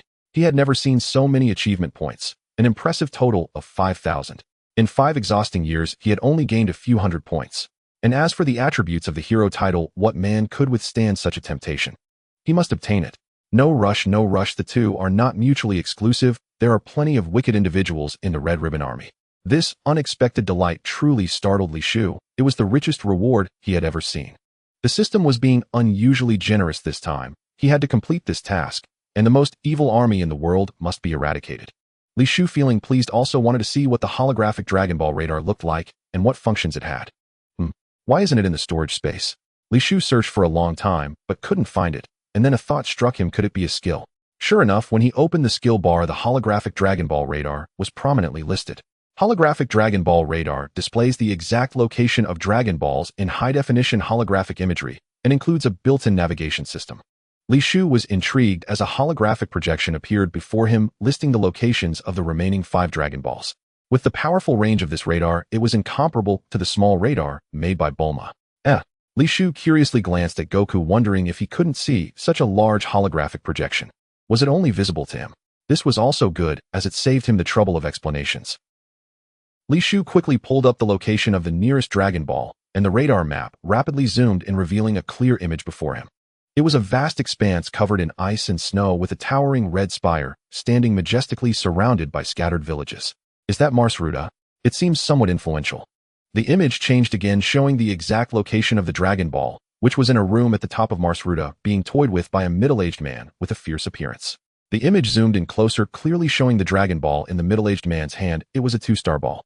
The functionality of the holographic Dragon Ball radar shocked Li Shu. It was simply too powerful. With this, the Dragon Balls can be used right away. A bold idea suddenly formed in Li Shu's mind. Lost in thought, he couldn't help but chuckle. "Big brother, what are you laughing at?" Goku asked curiously. Li Shu quickly came to his senses and replied, "It's nothing new. I think we need to buy some winter clothes. The north is extremely cold." "Sure. And then let's have a big meal. I'm a bit hungry," Goku said cheerfully, fully agreeing with Li Shu's suggestion. After Goku mentioned it, Li Shu also felt a bit hungry, and they agreed to look for a nearby village. With their flying speed, they quickly found a quiet village and made a large purchase of winter supplies before enjoying a hearty meal. Under the astonished gaze of the restaurant owner, Li Shu and Goku consumed enough food for over 80 people, totaling more than 50,000 yuan. Welcome back next time. The restaurant owner respectfully sent off the two guests, feeling quite pleased. The two leisurely strolled along the streets of the village, digesting their meal. Before long, a group of fierce-looking thugs blocked their path. You two gluttons really know how to eat. You spend over 50,000 on a single meal. The leader was a scar-faced man with yellow hair, casually playing with a dagger in his hand. Seeing this, the other villagers quickly retreated into their homes, locking their doors and not daring to get involved. The restaurant owner, watching from a distance, ultimately decided to help the two guests, ignoring his wife's repeated warnings, and called the police. You're really driving me crazy. Even if they catch them, what good will it do? They'll be released in a few days, and they'll seek revenge on us. The wife, tearful, looked at her husband with reproach. The restaurant owner sighed and said, after all, they caused trouble while eating here, we should help them.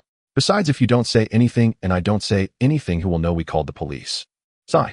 The wife sighed, worry etched on her face. This group was notorious for being thugs in the surrounding villages, lazy and causing trouble without end. They didn't know how many times they had been jailed. But each time they got out, they still hadn't changed their ways, leaving the police quite exasperated. You call us gluttons? Li Shu looked at the yellow-haired man with a fierce gaze. I'm talking about you too, spending 50,000 on a meal. What else could you be but gluttons? Or are you super gluttons? The yellow-haired thug and his friends burst into laughter, casting sinister looks at Li Shu and Goku. I am also hungry and want to experience what it feels like to spend 50,000 on a meal, the yellow-haired thug said coldly. If you're smart, leave the money behind, otherwise you won't be able to leave this place. Li Shu couldn't help but smile. Oh, it was as if trouble had come knocking at his door, and it came in the form of 8 thugs. You're asking for death. The yellow-haired thug was instantly enraged by the smile on Li Shu's face, brandishing his dagger and lunging forward.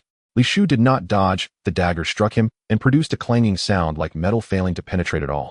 The yellow-haired thug was momentarily stunned and tried stabbing several more times, only to have his hands go numb. He dropped the dagger on the ground. Pick it up. Li Shu's gaze turned cold, looking sternly at the yellow-haired thug, his voice carrying an undeniable authority. The thug, terrified, trembled as he picked up the dagger.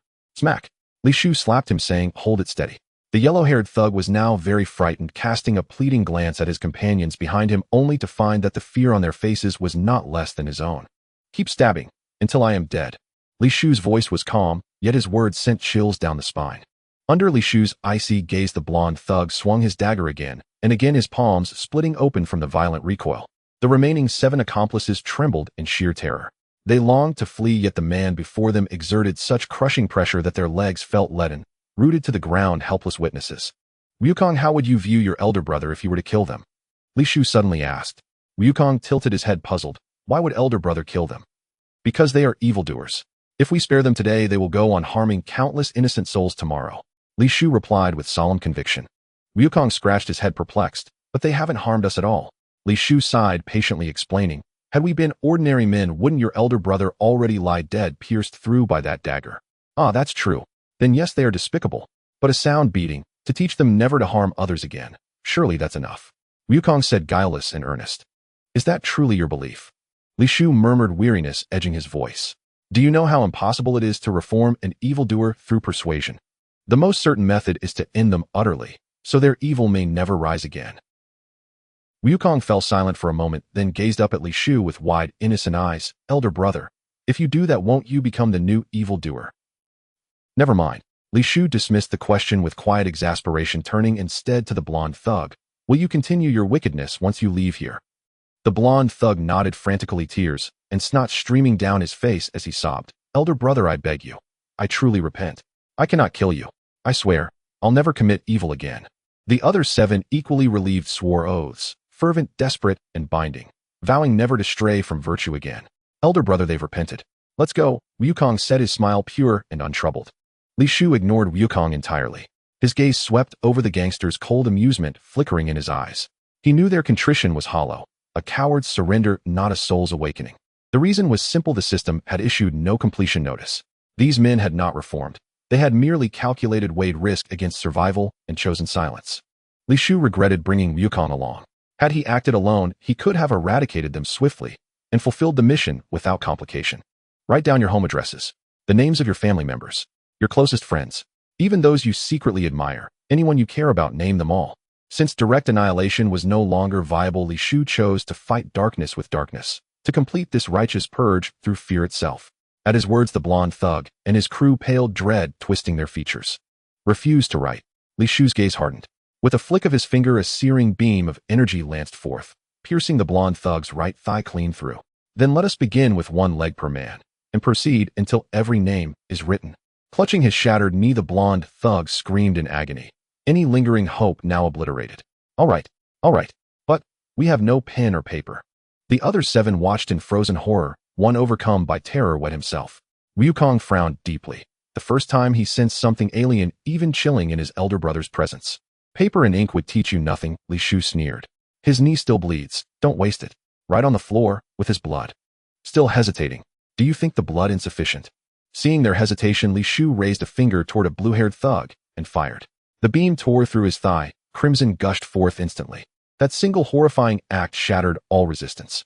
In panic, they lunged toward the wounded men, dipped fingers into warm blood, and scrambled across the floor, writing frantically, terrified the next wound would be theirs. Elder brother, is this not too cruel? Wukong's brow remained knotted, his voice heavy with unease. Li Shu sighed. Wukong, look around you.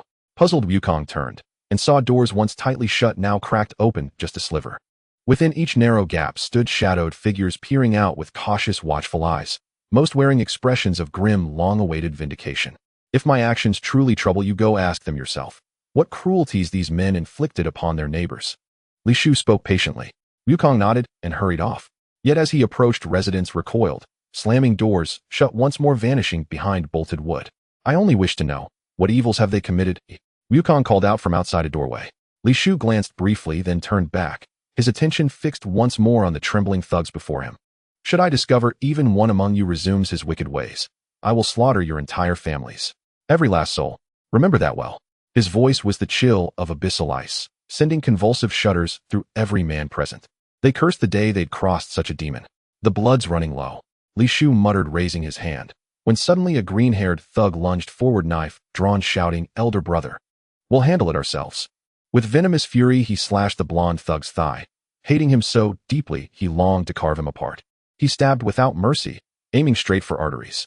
The blonde thug shrieked like a slaughtered beast, blood erupted in pulsing torrents. Even Li Shu winced. He produced a celestial bean and fed it to the blonde thug, then addressed the others, stabbed freely. So long as breath remains, I will restore you. Instantly the wound sealed flesh, knitting whole again, an impossible miracle.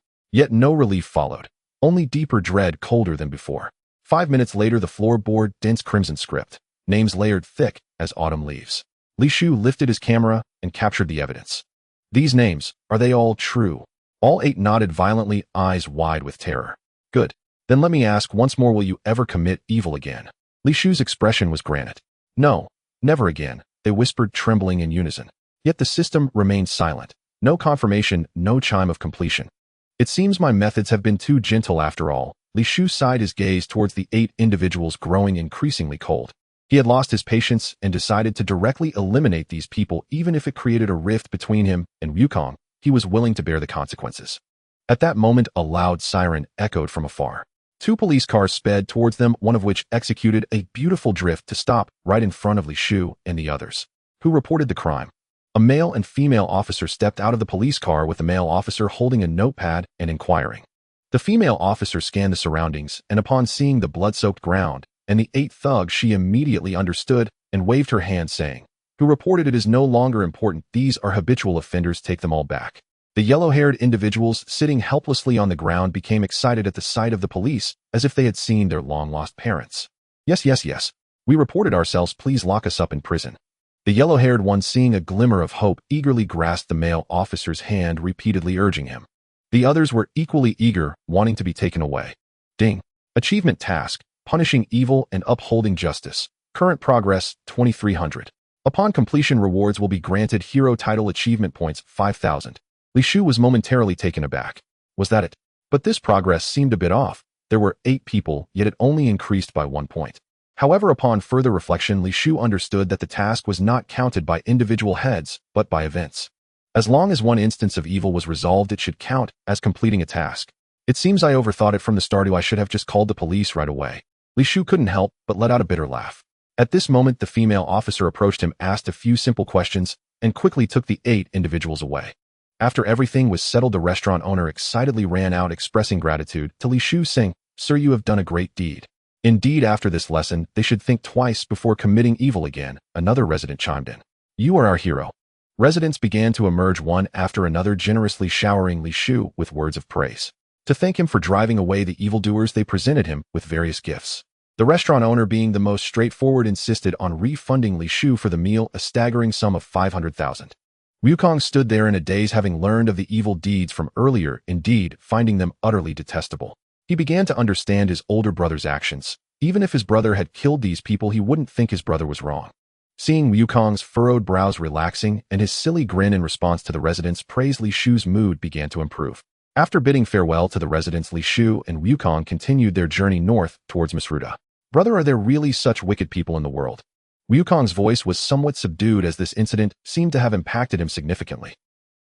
It was the first time Li Shu had seen the optimistic and naive Wukong display such an expression, prompting his curiosity. He couldn't help but ask, "What evil deeds did they commit?" "Brother, do you know what rape means?" Wukong asked in confusion. Li Shu found it hard to explain. After all, Wukong was still at the stage where he casually exposed himself without feeling embarrassed, completely ignorant of such matters. Even if he explained, it would likely be difficult for him to understand.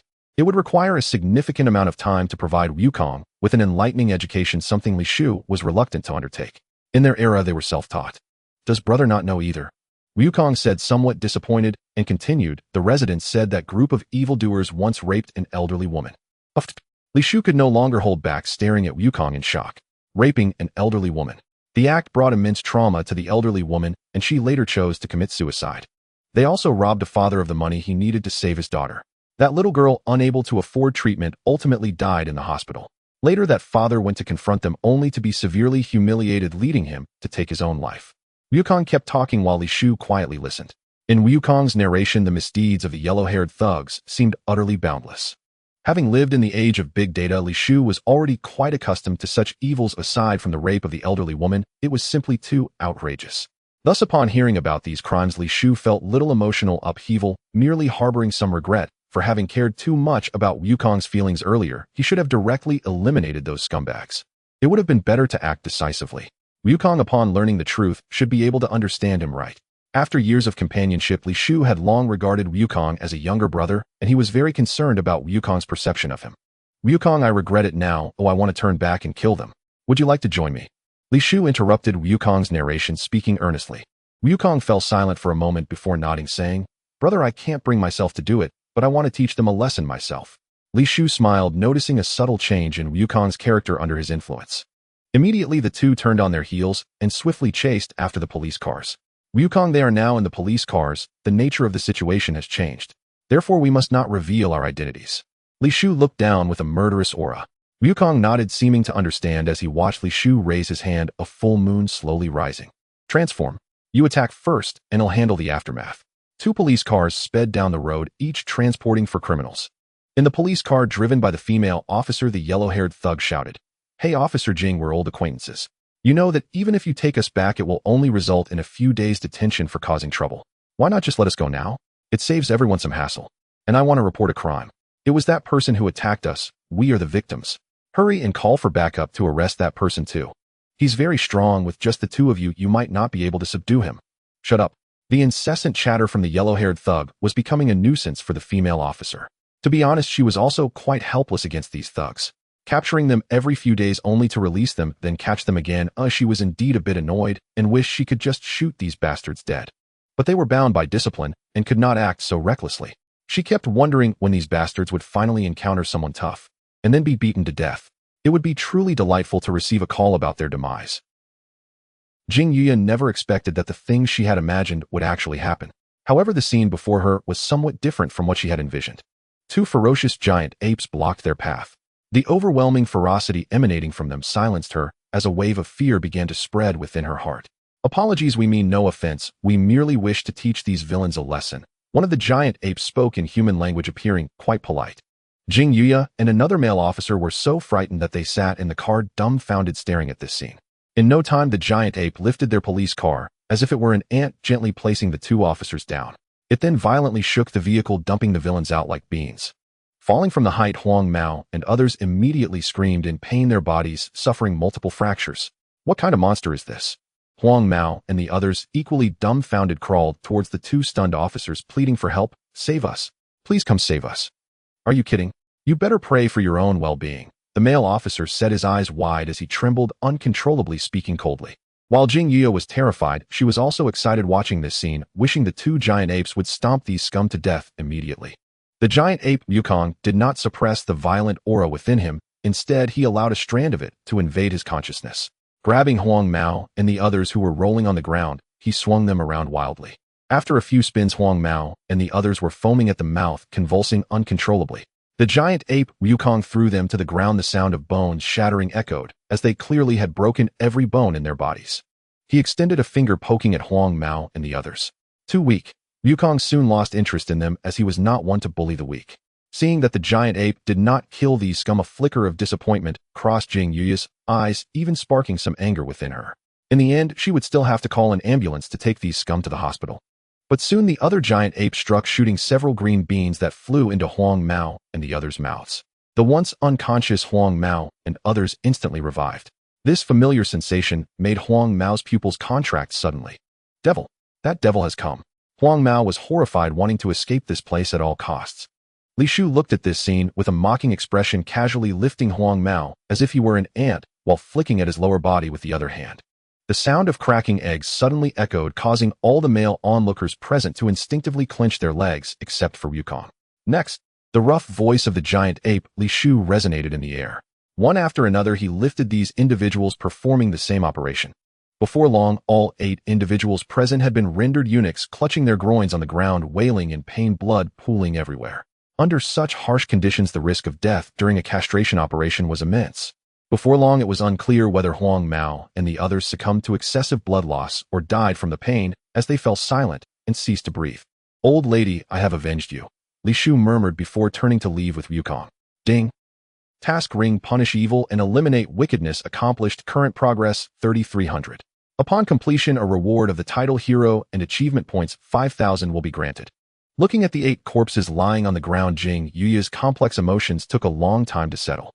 Meanwhile, Li Shu and Wukong, having reverted from their transformed states, put on new clothes and continued towards the northern Misruta. Haha, they actually died from pain. This is the first time I've seen such a death.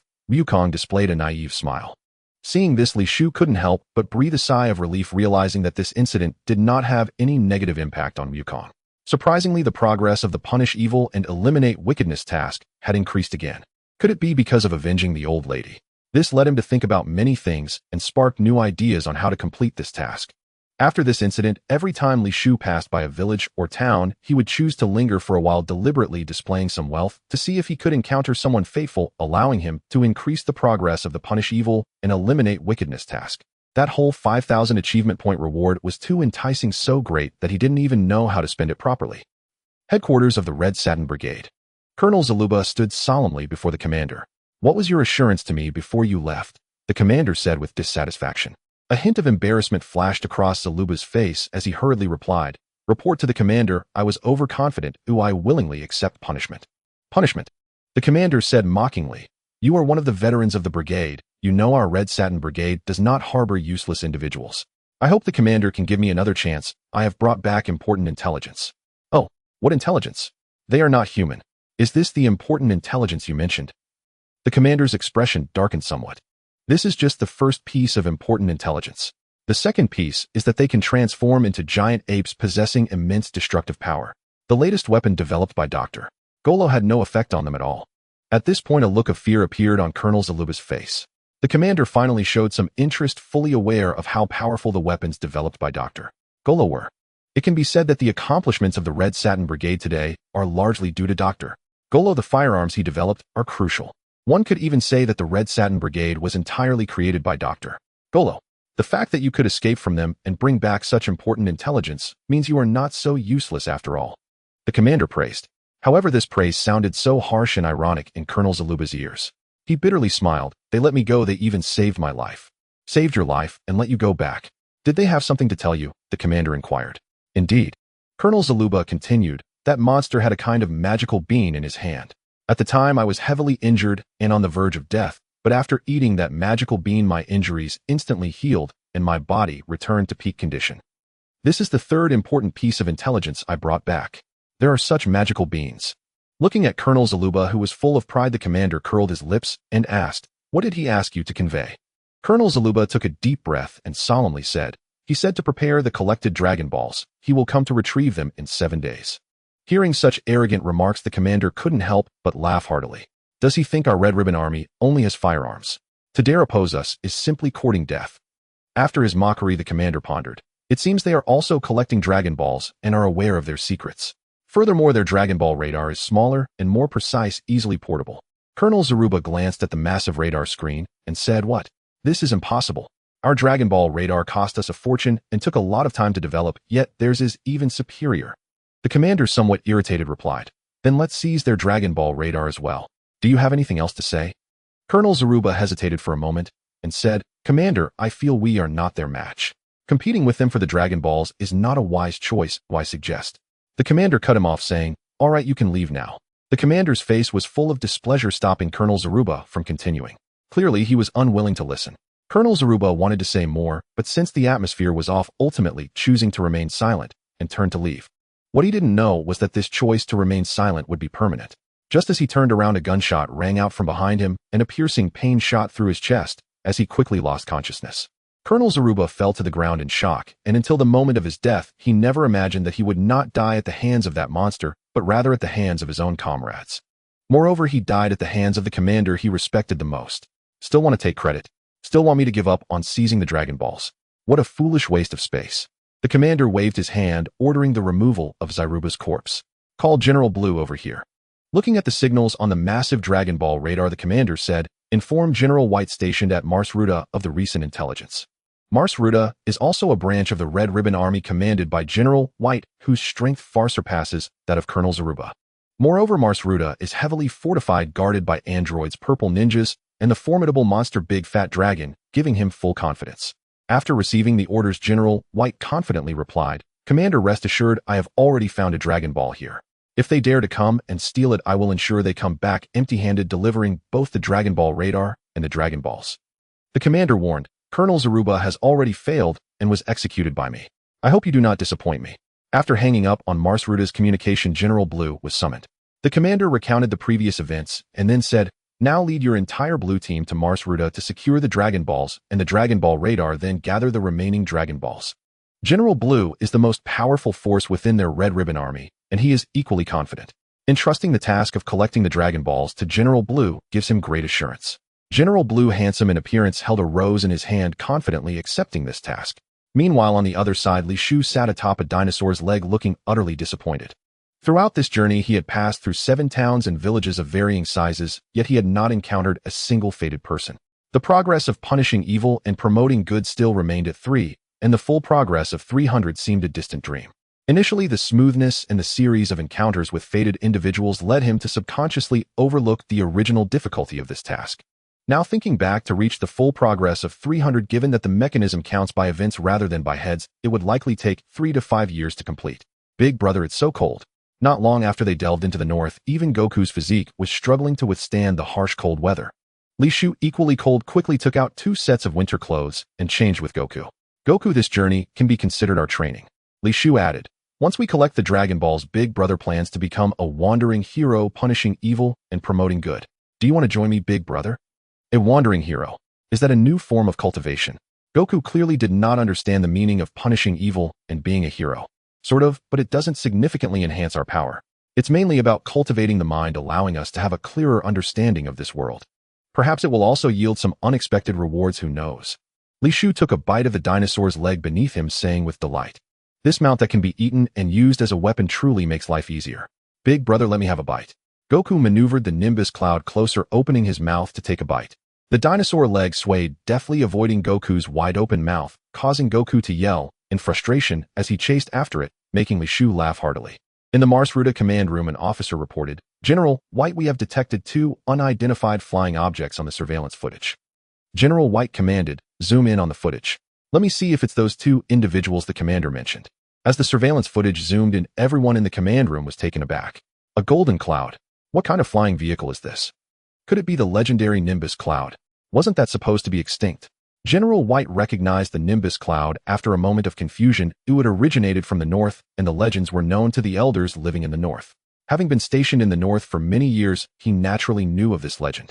To his surprise, he was able to see it in person today, and General White's heart ignited with excitement, but it quickly extinguished. Even if he captured it, it would be useless. Only those with pure hearts could ride it, and he was clearly no longer one of them. The Nimbus Cloud was understandable, but what about that flying roasted dinosaur leg, perfectly cooked on the outside and tender on the inside? What in the world was that? Moreover, it appeared to be continuously emitting heat, which was quite absurd, completely beyond General White's understanding.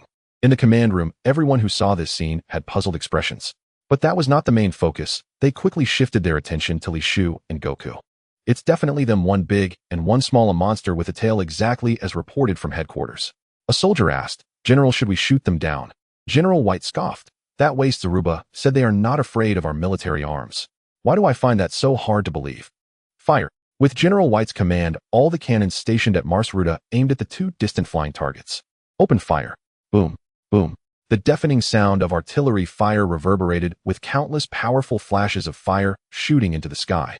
As Li Shu played and frolicked with Wukong, he suddenly sensed a hint of danger approaching them rapidly. Although this slight danger would not inflict significant harm on him, it would still be painful. "Wukong, fly a bit higher," Li Shu exclaimed, and they ascended several hundred meters, passing through the clouds. Wukong, not understanding the situation, followed closely behind. Just as he was about to inquire, he saw countless flames below roaring past their original position. The shell struck a distant solitary mountain, producing a violent roar, stirring up snow and wind, and causing the mountain to tremble violently, triggering an avalanche. "Someone is ambushing us," Wukong exclaimed angrily. Li Shu frowned and looked towards the direction from which the shells were coming. First of all, he had not offended anyone here. Secondly, the firepower was quite fierce. Without transforming into a giant ape, it would surely hurt. Ambushing without adhering to martial ethics made Li Shu very angry. "Why are they attacking me?" After pondering for a moment, Li Shu summoned the holographic Dragon Ball radar again and magnified the image of the two-star ball. Regrettably, the image showed nothing but the two-star ball lying quietly in a beautiful box. After attempting to adjust the angle and distance, aside from knowing this was a treasure room filled with gold and silver treasures, there were no further discoveries. "It's a pity that the position of this eye wasn't installed correctly," Li Shu said regretfully as he turned off the image, although he already had a rough guess in his heart. Based on the enemy's firepower, it was evident that they were a very strong armed force. Could it be that I entered their airspace? Li Shu could hardly recall what Mars Ruta was or what kind of power it represented from memories over 20 years ago. However, judging from their unscrupulous methods, they were clearly not good people. Could it be the Red Ribbon Army's forces? Li Shu suddenly had a flash of insight. Such a powerful private military group seemed to only exist in the Dragon Ball world as the Red Ribbon Army. Due to the long lapse of time, Li Shu could not remember any other formidable armed forces. The more he thought about it, the more likely it seemed. In the original story, Wukong's strongest opponent during the process of collecting the Dragon Balls was indeed the Red Ribbon Army. Moreover, there had been multiple conflicts. Now that I think about it, it makes sense. Zaruba must have reported his information to the headquarters. After learning of my whereabouts, they informed the forces stationed in Mars Ruta in the north, which is why they launched such a decisive attack upon seeing me. So, does that mean the two-star ball is in their hands? That makes things easier. I can just snatch it without any psychological burden. And I can also complete a round of punishing evil progress. It's simply perfect. With this thought, Li Shu became excited. Matters that yield double benefits always filled one with motivation. With such a tall tower, there must be quite a number of enemies. They surely wouldn't only grant me 1 point of progress, right? On the other side, at the Mars Ruta Command Center, General White looked at the surveillance screen in disbelief. Had they actually evaded the attack? What kind of intense crisis sense and reaction could achieve this? Continue. I refuse to believe we can't hit them. With General White's command, dense firepower instantly lit up. However, for Li Shu, who possessed the nose of battle, this posed no threat. He could always evade these attacks before danger struck. Evading once could be considered a coincidence, but to dodge such dense attacks multiple times, there was only one possibility. The enemy was indeed as strong as Colonel Zaruba claimed. These attacks from conventional firearms had no effect on them. After witnessing it firsthand, he had to admit that there was a reason Zaruba was considered a fool. Activate all mechanisms of Mars Ruta. Let them come to their doom. General White stopped the futile attacks and initiated a new round of ambush plans, intending to catch them in a trap. With the formidable combat power controlled by Mars Ruta, he was absolutely confident that Li Shu and Sun Wukong would not return. The repeated attacks from Marsruda successfully enraged Li Shu and Wukong, instantly activating their full-speed dash, rapidly closing the distance to Marsruda.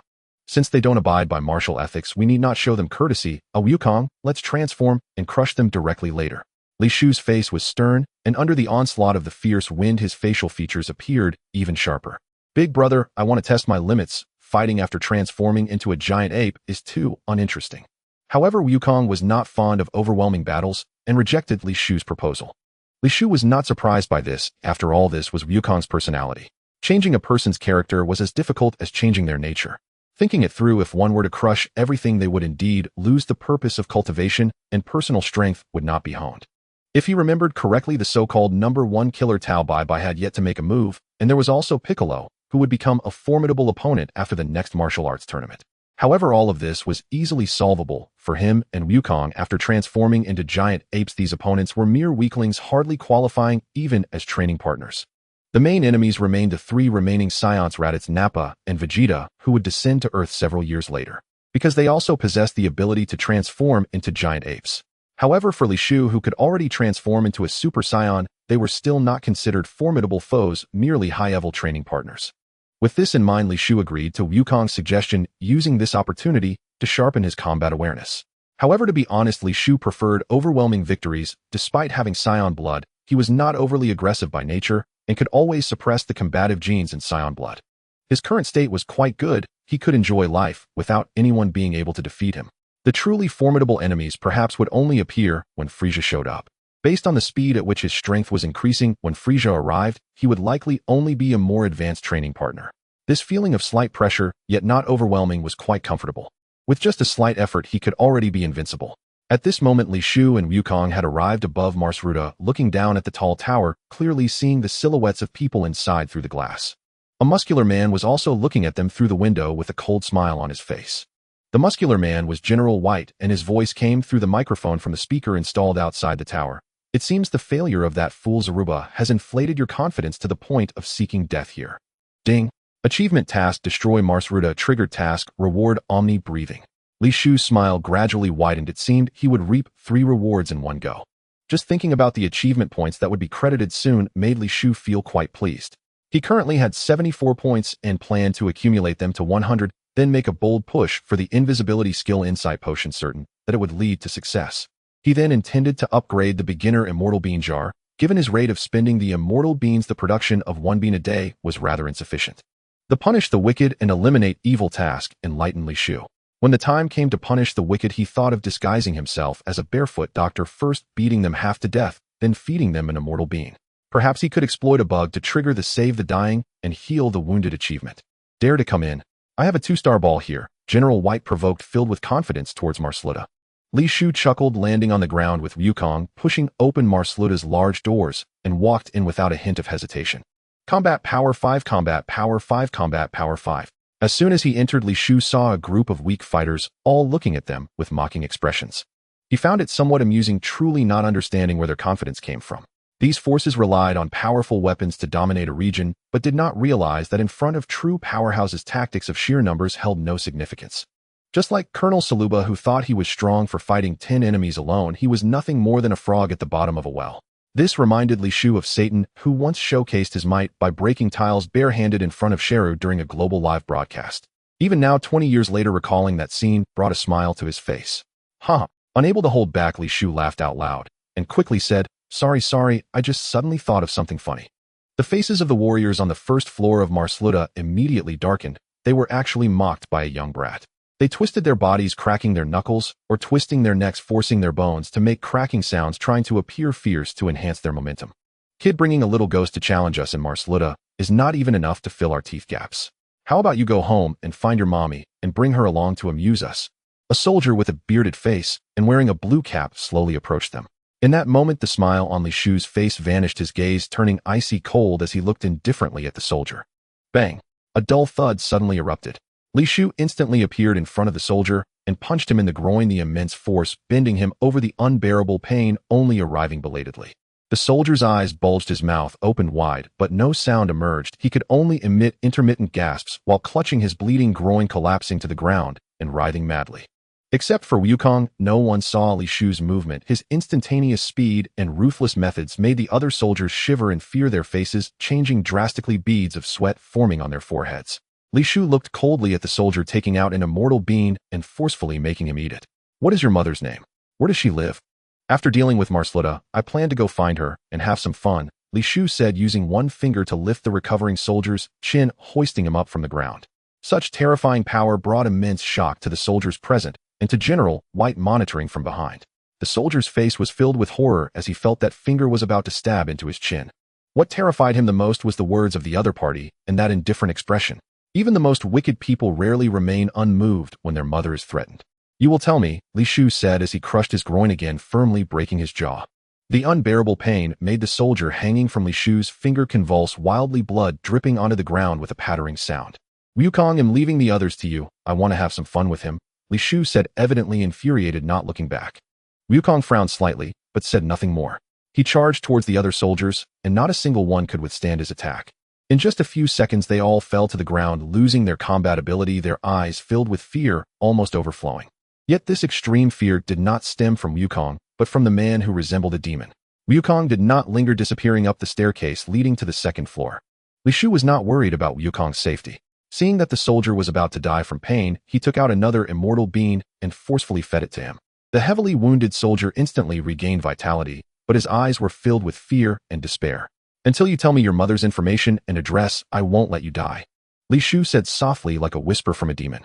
The soldiers lying on the ground witnessing this felt not only fear, but also a hint of relief. Fortunately, they had not insulted this demon's mother at that time. It seems that even demons cannot tolerate humiliation towards their mothers. They silently vowed that no matter what, they would never insult another's loved ones. Thus, after hovering between death and rebirth several times, this soldier finally broke down. He cried out, "Kill me. Please just kill me." Li Shu reiterated name, address. The soldier could hardly endure this torment any longer and finally revealed the information, then pleaded through tears, "Kill me. Hurry, kill me. Please." "Not yet, I still want to take you back to find your mother." Li Shu's soft-spoken words fell into the soldier's ears like a nuclear explosion, rendering him instantly deaf, and his mind began to drift. "Wake up." Seeing the soldier's mental state was off, Li Shu hurriedly fed him another immortal being. The soldier revived once more, but his spirit was utterly broken, looking somewhat mentally unstable, repeatedly shouting, "Kill me. Hurry, kill me. Mother.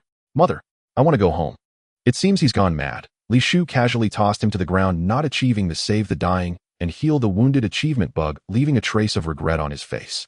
Immediately, Li Shu's gaze turned to the other soldiers lying on the ground, their faces filled with fear, and he suddenly had a new idea. He decided to try and exploit the punish the wicked and eliminate evil bug.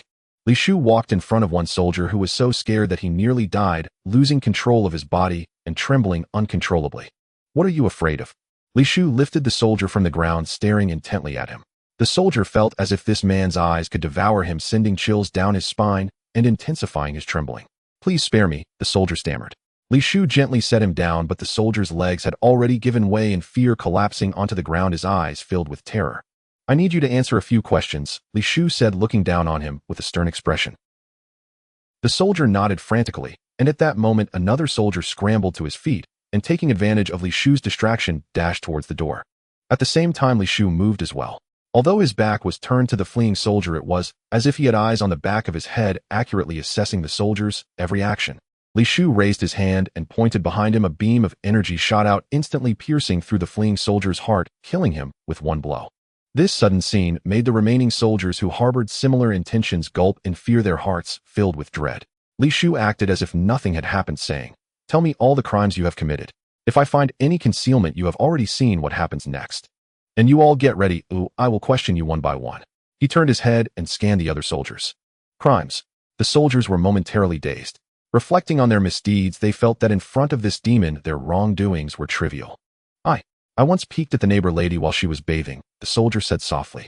Li Shu looked at him expressionlessly and said gravely, "I will give you another chance to rephrase that." The soldier's throat bobbed, beads of sweat appearing on his forehead as he painfully said, "I killed my own father." Good, that's enough."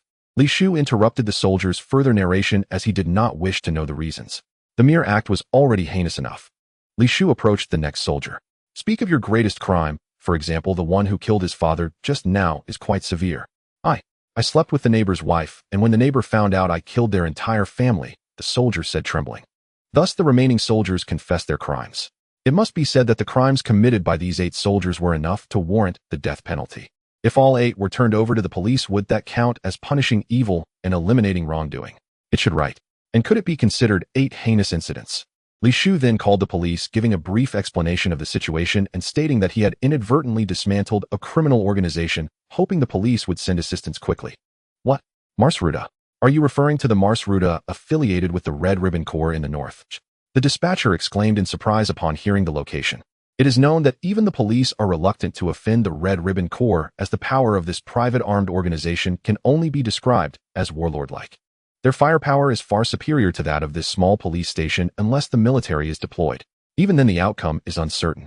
From what he knew, not only the police station's weapons and equipment, but many advanced weapons in the military were also purchased from the Red Ribbon Corps. The Red Ribbon Corps has become the most powerful arms dealer in the world, not only wealthy enough to rival nations, but also possessing armed forces that can challenge nations.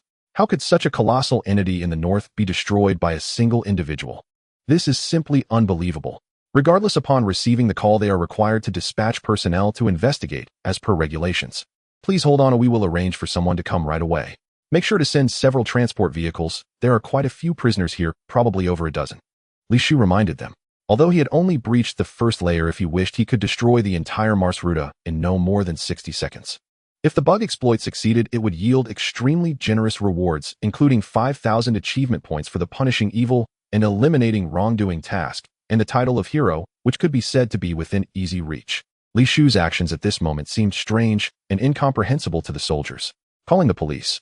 He actually called the police. The soldiers were momentarily taken aback, but soon felt relieved, or at least they wouldn't have to endure inhumane torture. Prison was nothing to fear for them at all. With the power of the Red Ribbon Corps, whether it be the police station, detention center, or prison, they would all have to tread carefully and give face. In the soldiers' understanding, as long as the Red Ribbon Corps is not at odds with the entire world, they are an invincible existence. No matter how strong this demon is, he cannot possibly contend with a behemoth like the Red Ribbon Corps. As long as they can get through this crisis, they will surely gather greater strength to retaliate. Li Shu was unaware of what they were thinking, but could see their confusion regarding his call to the police. Now you have 2 choices. 1, I break your legs. 2, I choose to. Before Li Shu could finish, the soldiers hurriedly opted for the second choice in unison. Good, the second choice is also me breaking your legs. The soldiers instantly despaired, staring in horror at Li Shu. The sounds of leg bones shattering echoed one after another, accompanied by the screams of agony. To prevent these soldiers from escaping, Li Shu not only broke their legs, but also bound them with ropes, leaving them for the police to take away. After dealing with the small fry on the first floor, Li Shu headed towards the stairs leading to the second floor. At this moment in the Mars Ruda command room, General White wore a look of shock. Standing beside him was a ninja dressed in purple. The purple-clad ninja was equally filled with astonishment. What shocked them was not Li Shu, but Sun Wukong. As soon as Sun Wukong entered the second floor, their attention was completely on him. In General White's eyes, Sun Wukong was capable of defeating 8 elite soldiers within a few seconds. His strength far surpassed Li Shu's, thus warranting more attention. That little brat actually destroyed the metal colonel with his bare hands. That was a humanoid robot made entirely of metal.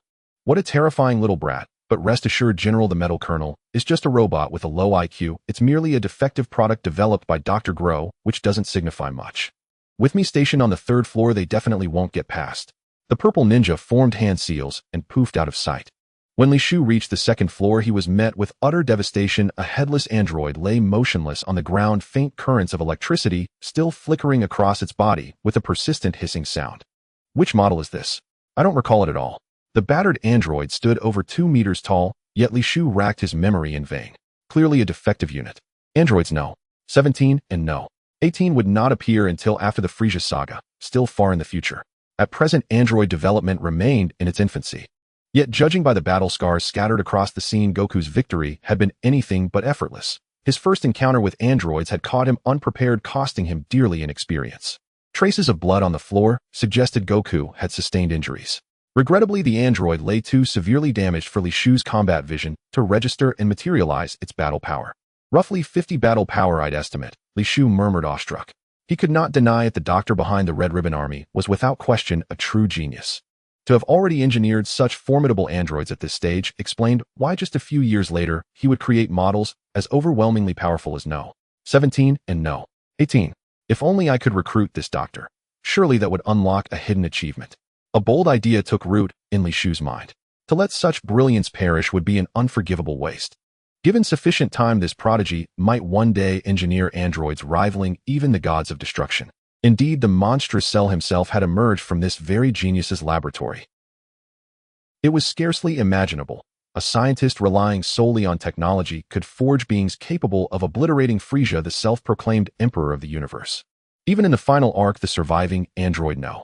17 participated in the Tournament of Power, a multiversal contest hosted jointly by the gods of destruction where only the strongest warriors from each universe were granted entry. Had this brilliant doctor lived on, who could fathom how far he might have pushed the boundaries of android science?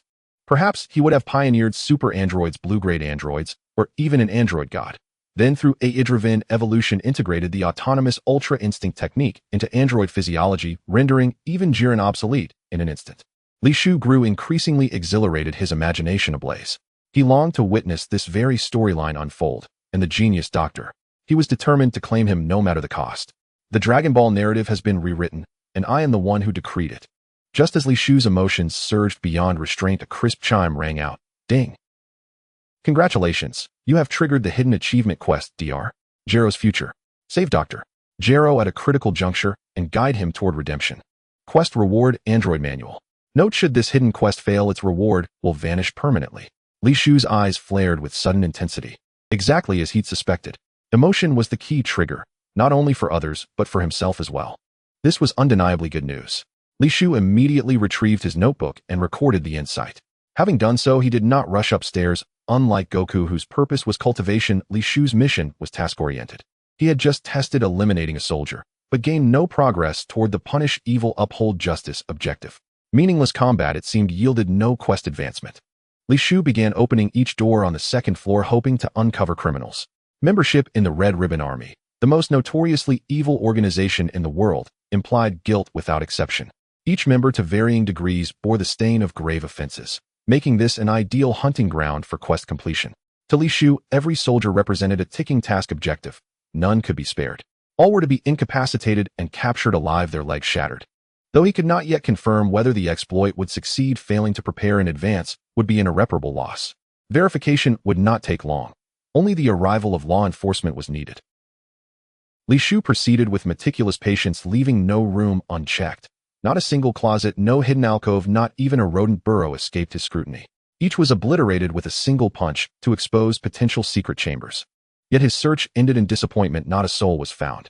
Perhaps they had fled earlier. No matter. If they ran, they fled upward. I'll block the exit downstairs. Not a single one escapes. Even aerial escape would prove futile. With his current flight speed and the airborne mastery of his dinosaur leg technique, he held absolute dominance in midair pursuit. Flight vehicles would merely transform their pilots into live targets. Upon ascending to the third floor, Li Shu was met with an unexpected sight. A forest, and even an artificial lake. Li Shu was astounded. The third floor had been transformed into a fully realized primordial ecosystem. Beside the artificial lake stood a rustic wooden cabin, but neither Goku nor his adversary was in sight. Li Shu extended his senses briefly and detected Goku's ki along with an unfamiliar energy signature emanating from somewhere on the same floor. Judging by its intensity, the unfamiliar energy was modest, approximately 50 battle power. Both energies were converging directly toward his location. Li Shu decided there was no need to seek Goku out. He would simply wait. Glancing at the wooden cabin, Li Shu felt an irresistible urge. How could he possibly pass up looting it? Inside, he found the wooden bed piled high with vintage magazines. Remaining perfectly composed, Li Shu picked up one volume and leafed through it.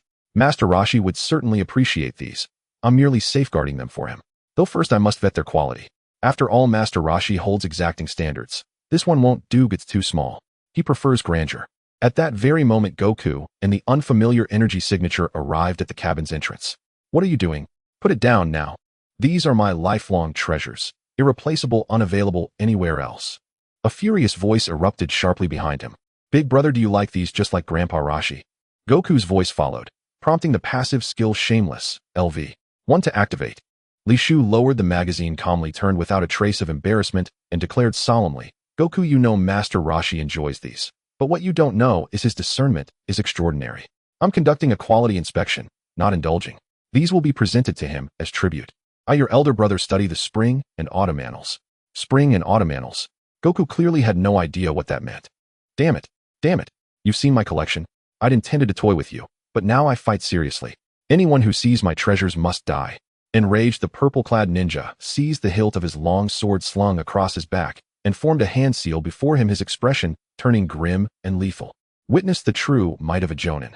Li Shu lifted his eyelids slightly. Battle power 53. Li Shu had seen Naruto before, but the jonin before him and the jonin from Naruto were entirely different concepts.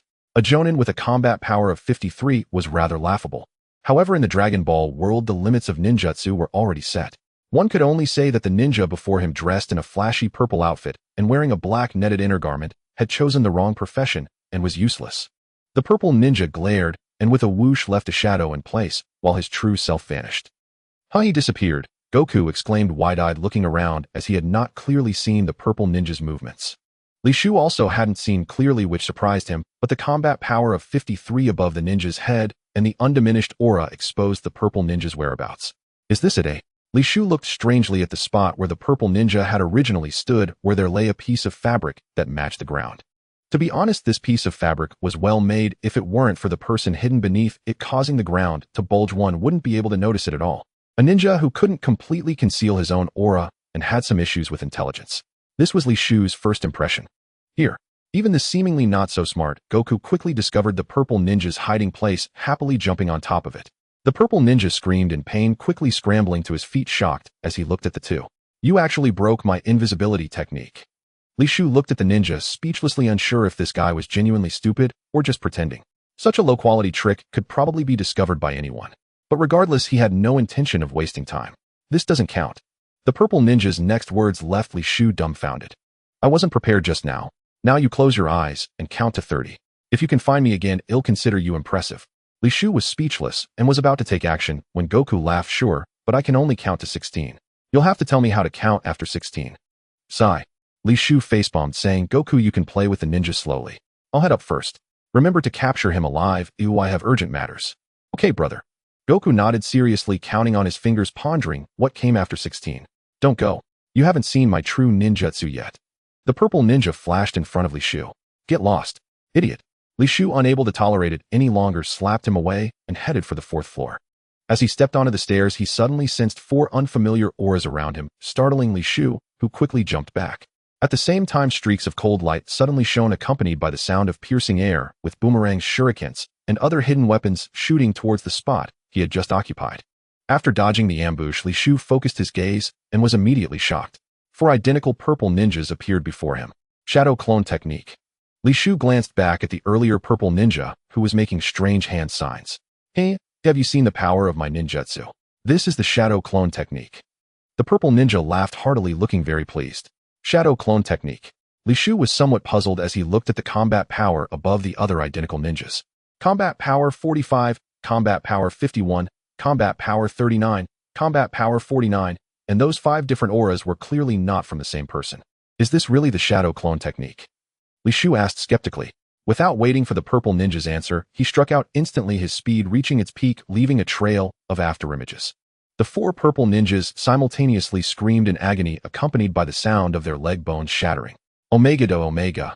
The purple ninja who was posing in the shadow clone technique was stunned by the scene before him, a flash of fear crossing his eyes.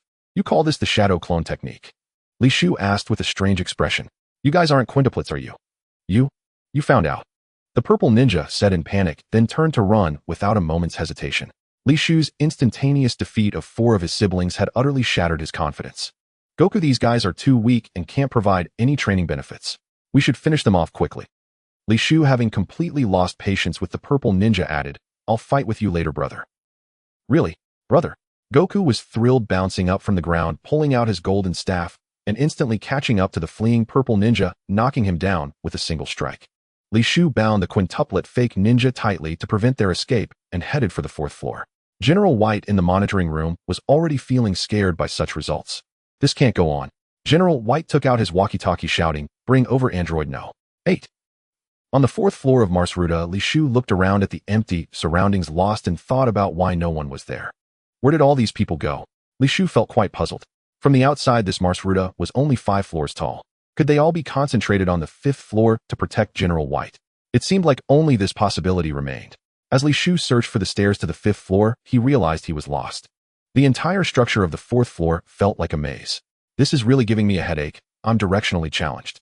Li Shu directly summoned the holographic Dragon Ball radar to activate navigation. With the help of navigation, he quickly found the stairs leading to the fifth floor. The moment he stepped onto the fifth floor, Li Shu was overjoyed as he was surrounded by a group of armed soldiers. The innermost door opened at that moment, and General White stepped out, not approaching Li Shu and Goku. In front of him stood a tall and sturdy man who looked very strong. I didn't expect you to find us so quickly. Since you're eager to seek death, I will fulfill your wish.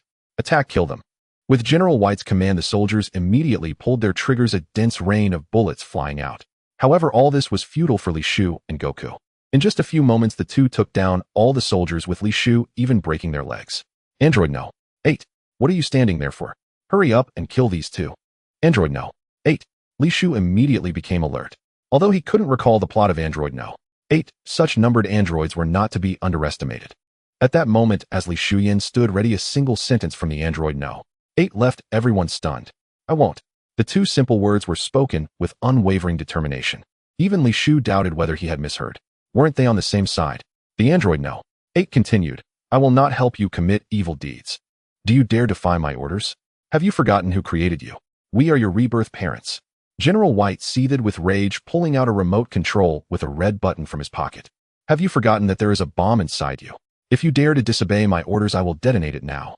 An expression of distress suddenly appeared on the face of Android No. 8. Moreover, I will kill everyone in your village. Your village chief is still in my custody, and you wouldn't want him to come to harm, would you? Just so happens that Dr.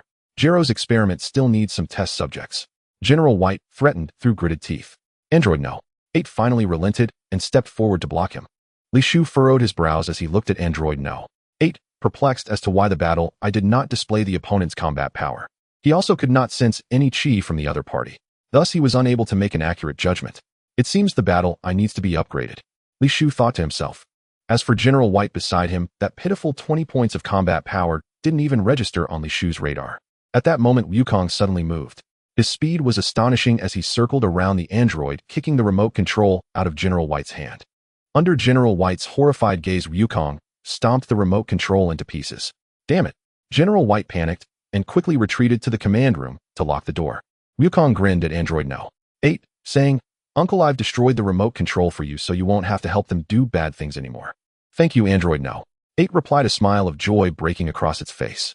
It continued, I need to rescue the village chief. I may not be able to help you deal with General White right now. By the way, what is your name? Son Wukong. Son Wukong, thank you once again. After expressing gratitude, Android No. 8 left to rescue the imprisoned village chief.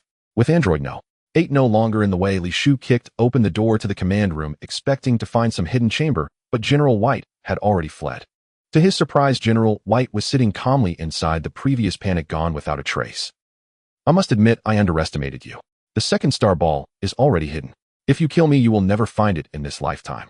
General White puffed on a cigar, exuding a sense of confidence. Li Shu glanced at the holographic Dragon Ball radar, then pointed to the wall beside him, saying, There is a treasure chamber behind that wall. The second star ball is inside. General White's expression changed instantly. He looked at Li Shu in shock, asking, How did you know? Then he sank into despair, sitting helplessly. Sorry, we have a more precise Dragon Ball radar. Li Shu and Wukong took a step forward. General White's lips curled into a smirk, and he quickly pressed a button on the control panel. Suddenly, the floor beneath Li Shu and Wukong cracked open, and they fell down instantly. Haha, you are doomed. Do you know what is locked below? It's a massive dragon from the demon realm. No matter how strong you are, it won't help. Huh? General White's laughter abruptly halted, his smile froze, and he stared blankly. Omega to Omega. Li Shu and Wukong were unexpectedly floating up, suspended in midair, looking down at him with cold smiles.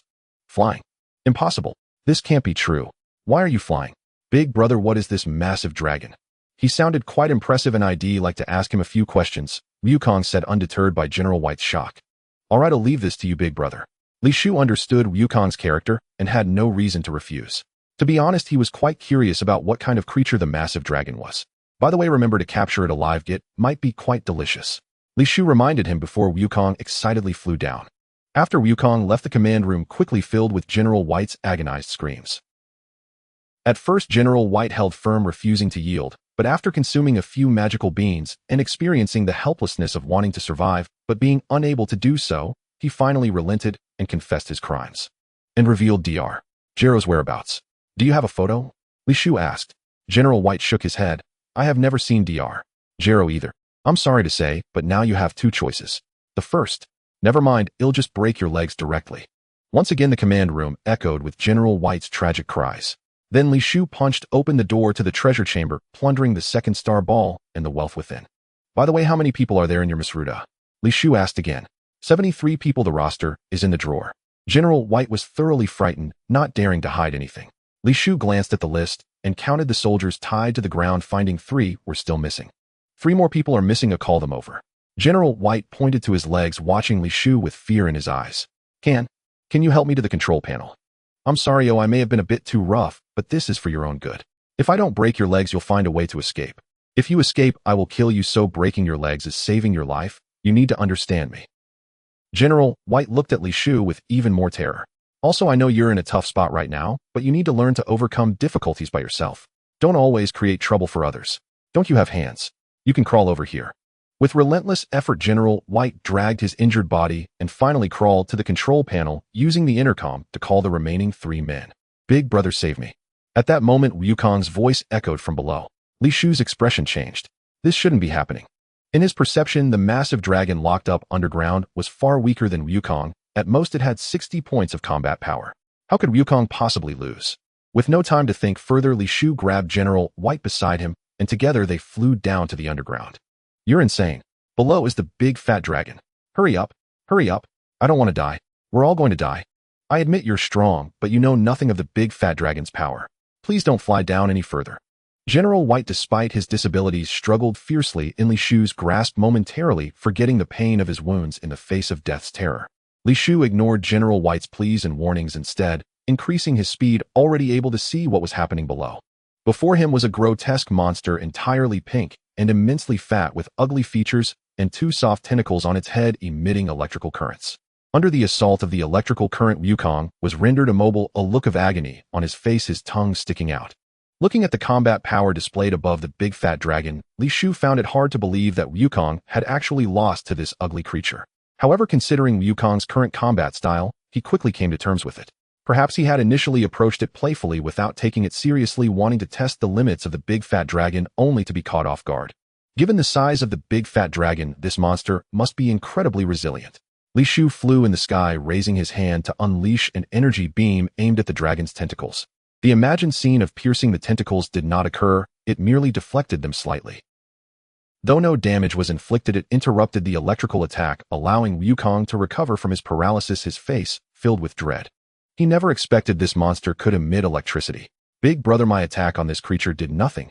Even the Kamehameha had no effect on it. Wukong frowned, speaking in confusion. The people have been saved, let's go up. You can't defeat the big fat dragon, it's the ultimate weapon of our Marsruda. General White urged urgently. Li Shu ignored him, he had no intention of leaving. Just then the system's voice rang out. Ding. Congratulations, you have triggered the timed achievement task White Shock. Task requirement: eliminate the big fat dragon within 30 seconds. Task reward: Enlightenment Potion Enhancement Scroll. Enlightenment Potion Enhancement Scroll, as the name suggests, 100 success. With such a reward, Li Shu could not let it slip away. Open your eyes and see clearly, you know nothing of my power. After saying this, Li Shu's gaze sharpened, a terrifying aura rapidly ascending within him. If General White could see the combat power above Li Shu's head, he would notice the value skyrocketing rapidly. Hundreds of points per second. The powerful energy nearly coalesced into substance, transforming into a white aura that enveloped Li Shu. His combat power had soared to 1370 points. Yet the rate of increase in combat power showed no signs of slowing, it would continue to surge wildly. Combat power 3000. Swoosh. Wukong and General White widened their eyes in astonishment as they saw the white aura surrounding Li Shu transform into gold. Not only that, but even his hair turned golden. Combat power 4950. At this moment, Li Shu was enveloped in golden flames, his golden hair standing upright, his angular face exuding an oppressive aura without anger. This was the Super Saiyan form. The original 50-fold increase in combat power had risen to 52-fold after the Saiyan bloodline reached LV1. Combat power 5148. vs combat power 65. Just the pressure released by the Super Saiyan form rendered the big fat dragon immobile, its eyes filled with terror. Li Shu turned sideways, extending his right hand towards the big fat dragon, a terrifying energy fluctuation swiftly condensing in his palm, radiating blue light. Boom. Under the enhancement of the charge buff moments later, a violent Kamehameha surged forth, completely engulfing the big fat dragon, blasting a huge hole in the wall behind it. When the terrifying Kamehameha's energy dissipated, the big fat dragon's figure was nowhere to be seen, having been reduced to ashes. The howling cold wind, accompanied by snowflakes like goose feathers, blew in through the gaping hole, snapping General White back to his senses, causing him to shiver uncontrollably. He then turned sharply to the side, seeing the man enveloped in golden light, his eyes filled with an indelible shock. Wukong on the other side was already pale with fear. This overwhelming power instilled a terror from the depths of his soul. Ding! The timed achievement task White's shock has been completed. Reward Enlightenment Potion Enhancement Scroll. Achievement points 10. Li Shu smiled as he exited the Super Saiyan state. In his normal state, he would not have the confidence to finish off the big fat dragon in one blow. After all, Wukong's combat power was on par with his. If even Wukong couldn't break through the big fat dragon's defenses, he was unlikely to do so. With only 30 seconds to spare to ensure the task's completion, Li Shu decisively unleashed his full power, not wanting to risk any accidents. At the same time, he wanted to experience what it felt like to transform into a Super Saiyan. Not to mention, it felt quite exhilarating. It was just a bit exhausting. With his current 99 points of combat power, he couldn't maintain it for long. In just these few seconds, he felt his stamina nearly depleted. Fortunately, he had enough sins of beans. After ending the transformation, he ate one and restored himself to peak condition.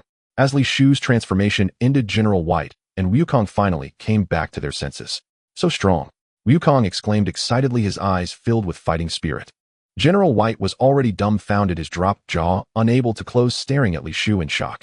Coincidentally, just as Li Shu finished off all the enemies in Mars Ruta, distant sirens began to wail. 5 police cars sped along the snowy road. However, when they were 500 meters away from Mars Ruta, they stopped and 2 individuals emerged from the vehicles equipped with binoculars. Li Shu dragged General White out of Mars Ruta and waved at the police officers 500 meters away, shouting loudly, "Over here. Come quickly. I've subdued them all." The 2 officers with binoculars immediately expressed astonishment on their faces. They naturally saw General White being dragged by Li Shu. He was a prominent figure in the Red Satin Brigade, and they were familiar with him in the police department. The 2 officers put down their binoculars, said a few words to the people inside the car, and then re-entered the police vehicle, driving towards Mars Ruta. Li Shu was too far away to hear the conversation clearly, but as long as they came over, that was sufficient. Whether the bug could be successfully triggered depended on this last crucial moment. P.S. Seeking free little gifts. Please bestow some free little gifts upon me. Oh, it's you too. A police car halted before Mars Ruta Tower, and 10 fully armed officers disembarked. At the sight of the female officer, Li Shu was momentarily startled, unaware he'd run into an acquaintance. "Let me formally introduce myself. I'm Jing Yuya. Did you two report this incident again? A pleasure to meet you. My name is Li Shu, and this is my younger brother son Wukong." "Yes, it was indeed I who called the authorities once more." Li Shu flashed a radiant smile. Jing Yuya glanced at General White standing nearby and asked incredulously, "Did you truly demolish Mars Ruta Tower?" "Yes. 5 patrol cars may seem insufficient, but the remaining criminals have all been apprehended and bound inside the tower. Including General White, there are 77 individuals in total. Though I must apologize, I inadvertently killed one during legitimate self-defense. 76 remain. You won't be pressing charges, will you?" Li Shu asked. 77. Was it really 2 against 77? The officers drew sharp breaths, gazing at the unharmed pair, 1 adult, 1 child, and found it utterly unbelievable. They had previously dispatched over 100 officers, only to retreat in disarray, suffering heavy casualties. "I'm pressed for time. Could you please take them away promptly? Rest assured, they've all confessed. I can even have them reiterate their confessions before your very eyes. Please ensure thorough documentation." Li Shu spoke earnestly. After a brief silence, Jing Yuya remained behind to investigate the incident, while the other 9 officers cautiously entered Mars Ruta Tower. "You claim you merely passed by and were suddenly attacked, forcing you to act in self-defense, and then subdued every single assailant." "Precisely. Any questions?" Li Shu smiled at Jing Yuya and pulled out a roasted dinosaur leg, taking a bite.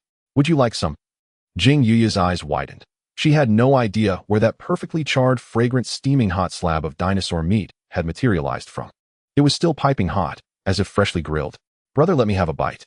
Son Wukong opened his mouth wide and lunged forward. He snapped at empty air, again, prompting furious, ear-splitting cries from the frustrated monkey. Soon after, injured men began emerging from Mars Ruta Tower on stretchers. The officers were utterly stunned. Seeing 76 hardened criminals in person was profoundly different from merely hearing about them, especially since all 76 bore identical catastrophic compound fractures in both legs. Officers deployed laptops to verify identities, and discovered each was a wanted fugitive with documented criminal records. This saved Li Shu considerable time. He no longer needed to compel repeated confessions. Li Shu had initially worried 5 patrol cars wouldn't suffice to transport so many prisoners, until the officers produced Omni capsules and summoned 5 additional vehicles, rendering his concern obsolete. This revelation sparked a profound epiphany within him. His dimensional storage space currently spanned only 4 square meters, far too small for bulky items. Yet if large objects were first stored inside Omni capsules, those 4 square meters would feel virtually limitless. How could I have forgotten about Omni capsules entirely? Li Shu muttered, slightly chagrined, and immediately added mass procurement of Omni capsules to his agenda. First an intelligent dwelling, then several autonomous service robots, making life in the wild far more convenient. My mindset simply hasn't shifted yet. Having lived as a hermit with Sun Wukong atop Baozi Mountain for 5 years, his thinking had grown rigid, overlooking the immense conveniences technology offered. As the police convoy departed, a system chime resonated. Ding! Achievement quest chain: punish evil, uphold justice. Progress 80300. Success! Li Shu's face lit up with delight. Precisely 76 points, neither more nor less, had been added. Thus eliminating the entire Red Ribbon Army should complete this quest. 4 days remain until the scheduled sign-in at Red Ribbon Army headquarters. He had already extracted the location of the Red Ribbon Army's main base from General White. Yet just as Li Shu prepared to destroy Misruta Tower and fulfill his final objective, a sudden recollection struck him.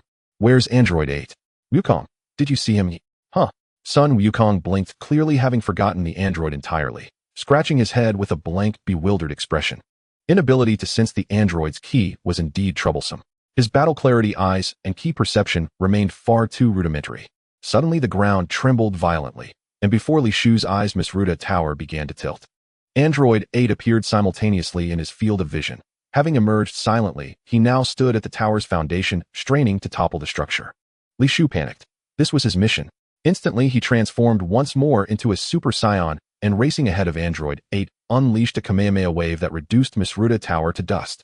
Ding! Achievement quest: demolish Misruta Tower completed. Reward: universal respiration. Achievement points 5. Universal respiration: you will never suffocate, regardless of environment. Li Shu reverted to his base form, swallowed a senzu bean, and exhaled deeply. Even now, sustaining Super Saiyan transformation imposed severe physical strain. Android 8 stood dazed amid the rubble, gaze shifting slowly toward Li Shu. No need to thank me. I simply noticed you were struggling, so I lent a hand. Thank you. Stammering gratitude, Android 8 approached alongside the village elder. Though warmly invited to visit their settlement, Li Shu politely declined. Consulting his holographic Dragon Ball radar, Li Shu noted the nearest Dragon Ball's position and set off anew with Sun Wukong. The display indicated a 3-star ball, resting within a cave cradled reverently in the outstretched hands of a pirate-themed statue. Surrounding the statue lay countless treasures, gold jewels, and precious artifacts. After looting Misruta Tower's vaults, wealth held little allure for Li Shu. Strange. Why does this cave appear submerged beneath the sea? 30 kilometers from Misruta Tower, General Blue sat aboard a helicopter receiving urgent orders from headquarters. Misruta Tower's communications have gone dark.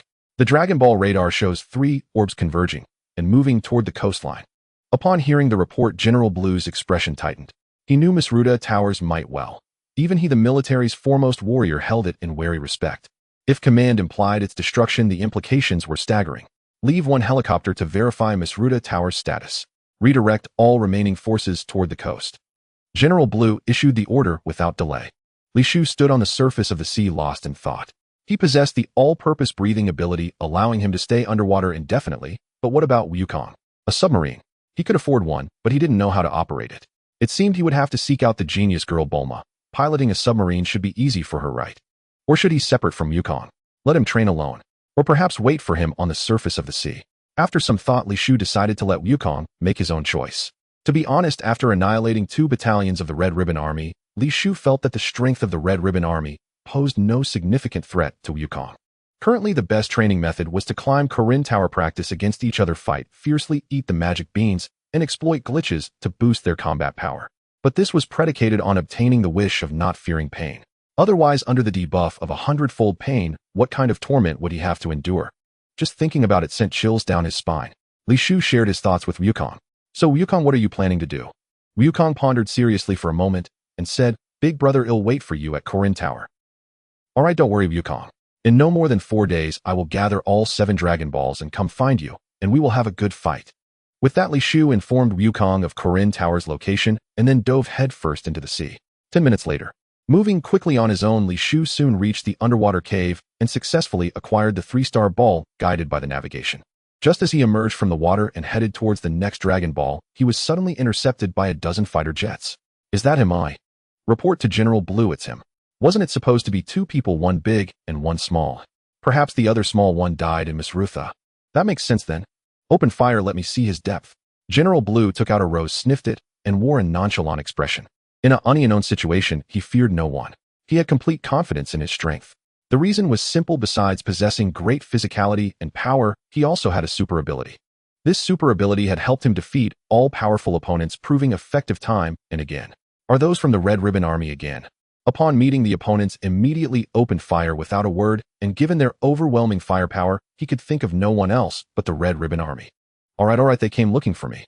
Li Shu did not immediately strike them down, but flew towards a distant deserted island, intending to capture them alive. Seeing Li Shu being driven to flee by their powerful firepower, General Blue began to scoff. What is this? Is this all? Forget that useless Saluba. I never expected Miss Rutha, controlled by White, would be destroyed by this kid. Just moments ago, he had confirmed the news of Miss Rutha's destruction.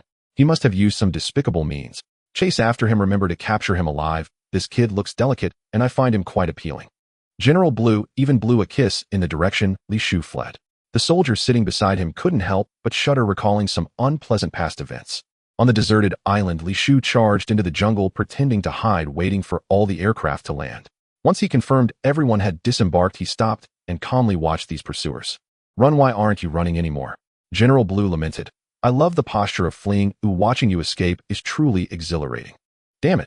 Li Shu could no longer tolerate this pervert. Even if he forfeited this small progress, he would ensure that this pervert's remains would be scattered.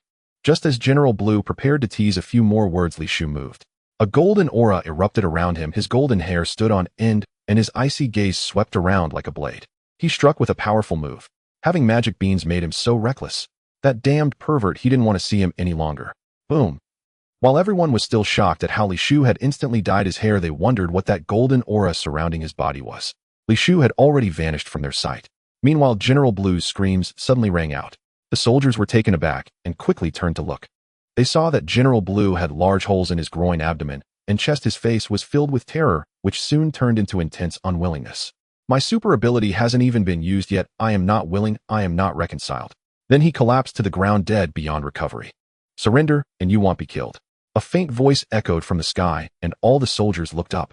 Watching the man flying in the sky, confusion and fear spread in their hearts. Some bloodthirsty soldiers raised their guns and fired. It was only when they discovered the bullets had no effect that they despairingly dropped their weapons. An hour later, Li Shu learned of their crimes and skillfully dialed the police.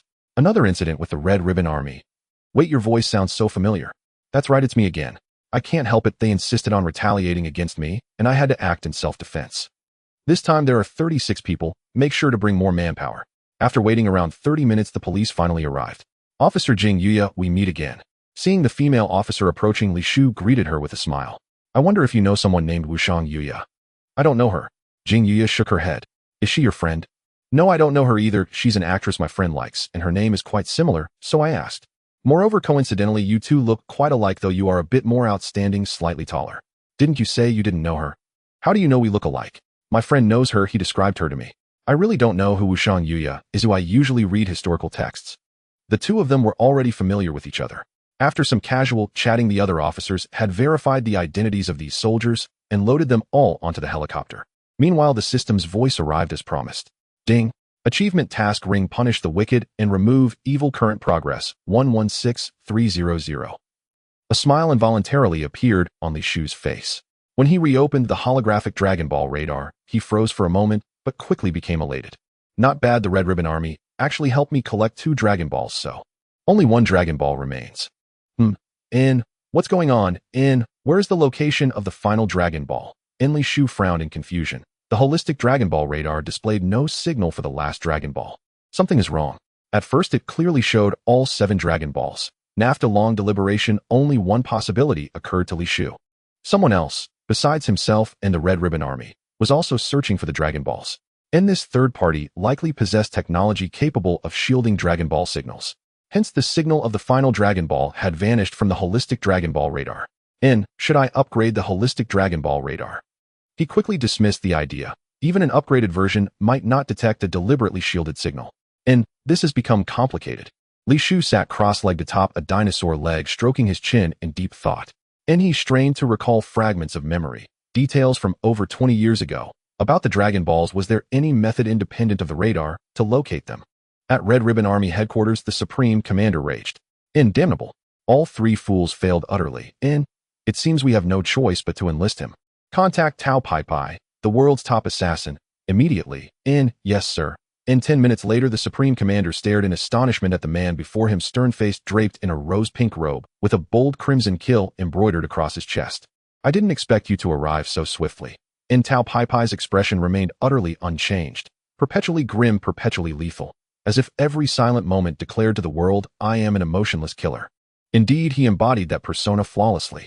The world's strongest assassin commands a steep price, 100 million, for a single target. Tao Pai Pai cut straight to the point, naming a staggering sum. But you're fortunate. Today marks my 20th anniversary in the profession. To commemorate it, I'm holding a special killing promotion. I'll grant you a discount. 50 million per kill.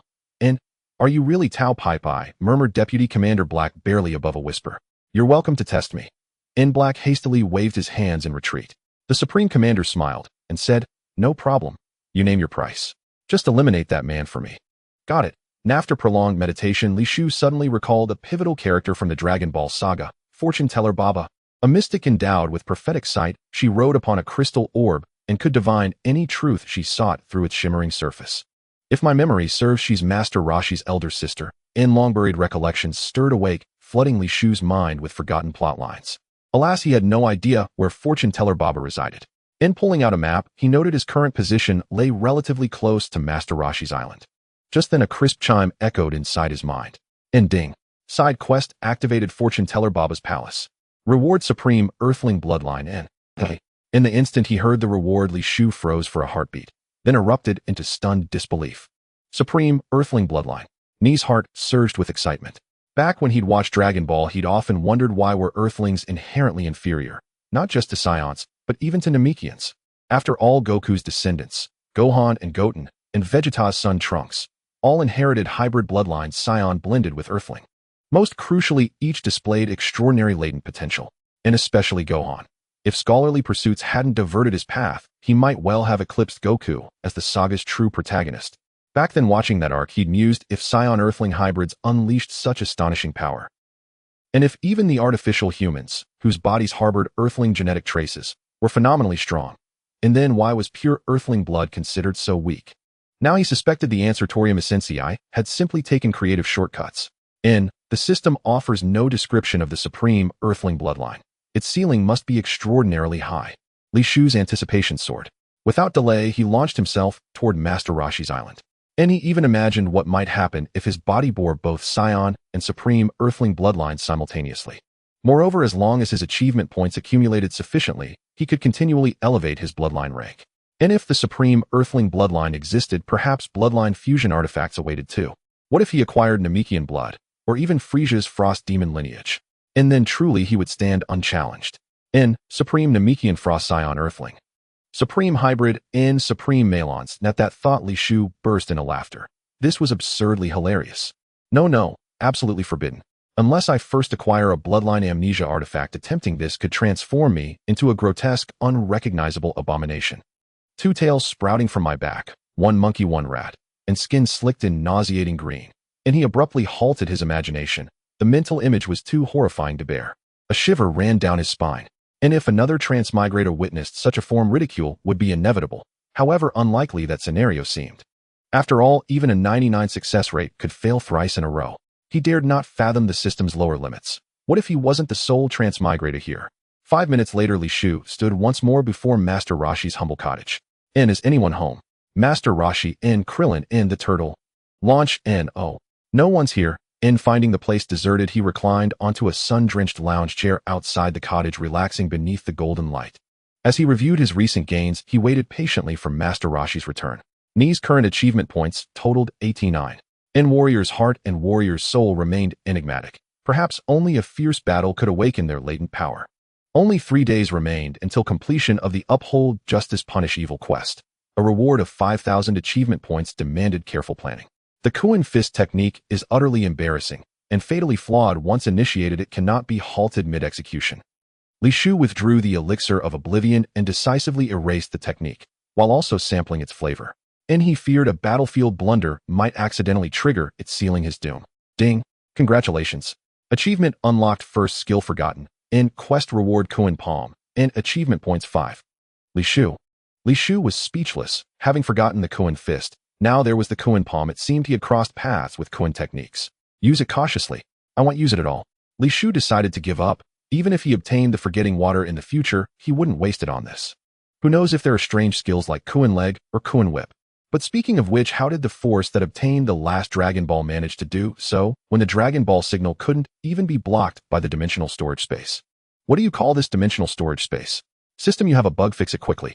System, do you wish to spend 50 achievement points to enhance the dimensional storage space? Li Shu decisively refused. He knew that this kind of system item was of the lowest grade and needed additional enhancement to be perfected. At this stage, spending 50 achievement points on this was not cost-effective. Just then Li Shu furrowed his brow, sensing an aura far above him approaching rapidly. It was an unfamiliar aura. Li Shu quickly stood up, looking solemnly into the distance. It was the strongest aura he had ever felt. Is it Tao Bai Bai? He suddenly had a guess, a faint expectation stirring in his heart. Perhaps influenced by the Saiyan bloodline, Li Shu, who originally disliked fighting, was now filled with a strong battle intent. Before long, in Li Shu's line of sight, a black dot appeared in the distance, gradually enlarging. The opponent's speed was extremely fast. In the next moment, he could see the full figure. An old man in pink, marked as an assassin, stood on a flying pillar, hands clasped behind his back, his face full of murderous intent as he looked at Li Shu. Just as expected, it's just like in the anime, flying on a pillar solely through arm strength. Li Shu quietly stood in place, waiting for Tao Bai Bai's descent. Tao Bai Bai jumped down from the pillar, landing smoothly, while the flying pillar, exhausted, plunged forcefully into the ground. Just this alone showed that Tao Bai Bai's control over power had reached an astonishing level. Battle power 150. Li Shu took a deep breath, feeling unprecedented pressure. He could transform into a Super Saiyan and also into a great ape, both possessing the power to instantly defeat Tao Bai Bai. But that would lose the purpose of his cultivation. Now, with the super painkiller in hand, he could block 100-fold pain, allowing him to fight without hesitation. Although the effect of one painkiller could only last for 5 minutes, he still had 28 left, enough to handle this battle. However, during the battle with Wukong, it seemed he had somewhat adapted to the 100-fold pain, making it not as unbearable. He could clearly feel that his endurance had improved. Kid, to die at the hands of the world's #1 assassin, Tao Bai Bai, you are quite fortunate. Tao Bai Bai took out a photo confirming the target before casually throwing it to the ground. What is the Red Ribbon Army's bid? Li Shu asked curiously.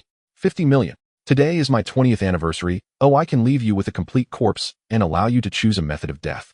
Tao Bai Bai said calmly, hands clasped behind his back, as if granting his opponent a great favor. 50 million. That's quite a sum, but you probably won't be able to earn this money ever again. Is that so? There is no order under the heavens that I, Tao Bai Bai, cannot complete.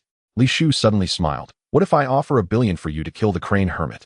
Oh, a slight ripple finally appeared on Tao Bai Bai's calm face. I didn't expect you to know so much. It seems you have a special relationship with that old turtle hermit. He even told you this. The crane hermit is my brother. I can choose not to take this order. Li Shu was preparing to chat a bit more with Tao Bai Bai, hoping to trigger some tasks. But Tao Bai Bai said softly, after all, he is my brother, but as an excellent assassin, feelings are just our bargaining chips. 1 billion, I will help you kill him. So you are also one who follows the money. How about it? Do you need to place an order? Give me 1 billion, I will kill you first, then go kill my brother. If you add 100 million more, I can help you kill the commander. Li Shu couldn't help but smile. You really are an excellent assassin. The world's #1 assassin is indeed well deserved. Have you made your decision? I forgot to tell you, today is my 20th anniversary celebration, and it's half price. You only need to pay 550 million. Sorry, I was just joking with you. Upon hearing this, Tao Bai Bai's eyes instantly burst with intense killing intent. You will pay a painful price for this. Ding. Congratulations, you have triggered the achievement task, defeating Tao Bai Bai. Task description: defeat Tao Bai Bai under normal circumstances. Task reward: pain control. Pain control can control the pain perception of oneself or the target with a control range of 5 times. Impressive, Li Shu thought to himself, but before he could finish the last word, the nose of the fighting battle sensed an extreme danger. Tao Bai Bai in front of him had already vanished. Not good. I haven't had a chance to take the painkiller yet. Bang. Due to the system's message prompt, Li Shu was momentarily distracted, leaving him no time to evade the sneak attack from behind. A searing pain pierced through his entire nervous system, a powerful force coursing through his body, radiating outward from his spine. That amplified hundredfold agony rendered Li Shu voiceless. He opened his mouth, silently feeling as though his heart had stopped. All the blood in his body seemed to stop flowing under this blow. The shattered spine and bones pierced through his intestines and internal organs. He could feel he was bleeding heavily. Li Shu was nearly overwhelmed by the pain. Thankfully, his resilience had improved, his brain's nerve center did not short-circuit, and he remained conscious. But in a conscious state, the pain was the hardest to endure. He felt he should be dead. His organs had ceased functioning, rapidly deteriorating. Breathing became difficult, and his consciousness began to blur as the fear of death loomed over him. But this process of dying lasted only a moment. A mysterious power surged within him, swiftly mending his fatal injuries. In just a breath's time, all his fatal injuries were completely healed, and his bodily functions and major organs were renewed. Fresh blood flowed rapidly within him, and Li Shu felt every cell becoming stronger. Under the perception of the fighting battle, he discovered that his battle power had undergone a tremendous change. Battle power 144. From near death to rebirth under the influence of the Saiyan bloodline, his battle power surged by 45 points. Including equipment bonuses, is this the Saiyan bloodline under the immortal body? Impressive. So it's Tao bye-bye. I'm going to start exploiting bugs. I hope you can give me some strength. P.S. I took a look at everyone's comments on the previous chapters. I originally wanted to let it go, but I couldn't sleep all night, still wanting to explain a few things for myself. First of all, I am very grateful for everyone's comments, whether positive or negative. I have read and thought about them seriously. Except for comments that are clearly personal attacks, I have not deleted any others, because I know I indeed have many shortcomings. I will humbly accept everyone's opinions after all you have read through and given sincere feedback. For this I am very grateful to you, as it made me aware of my problems. My initial idea was to let the protagonist gradually grow from a laid-back modern youth into a strong figure. However, unfortunately, I encountered considerable difficulties in writing it out. I hope everyone can understand the struggles of a poor author. I am genuinely working hard to learn, improve, and slowly progress and grow. The combat power surged. Edge. Tao bye-bye looked at Li Shu in astonishment. He clearly heard the sound of a spine shattering. From his years of experience, he judged that this kid had taken a solid punch from him, and there was no way he could survive. Even if he didn't die, he would end up a cripple. Yet how was it that apart from the initial pain, this kid seemed to be getting excited now? Li Shu felt his heart racing, the blood within him began to boil, and a strong battle intent erupted in his heart. Under this intense battle intent, even the pain that was magnified 100-fold seemed to have weakened significantly. Although it still hurt a lot, it was no longer unbearable. Not only that, but he also felt a blazing fire in his heart, stimulating his brain's nerves and putting him into an extremely excited state, even more intense than if he had taken a stimulant. Now there was only one thought in his mind: to find someone and have a good fight. And as time passed, that fire in his heart grew stronger, the powerful heartbeat resonating in his ears like thunder. Is this the heart of battle? Li Shu suddenly realized, his gaze sharp as he looked at Tao bye-bye. The overwhelming battle intent from the depths of his heart was nearly palpable. In Tao bye-bye's view, a fiery aura was rising around Li Shu, and within that flame-like aura, unparalleled battle intent burst forth. Burning battle intent. The astonishing scene before him left Tao bye-bye greatly shocked. In his 20 years of experience, he had killed countless powerful foes, yet none had ever made his heart waver like the man before him. Under the influence of that rampant battle intent, he felt his heartbeat slow by half a beat, and the blood flowing within him was no longer as smooth. He felt a chill. Swoosh. The man engulfed in battle intent vanished. Tao bye-bye instantly focused his mind. Under the influence of that intense battle intent, he nearly lost his composure and faced defeat without a fight. Hedon. True to his reputation as the top assassin, Tao bye-bye was extremely sensitive to killing intent. Although he was a step slower than Li Shu, he reacted in a very short time, crossing his arms in front of him. Bang! A force equal to his own instantly transmitted to him. After blocking this blow, he counterattacked with an elbow strike. The two engaged instantly in combat, their attack speed astonishingly fast, so much so that an ordinary person could only see a few afterimages. Under the strong influence of the heart of battle, although the pain was somewhat reduced, Li Shu still winced in pain, but fortunately he could endure it. After all, he had grown accustomed to it. As the battle continued, Li Shu was increasingly amazed. Tao bye-bye's control over his strength was simply exquisite. This was precisely what he lacked. If not for the influence of the battle intent, Tao bye-bye would not have been able to exert his full strength. Otherwise, he would have probably died several times. Dong Dong waved. Tao bye-bye kicked empty his face, showing no surprise, as if everything was under his control. Even the opponent's dodge was within his expectations. He even predicted Li Shu's position for the next second. This was the rich combat experience he had accumulated over 20 years. A purple energy beam shot out from his fingertip aimed at an empty space. However, in the next second, Li Shu's figure appeared there, his face filled with shock. In this battle with Tao Bai Bai, he deeply realized his shortcomings. His lack of combat experience allowed his opponent to easily predict his next move, putting him in a very passive position. To die under my ultimate move is something you can be proud of, Tao Bai Bai said, hands crossed behind his back, full of confidence in this strike. However, the scene he imagined did not unfold. The calm expression on his face turned into one of surprise. Just as the purple energy beam was about to hit, Li Shu also raised a finger, a blue energy beam shooting out from his fingertip. The two energy beams collided instantly, resulting in an explosion. How can you also use my Dong Dong wave? Tao Bai Bai exclaimed in shock. Li Shu waved away the smoke produced by the explosion unconcerned and said, "Isn't it just a matter of having hands? Is this all the strength you have? Truly disappointing. Damn it." His once confident ultimate move was countered by his opponent using the same method, which made him a bit angry, and he charged in again for a close combat. Li Shu smiled faintly, instantly swallowing a super painkiller, and the two engaged in battle once more. After a few rounds, Tao Bai Bai felt a secret shock. He realized his opponent was growing at an astonishing speed. He could clearly feel that Li Shu's control over his power had risen to a new level. No longer relying solely on brute strength against him, he no longer revealed vulnerabilities from overexertion due to misjudgment. The man before him had reached a level of control over his own power where he could manipulate it freely. His strikes were becoming more fierce and bold. This made it increasingly difficult for him to seize Li Shu's vulnerabilities. He was gradually finding it more challenging. Moreover, under the oppressive battle intent from his opponent, he could only exert 90% of his strength and had sustained multiple injuries. Although it was said that his opponent was more injured than he was, Li Shu was becoming more and more courageous in battle, starting a strategy of trading injuries for injuries. Just when Tao Bai Bai felt he couldn't handle Li Shu suddenly made a mistake and exposed a huge opening. This opening could be fatal. Tao Bai Bai's eyes sparkled with brilliance as he instantly seized the opportunity and thrust his finger like a knife deep into Li Shu's chest. The familiar feeling transmitted from his fingertip to his arm was the sensation of piercing through a chest. He was all too familiar with it. "Oh!" The anguished scream echoed in his ears, bringing him immense joy.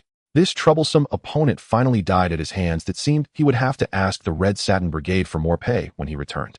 Tao Bai Bai elegantly withdrew his arm from his opponent's chest, then crossed his hands behind his back, looking coldly at the other party. However, he suddenly sensed something was off. The expression on Li Shu's face, aside from pain, actually contained a hint of excitement. What was going on? This expression facing death was not supposed to be like this. "Hiss.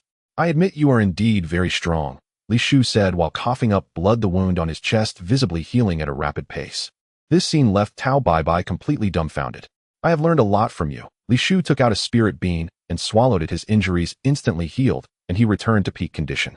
Tao Bai Bai was shocked to the point where his eyes nearly popped out, feeling a desire to retreat. His heart had been pierced, yet he was not dead and recovered instantly. Not only that, but his energy and state also returned to peak condition. How was he supposed to fight this? Combat power 191.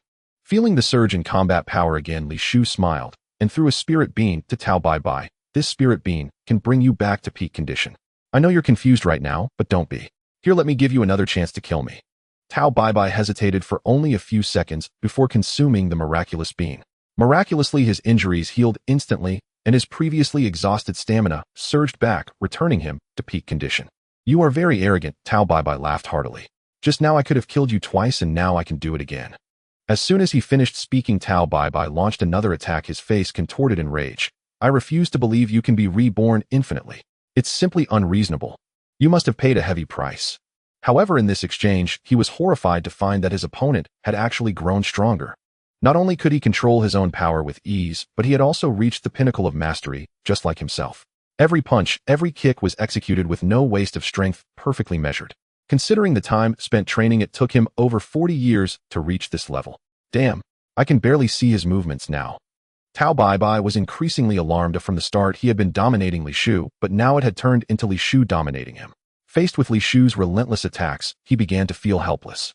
Soon he exposed a flaw which his opponent deftly seized upon. A swift kick sent him flying hundreds of meters away, directly into the sea. However, the opponent's assault did not cease. He leaped into the air and pursued him. Air dance technique. The air dance technique of the crane, immortal style. Tao Bai was taken aback and quickly dove underwater, already contemplating retreat, planning to use water to escape. He saw Li Shu raise a hand, shooting several beams of energy towards the sea surface. Tao Bai fled in a panic with multiple wounds piercing his body, blood gushing forth, his face etched with pain and fear. For the first time, he felt the terror of death. Is this all you can do? Truly disappointing. Li Shu's voice pierced through the water, infuriating Tao Bai. You can't be killed, you grow stronger with each hit, and you even recover stamina. How can a normal person stand against this? Tao Bai was filled with frustration, knowing now was not the time for retorts. He swam frantically underwater, the pain from his wounds causing him to grimace. Trying to escape. Such a formidable training partner, Li Shu would not let him go, instantly plunging into the sea. With the ability of omni-breathing, Tao Bai was no match for him in the water. Coupled with the multiple wounds, he was quickly caught up to by Li Shu. He turned back in terror, feeling even more fear and anger. He saw his opponent consume another celestial beam, then raise a hand to shoot. In the water, he could barely maneuver, and after narrowly dodging several attacks, he was once again struck by an energy beam. The overwhelming pain made him involuntarily gasp, seawater rushing and causing him to cough violently. Seeing that Tao Bai was about to perish, Li Shu rushed over at high speed, soared into the sky, rescued him back to the surface, and then fed him a celestial being. On the brink of death, Tao Bai was instantly revitalized, staring in terror at this man. Why do you keep saving me? I know you are puzzled, but don't question it just yet. Come on, try to kill me a few more times, Li Shu added. This time I won't fight back. Seeing Tao Bai's skeptical expression, hesitating to make a move, Li Shu retracted the burning fighting spirit generated by Heart of Battle and said, You need to seize the opportunity. If you don't kill me, you won't get away. Hearing this, Tao Bai's expression immediately turned ferocious. Then I shall fulfill your wish. With that, he let out a loud roar, his muscles swelling instantly, a powerful energy gathering at his fingertips. He was frantically gathering energy, channeling all his strength into his fingertips. The entire charging process lasted a full minute. This was his strongest move. A purple energy beam the thickness of a fist erupted from his fingertips, instantly piercing through Li Shu's heart. Tao Bai was filled with disbelief. His opponent really did not resist. Damn, the effect of the super analgesic has worn off. The amplified agony made Li Shu feel as if he were in hell. His heart and brain ceased functioning instantly, and without the heart's sustenance, his blood flow began to stop, his pupils dilated. He experienced the sensation of death again. But this process lasted only a brief second before he regained vitality. His combat power surged once more. Combat power 234. In Tao Bai's eyes, although Li Shu was in excruciating pain, he could still find a hint of pleasure and excitement amidst the contorted expression. What kind of freak is this? Tao Bai could not comprehend, but he knew that whether or not Li Shu would die from this full-force attack, he had to leave this place. He could sense that his opponent's aura had grown even stronger. If he stayed here any longer, even if he wasn't killed by Li Shu, he would be exhausted to death. Flee!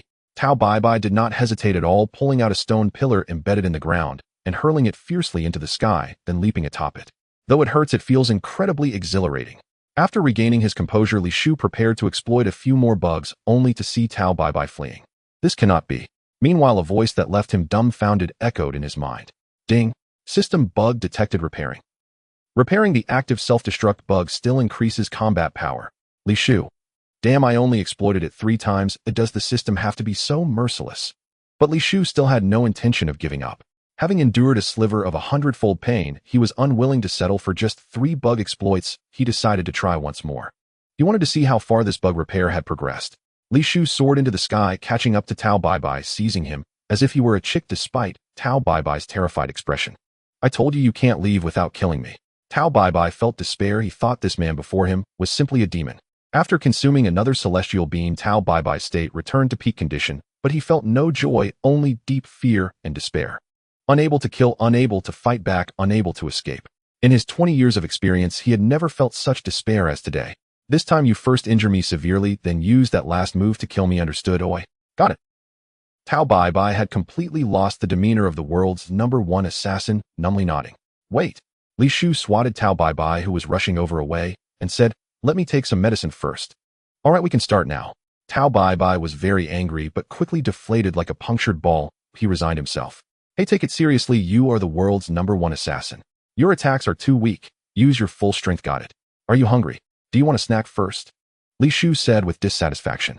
Whether it was due to his increased combat power or Tao Bai losing his fighting spirit, the once fierce attacks that had seemed formidable to Li Shu now failed to deal significant damage. Tao Bai was filled with rage and humiliation. This made his attacks even more ferocious. Li Shu was battered back and forth like a sandbag. He defended himself against any strikes aimed at his face and lower regions. After a full 10 minutes of relentless assault, Tao Baibai finally collapsed from exhaustion. Li Shu was heavily injured as well, but managed to give Tao Baibai a celestial beam, restoring him to peak condition. A purple wave of energy once again pierced his heart. After his rebirth, Li Shu regretfully discovered that his combat power had only increased by 8 points. Combat power 249. Indeed, this is a bug that cannot be endlessly farmed. In his memories, it seemed like Vegeta had encountered a bug only once. That was all. Li Shu did not feel too disappointed it was a bug after all, and being able to farm it 3 times was already enough for him. If it can be fixed, so be it. He still had many opponents ahead. With the immortal body, he would only grow stronger. As long as he could elevate the level of his immortal body, even the destruction power of a destroyer god and the erasure from the Omni King would not be able to kill him. His only weakness was sealing. If he were to be sealed, it would be disastrous. This reminded him of an upcoming plot involving Majin Buu. He was sealed in a rice cooker by the magic seal wave, which was utterly tragic. Looking at the panting Tao Baibai, Li Shu pointed a finger, and an energy beam pierced through his heart. He would show no mercy to someone who had already lost their value and wanted to kill him. Ding! Achievement task: punish evil and reward good. Current progress 117300. Ding! Congratulations, you have exceeded the achievement task Tao Baibai's defeat. Task reward pain control. Achievement points 8. Additional task reward pain control upgraded to pain control LV1. Additional achievement points 10. Pain control LV1 can control one's own or a target's sense of pain with a control range of 8 times. Li Shu was quite delighted. He hadn't expected there to be a concept of exceeding task completion. 107 achievement points now. Li Shu was in a good mood and simply tossed Tao Baibai's corpse into the sea to feed the sharks. Lying back on the beach lounge chair, he waited for Master Roshi to return while joyfully starting his consumption. Upgrade beginner celestial bean jar. Given his consumption rate of celestial beans, the daily output of 1 was simply insufficient. System, would you like to spend 50 achievement points to upgrade beginner celestial bean jar to intermediate celestial bean jar? This time the upgrade success rate 65. Li Shu breathed a sigh of relief. Thankfully, it wasn't 99. This probability seemed quite reasonable. However, to be safe, Li Shu did not rush in, but instead drank a bottle of Blessing Potion. Blessing Potion slightly increases luck for 1 minute. Without specific numerical displays, Li Shu couldn't gauge how much the success rate had increased. But he still decided to take a gamble. If he failed, it wouldn't matter, as he was about to receive 5,000 achievement points. 50 points were trivial. Yes. Upgrading. Congratulations. Upgrade successful. You have obtained a new item: intermediate celestial bean jar. Intermediate celestial bean jar automatically produces 2 celestial beans daily. Nice. Li Shu jumped up in joy, vigorously swinging his fist. Just as he was about to make his next plan and rush for the invisibility insight potion, he suddenly spotted an item he had regrettably overlooked in the corner. Super Divine Water uses toxic power to awaken a person's potential, recommended for those with pure intentions. If one endures, they will soar; if not, they will be left behind. At the time, due to the 100-fold pain, he had given up on using it, almost forgetting about it. But now it was different. He had super painkiller. Li Shu stroked his chin, wondering if it could still poison him. Without worries, Li Shu decisively downed the entire 500 milliliters of super divine water along with the painkiller. 5 minutes later, just as the effect of the painkiller wore off, Li Shu's expression changed drastically. It was an indescribable agony, thousands of times worse than childbirth. Fortunately, he had prepared in advance and quickly swallowed the painkiller he had ready. Li Shu exhaled, suddenly realizing that the super painkiller was truly a great item. Too bad, he only had a few left. But just thinking about how his wish to be not afraid of pain was about to come true made Li Shu's mood considerably brighter. 5 minutes later, when the time was up, Li Shu promptly took the painkiller. Thus, the entire process lasted about 30 minutes before Li Shu felt the effects of the super divine water conclude. Is that it? Is that it? Super painkiller is eternal. Li Shu felt refreshed, glancing at his combat power overhead, his mood even more elevated. Combat power 372. Invincible.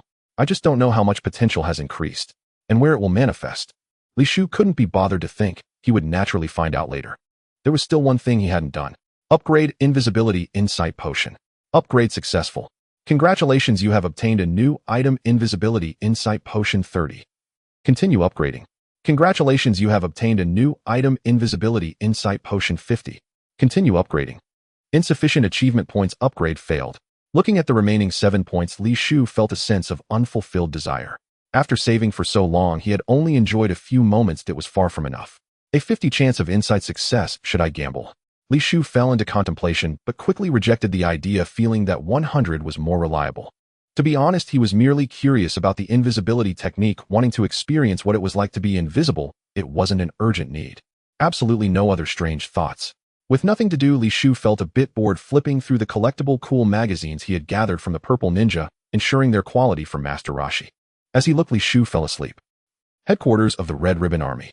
Tao Bai is dead, said Black Officer Brack, relaying the latest news. This damn assassin of the world's #1. The commander, upon receiving the news, was somewhat flustered. Now that things have come to this, should we consult Dr. Jero? Brack asked with a solemn expression. The commander fell silent. He didn't want to alarm the doctor. Otherwise, even if they collected the Dragon Balls, that wish wouldn't belong to him. Looking at his own 1.3-meter-tall stature in the mirror, the commander's expression twisted. Indeed, his goal of gathering the Dragon Balls at all costs was to grow taller, not to conquer the world. He dared not reveal this true purpose to anyone else. But the current situation made it very difficult for him to decide. Send someone to Dr. Jero for the latest model of android. Just say we've encountered a powerful enemy, but do not disclose the real situation. Li Shu, basking lazily on the sun-warmed sands, remained blissfully unaware that his mere presence had already warped the original course of fate.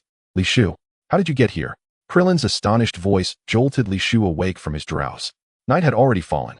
Gazing at Master Roshi, Krillin, and Launch, who greeted him warmly, Li Shu broke into a smile and hastily tucked away the cool magazine lying beside him. I ran into a bit of trouble and thought I'd drop by to visit you all. Master Mutant, this is my humble gift for you.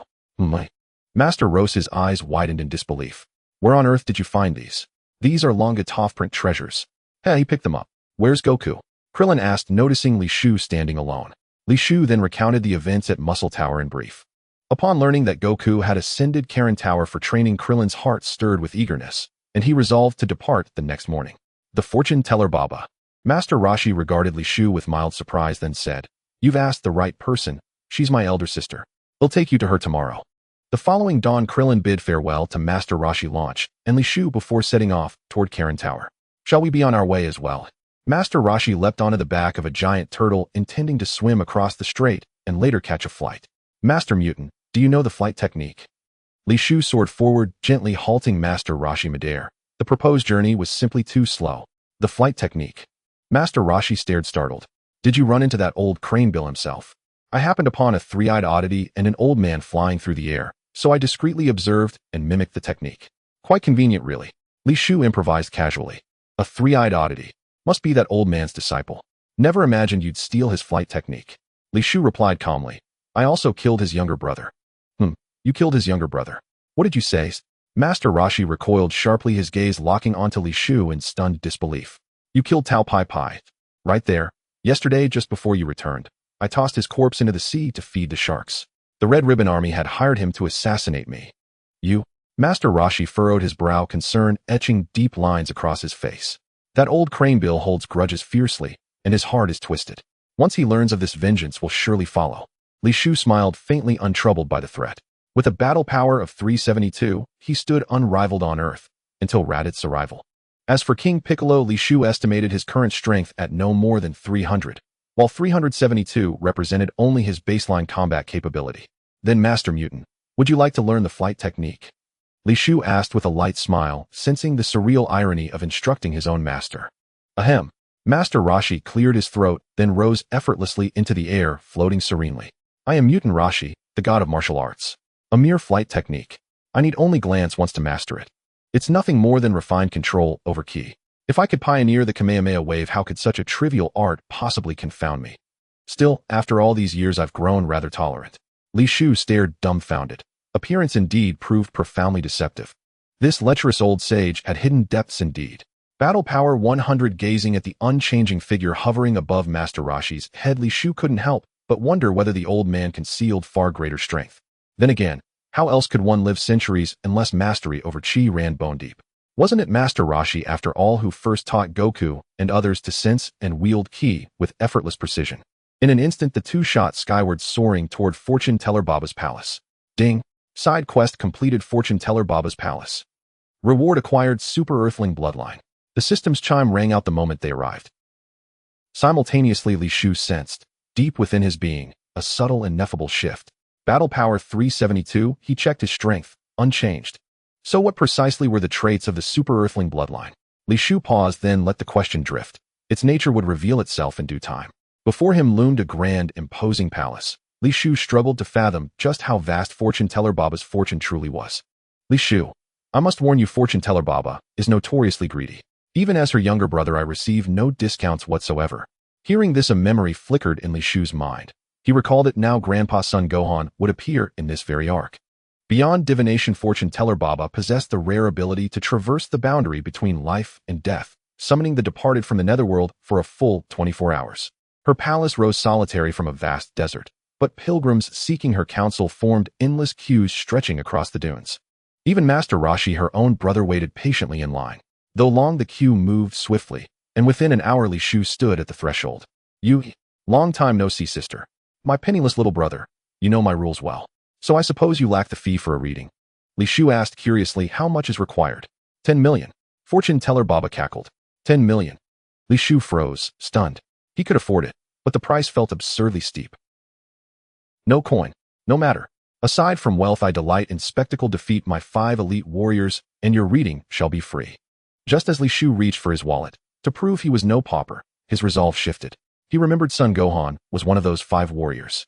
The identities of the other 4, however, eluded him entirely. Very well, I accept your challenge, Li Shu declared, nodding firmly.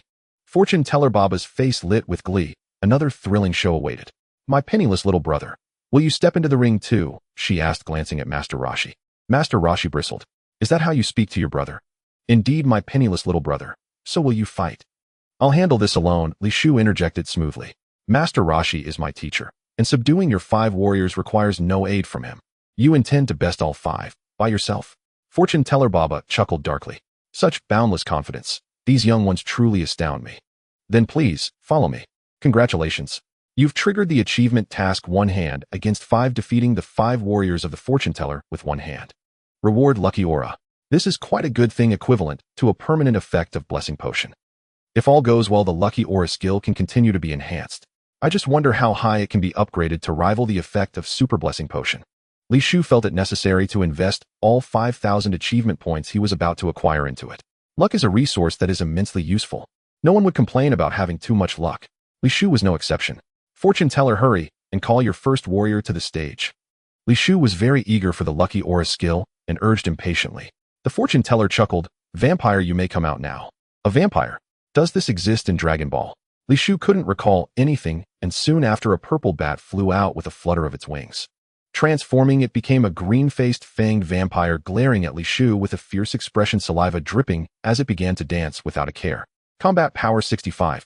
Can we start? Li Shu asked. All right, let the match begin. Boom. The moment the Fortune Teller's voice fell, Li Shu vanished and struck. The vampire was heavily injured and fell outside the ring. The Fortune Teller exclaimed, Omega Omega. Master Roshi reacted similarly with Omega Omega. Next, Li Shu said calmly with 1 hand behind his back. A cold sweat appeared on the Fortune Teller's forehead as she feigned calmness, saying, You do have some ability, but my next warrior has a special skill, so be careful. Li Shu asked, Can we start? The Fortune Teller, surprised, replied, Can you see him? This warrior is a transparent person. Combat power 70. Li Shu couldn't see him, but he could see the combat power and sense the opponent's approximate location through chi sensation. Yes, then can we start? Li Shu urged. The Fortune Teller felt another bead of cold sweat form. The calm demeanor of this young man didn't seem like a lie. And there was no need to lie at all. Let the match begin, the Fortune Teller said nervously. Boom. Another punch, simple and unadorned, precisely hitting the target. The battle ended as soon as it began. Next, Li Shu said again. Watching Li Shu's calm demeanor, Master Roshi was greatly shocked. He thought about it and realized he couldn't achieve such a clean and decisive victory against a transparent person. This kid's strength has improved so much. Perhaps even at my full strength, I would not be his opponent. Master Roshi was secretly astonished, believing that Goku had immense potential with boundless future achievements. But compared to this young man, he was simply not on the same level. How did this monster cultivate? On the other side, the Fortune Teller was equally astonished. Although the battle ended quickly, she didn't know why, but it was quite enjoyable to watch. No wonder you have the confidence to take on 5 at once. You're truly my brother's disciple. Even if my brother himself were to come, he wouldn't be able to defeat them as cleanly as you did. The Fortune Teller said excitedly. My third warrior won't be so easy to defeat. Follow me, the arena is not here. Li Shu hurriedly followed, wanting to resolve the battle quickly, obtain his reward, and learn about the last Dragon Ball's whereabouts. By the way, my stingy brother, isn't it time for you to pay me back the 10 bucks you borrowed 30 years ago? The fortune teller leading the way in a floating crystal ball suddenly said. Master Roshi wiped the non-existent cold sweat from his forehead and replied unhappily, how do you still remember that? I will pay you back. But since I'm your brother, can't that 10 bucks be considered a gift to me? The fortune teller chuckled. All right, seeing as you have taken in such an outstanding disciple, just return me 8 bucks. Li Shu held back his laughter listening to the conversation between the siblings. Under the fortune teller's guidance, they arrived at the end of a corridor within the palace and opened a door. Welcome to the Hell Toilet. You need to defeat my third warrior in this narrow bone tunnel. Don't say I didn't warn you. The swamp on this side is extremely poisonous, and falling in will leave no remains. The fortune teller cackled again. However, Li Shu's face remained calm, showing no signs of fear, which somewhat disappointed the fortune teller. Fortune teller, I mean no offense, I just want to save some time. Can you let your remaining warriors come at me all at once? After thinking, Li Shu added, I can pay a sum of money. Oh, the fortune teller said in surprise, have you thought this through? The remaining 3 warriors are my strongest warriors, and even your teacher Master Roshi cannot face them all at once. Although your strength has surpassed Master Roshi's, I don't think you can take on 3 at once. Young man. Li Shu directly pulled out a universal capsule, tossing it to the ground, interrupting the fortune teller's endless chatter. This is 2 million. Fortune teller, just let them come at once. As she looked at the stack of cash on the ground, the fortune teller chuckled. As you wish, I'm eager to see the capital of your arrogance. But I must clarify beforehand, if you fail, unless you give me 1 billion, I won't help you with divination. Arrogance comes with a price. All right. Li Shu nodded in agreement without a moment's hesitation. Money was just a number to him now, but he was not interested in it. If he could exchange money for time, he would be very willing. There was no choice. The lucky aura was simply too tempting. The fortune teller then formed hand seals and shouted, come forth, mummy. Demon. Masked man. As the words fell, a coffin flew out, and a mummy jumped out from inside. Following that, the demon and the masked man appeared. Mummy combat power 90, demon combat power 110, masked man combat power 135. Let the match begin. This time the fortune teller quickly announced the start. Li Shu merely glanced at the mummy and the demon, then focused on the masked man, whose halo above his head indicated everything. It was none other than his deceased grandfather's son, Wukong. Should I give Grandpa a bit of face? Li Shu pondered, not directly knocking them out as he had in the previous 2 matches. Hee hee. The mummy let out an eerie cackle. Bam. Li Shu wasted no time. He resolved instantly to eliminate both foes before they could utter another word. Poor mummy man. Barely 2 seconds on stage, he'd managed only a few cackles and a single syllable before Li Shu's fist sent him crashing into oblivion, writhing helplessly on the ground like a worm. He hadn't even glimpsed his opponent's movement. The demon man's expression shifted instantly. He'd been poised to wait for the mummy to finish speaking, then deliver his own lines. Yet now he stood frozen, mouth dry, throat constricting as he swallowed repeatedly, utterly speechless in awe. He hadn't seen the movement, not a single trace of it. Bam! A dull thud echoed. The demon man collapsed, dazed and disoriented. Who am I? Why am I here? Those were the only 2 thoughts flickering through his mind before darkness swallowed him. Madame Fortune Teller was utterly stunned. Only now did she realize she had gravely underestimated Li Shu's strength. Her warriors belonged to an entirely different realm than he. What a terrifying young man. All composure vanished from Madame Fortune Teller's face, replaced by raw, indelible shock. Master Roshi stood utterly dumbfounded, jaw slack, eyes wide, as if struck numb by Li Shu's relentless, astonishing displays. He sensed key instinctively both the mummy man and the demon man possessed power barely weaker than his own. Yet Li Shu felled them with single blows, leaving no room for resistance. What stunned him most was that even he couldn't track Li Shu's movements. They were simply too fast. He realized with chilling certainty that facing Li Shu himself would likely end in the same humiliating defeat. Such staggering growth defied belief. It transcended even the label of genius. Gazing at the tail coiled around Li Shu's waist, Master Roshi wondered, could this youth truly be human? Beneath his mask, son Gohan's brow glistened with cold sweat. He hadn't imagined, after just a few years' absence, that this young man would soar to such heights. Yet swiftly his astonishment gave way to quiet pride. I yield, son Gohan declared without hesitation, choosing dignity over futile struggle. He knew with absolute clarity that victory against Li Shu was impossible. He also sensed Li Shu's inner conflict and recognized him. As an elder sparing a junior such discomfort was fundamental courtesy. Though circumstances often constrained him, in this moment, he chose freely to uphold it. Hearing son Gohan's surrender, Li Shu exhaled in quiet relief. Grandfather remained as perceptive and kind as ever. Congratulations, you have completed the quest, one-handed solo against 5. Reward acquired, fortune aura. Fortune aura slightly enhances luck. Achievement points 8. Grandfather. With the reward confirmed and Son Gohan standing before him after so many years, Li Shu's face lit up with genuine joy. Son Gohan removed his mask and smiled warmly. If Goku were here, he'd never recognize me. Their eyes met, and both burst into brighter, warmer laughter. How is Goku? Son Gohan asked instinctively. Li Shu grinned. He's training atop Karin Tower. Karin Tower. It seems he's made remarkable progress these past years. After this brief reunion, Son Gohan turned to Master Roshi and expressed his heartfelt gratitude. Madame Fortune Teller sighed softly, offering no reproach for Son Gohan's surrender. She understood without words that the contest had reached its natural end. Following their tender reunion, Son Gohan bid farewell. It's time I returned, though I regret not seeing Goku. Ding! Congratulations! You have triggered the timed quest, Son Gohan's longing. Objective: bring Son Goku to Son Gohan's presence within 10 minutes. Reward: Aura Enhancement Capsule. Aura Enhancement Capsule upon ingestion grants a low probability of enhancing aura-based abilities. Reminder: failure will cause the reward to vanish permanently. Wait, I'll bring Goku right now. Li Shu tossed out the words and vanished in a blur. Whoosh. Leaving behind only urgency. Please wait for me. I'll be back in 10 minutes. No 5.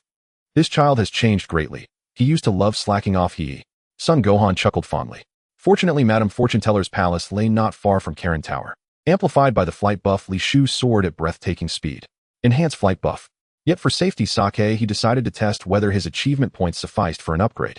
Confirm expenditure of 15 achievement points to upgrade flight buff to flight buff LV1. Yes. A flash of delight crossed Li Shu's face. He'd precisely enough points, neither more nor less.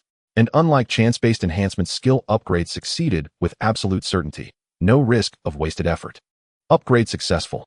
Congratulations. You have acquired the new ability Flight Buff LV1. Flight Buff LV1 increases flight speed by 15. That 15 boost accelerated him further still. 3 minutes later, he arrived at Karin Tower and sensed Goku's ki emanating from its midsection, apparently halfway up the climb. Huh, why is Yamcha here too? No time. Urgency overrode curiosity. Goku, urgent matter, climb later. Come with me. Grandfather wishes to see you. Without hesitation, Li Shu seized Goku's tail and shot skyward. Goku stared, utterly bewildered. At Karin Tower's 1/3 mark, Yamcha spotted Li Shu and shouted frantically, Li Shu, don't leave. I challenge you. This time I will win. Huh, how can he fly? Yamcha's shock quickly eclipsed his bravado. Hearing the cry, Li Shu suddenly recalled. How had he forgotten Yamcha's quest? Quest, pummel Yamcha. Defeat him decisively in 3 consecutive battles to earn the reward Power Surge. Power Surge while active combat power doubles, and all skill damage doubles. There should still be time, Li Shu reasoned. Then reversed course, flew back and kicked Yamcha clean off Karin Tower. Yamcha, you've lost again. Once you reach the summit and drink the ultra-sacred water, you'll surely surpass me. Damn it. You ambushed me. That doesn't count. I demand a fair, honorable match. Yamcha roared incensed, but Li Shu had already vanished beyond earshot. From departure to return, Li Shu covered the distance to Madame Fortune Teller's palace in precisely 5 minutes and 27 seconds. You're 27 seconds late, she observed, glancing at her pocket watch with a soft, knowing chuckle. Goku, now recovered from his daze, spotted Son Gohan and dashed forward, arms flung wide. Grandfather, I've missed you so much. Ding. Quest: Son Gohan's longing completed. Reward acquired: Aura Enhancement Capsule. A gentle, almost maternal smile softened Li Shu's features. After reminiscing, Son Wukong returned to the underworld. Wukong rode the Nimbus, continuing his training at Karin Tower. The fortune teller asked, what do you want me to help you with? I want to know the whereabouts of the last Dragon Ball. The fortune teller nodded and began to mutter something to the crystal ball. Soon the crystal ball displayed an image of a speeding red car. The Dragon Ball is inside that car, the fortune teller asserted, and that car is approaching us not far away. After learning the specific location and distance, Li Shu bid farewell to Master Roshi and flew swiftly towards the location mentioned by the fortune teller. Pilaf the Great. Seeing the familiar small figure, Li Shu enthusiastically punched, directly destroying their car. The Pilaf trio looked dumbfounded at the man before them, soon displaying a look of terror. Li Shu ignored the 3 and quickly locked onto a target. It was a strange box. Li Shu opened it and sure enough found the Dragon Ball inside. Put down the Dragon Ball. Pilaf pulled out a universal capsule, tossed it to the ground, and a battle mech appeared. Before Pilaf could finish his sentence, Li Shu flew up and kicked the mech hundreds of meters away, smashing it against a mountain, rendering it useless. What did you say? Li Shu smiled at him. Pilaf swallowed nervously and waved his hands in a panic. Nothing, I said, please take the Dragon Ball. Li Shu stepped forward vigorously, rubbing Pilaf's small head and laughed heartily. You're really short. Is your goal in collecting Dragon Balls to get taller? Not at all. Pilaf shouted angrily. However, Li Shu had already soared into the sky, vanishing like a shooting star from his sight. 3 days later at the headquarters of the Red Ribbon Army. Congratulations, side quest Red Ribbon Army headquarters completed. Universal Enhancement Box. There is a minuscule chance that the items within will receive an enhancement usable once daily.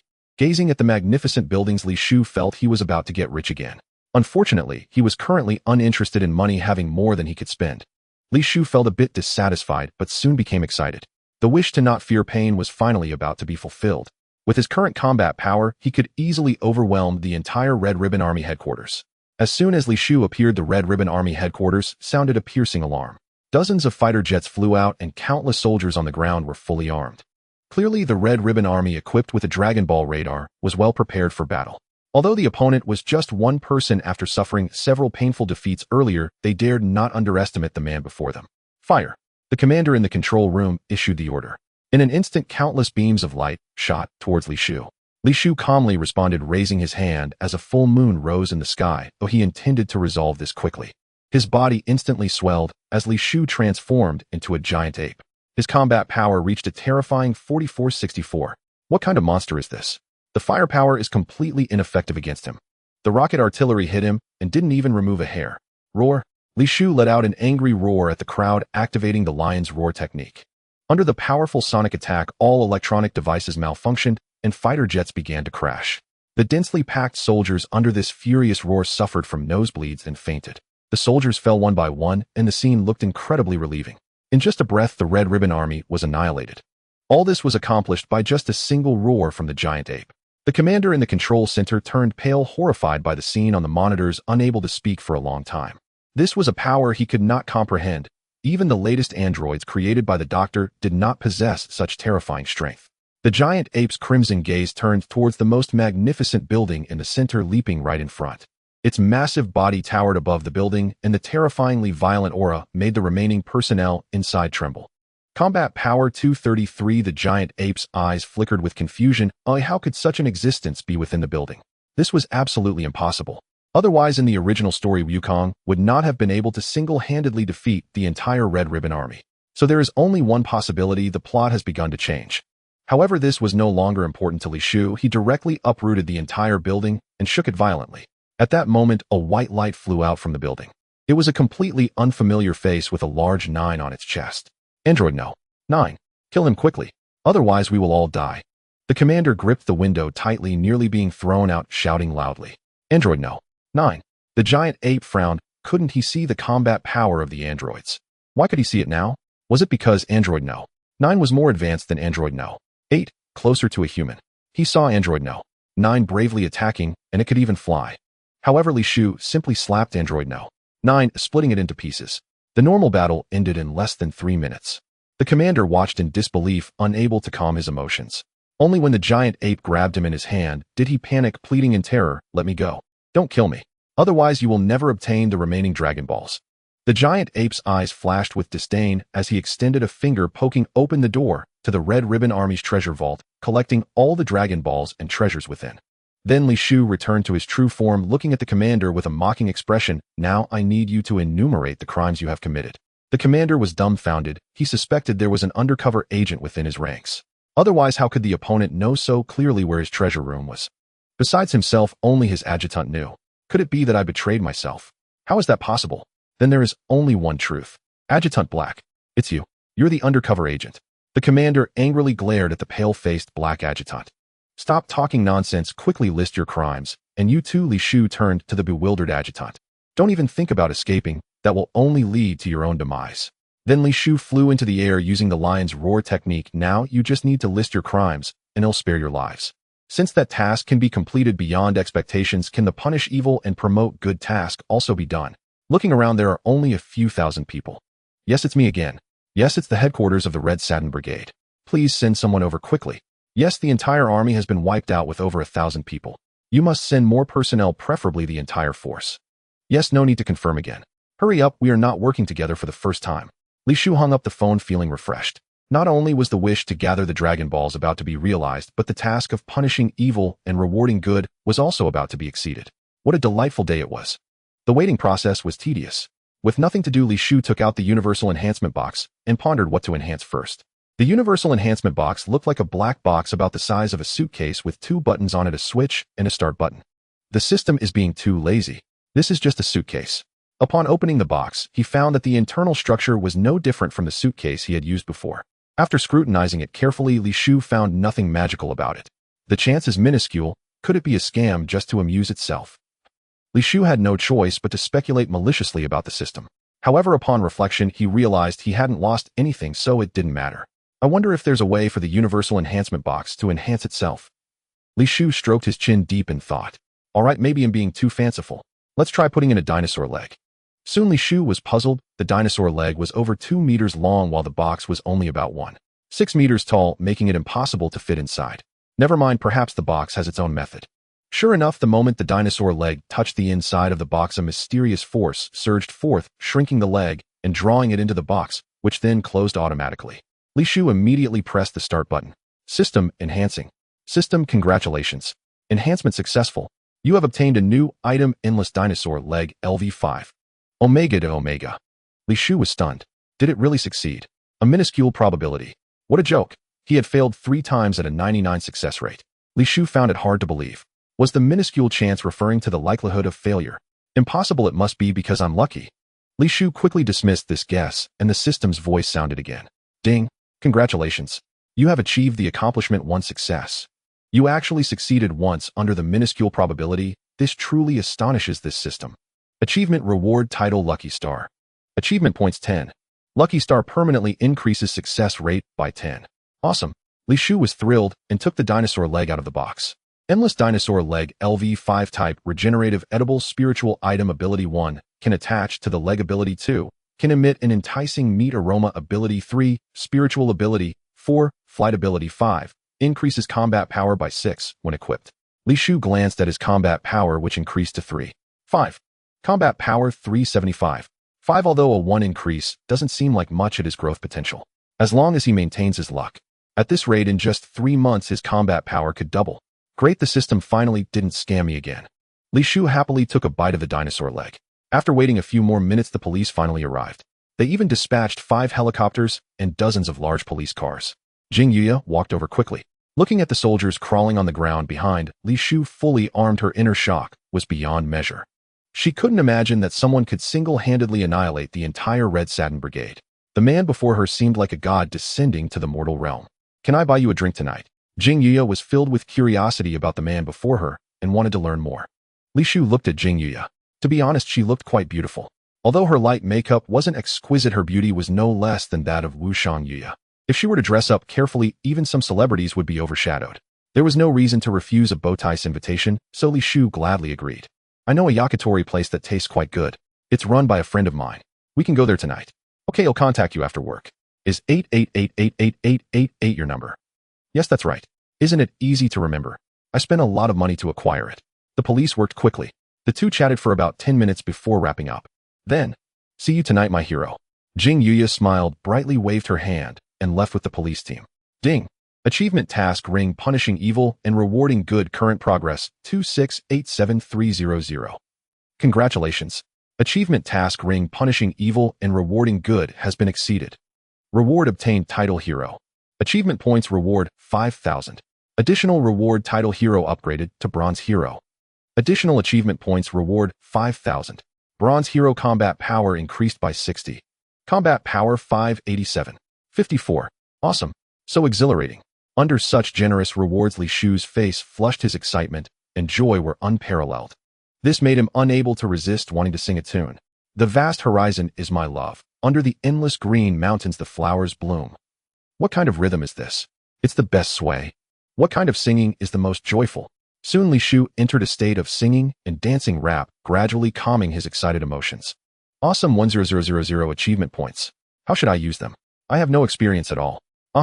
Li Shu looked and looked again at those 100 achievement points, his lips curling up so much they were almost reaching his ears. Calm down. There's still one thing left to do. Li Shu took a few deep breaths, finally calming down. He arranged the 7 Dragon Balls he had collected, which emitted a bright glow. Come forth, Shenron. With a loud shout, the 7 glowing Dragon Balls instantly emitted dazzling golden light. The bright sky dimmed in comparison. Day abruptly turned to night. Thunder and lightning roared. The phenomenon of Shenron appearing enveloped the entire sky, and everyone looked up in shock. Watching the dragon soar from the Dragon Balls, Li Shu was greatly astonished. Though he had seen it many times on television, being in the moment was an entirely different experience. Ding. Mainline sign-in task summon Shenron completed. Reward obtained 1 wish. Ding.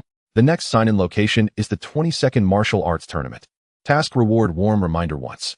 A warm reminder. What kind of reward is this? Moreover, it is a mainline sign-in task. Please state your wish. The voice of the Divine Dragon buzzed, interrupting Li Shu's thoughts. Li Shu looked seriously at the Divine Dragon. This was a wish he had longed for, and today it could finally be realized. My wish is to not be afraid of pain. This is simple as you wish. The Divine Dragon's crimson eyes lit up, its majestic voice resonating around. Li Shu gazed at the Divine Dragon with eager anticipation, finally no longer needing to rely on painkillers. However, after waiting for a long time, Li Shu felt no change within himself, while beads of sweat the size of soybeans appeared on the Divine Dragon's face. He looked at the Divine Dragon in confusion. The Divine Dragon awkwardly said, "Sorry, your body is too special. I cannot accomplish this. Can you change your wish?" What kind of joke is this? Li Shu looked at the Divine Dragon in disbelief and reluctantly said, "Can you try again?" "Sorry, with my divine power I cannot achieve this. Attempting multiple times will yield the same result. You should change your wish." Damn it. Li Shu's good mood instantly vanished and he felt a bit irritated. Li Shu suddenly thought of something. The sign-in reward was a single wish. Perhaps the Divine Dragon's impossible wish could be fulfilled by the system. "System, I want to make a wish." Li Shu quickly said. "System, please state your wish." Li Shu fell into deep thought. This wish needed careful consideration. He had gradually adapted to the 100-fold pain, and besides there was also a super painkiller. Using the system's omnipotent ability to wish for not being afraid of pain seemed a bit wasteful. "My wish is for infinite achievement points." Li Shu's eyes brightened as he spoke to the system. "System, you're dreaming." Li Shu. After thinking, Li Shu felt that such a wish was something the system could never satisfy. If he were the system, he would also never fulfill such a wish. A permanent 100 success rate. After careful consideration, Li Shu voiced a more reasonable wish, which hopefully wouldn't be rejected. "System, as you wish." The next moment. Ding. Congratulations. Your wish has been granted. Wish realization in progress. Congratulations. Lucky Star upgraded to Lucky Star LV1. Congratulations. Lucky Star upgraded to Lucky Star LV2. Congratulations. Lucky Star upgraded to Lucky Star Max. Lucky Star Max permanent success rate increased by 100. Awesome. It really is the system. Li Shu was extremely satisfied. With this, the achievement points he had painstakingly accumulated would no longer go to waste. What was 100-fold pain? Sooner or later, he would fully adapt. But I wonder if the 100 success rate of Lucky Star Max would have any effect on the universal upgrade box. I'll find out tomorrow. Li Shu's mood brightened again. Even if it didn't work, it didn't matter. It was originally something he was getting for free. His original plan was to use 100 achievement points to massively upgrade the Lucky Star skill, but now that expense was saved. The saved achievement points could be used to enhance pain control. That felt great. He could currently control 8 times the pain. Each level upgrade increased it by 3 times. It wouldn't be long before he could fulfill his wish of not being afraid of pain, while also letting others experience the thrilling sensation of multiplied pain. Have you thought about your wish? The Divine Dragon was becoming a bit impatient and urged him. Li Shu thought for a moment and said, "Eternal life. As you wish." The Divine Dragon's crimson eyes shone brightly, and Li Shu instantly felt subtle changes happening in his body. Li Shu had prepared for failure and was already thinking about his next wish. Surprisingly, the wish for eternal life was granted. This left him puzzled. Was not being afraid of pain more difficult than eternal life? Who knows? Your wish has been realized. Goodbye. The Divine Dragon instantly shone brightly and returned to the Dragon Ball.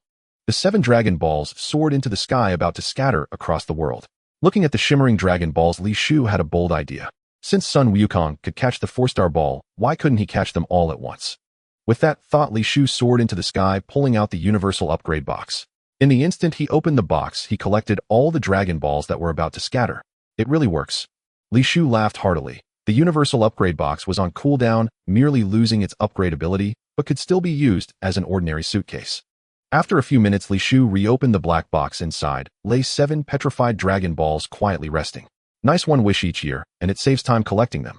What a pity there are no tasks left. Only the mainline sign-in task remains, and there are still 3 years until the next martial arts tournament. Let's talk about future matters later. Let's enjoy this moment first. Li Shu again looked at the enormous 100 achievement points and couldn't help but smile. If he didn't spend these 100 achievement points, it felt like something was itching in his heart, making him uncomfortable. First, upgrade the dinosaur leg to level 10 and see if there will be any new changes.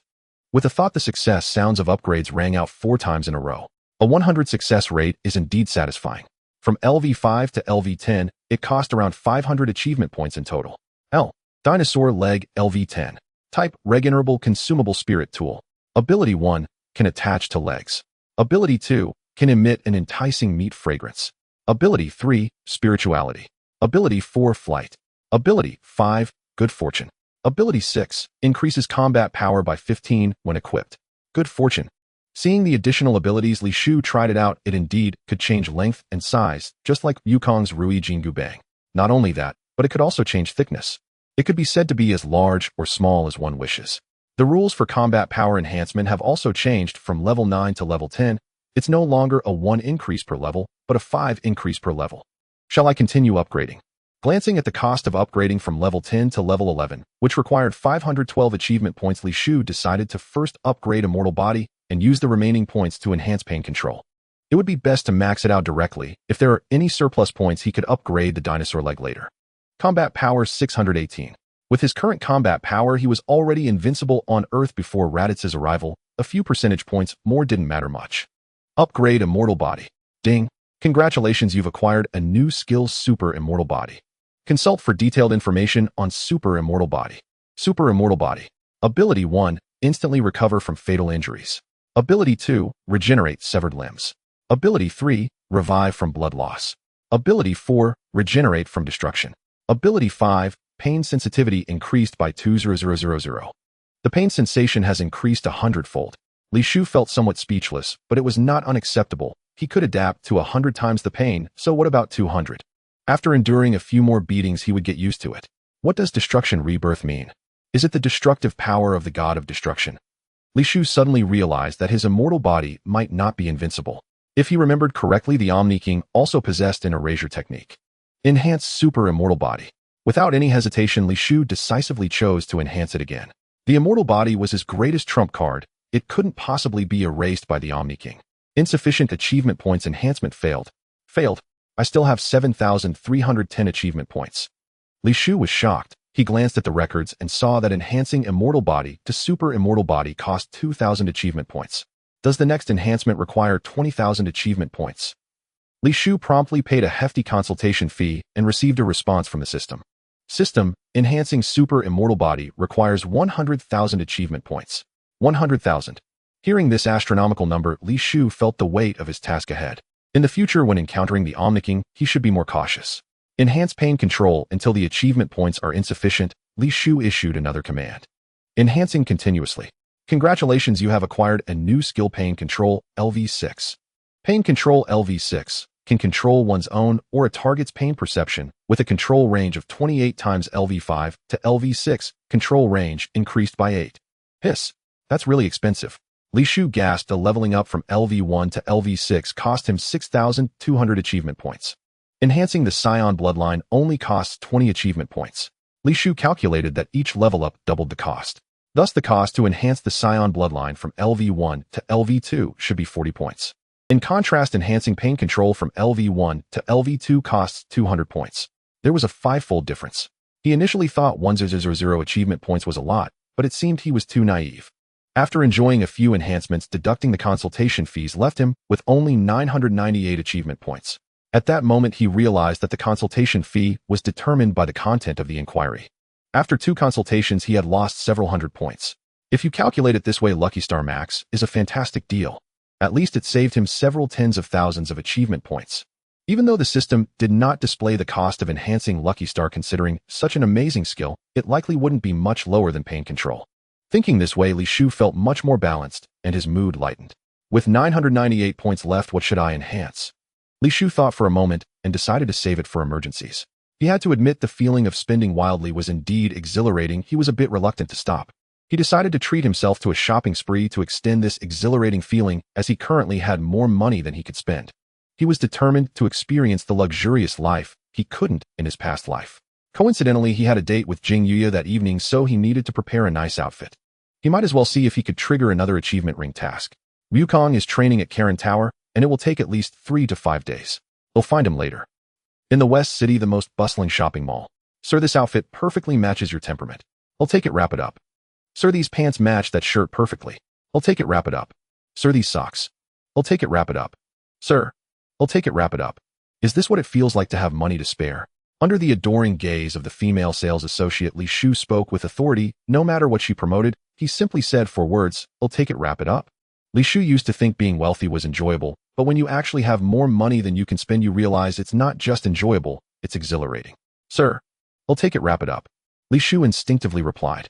No, sir, this is your bill, a total of 370000. Will you pay in cash or by card? Oh, cash. Li Shu smiled awkwardly. He had gotten a bit carried away and lost control. Here's 400000. The extra 3000 is your tip. Thank you, sir. The female sales associate was ecstatic and looked at Li Shu with a different gaze filled with admiration and an indescribable peculiarity.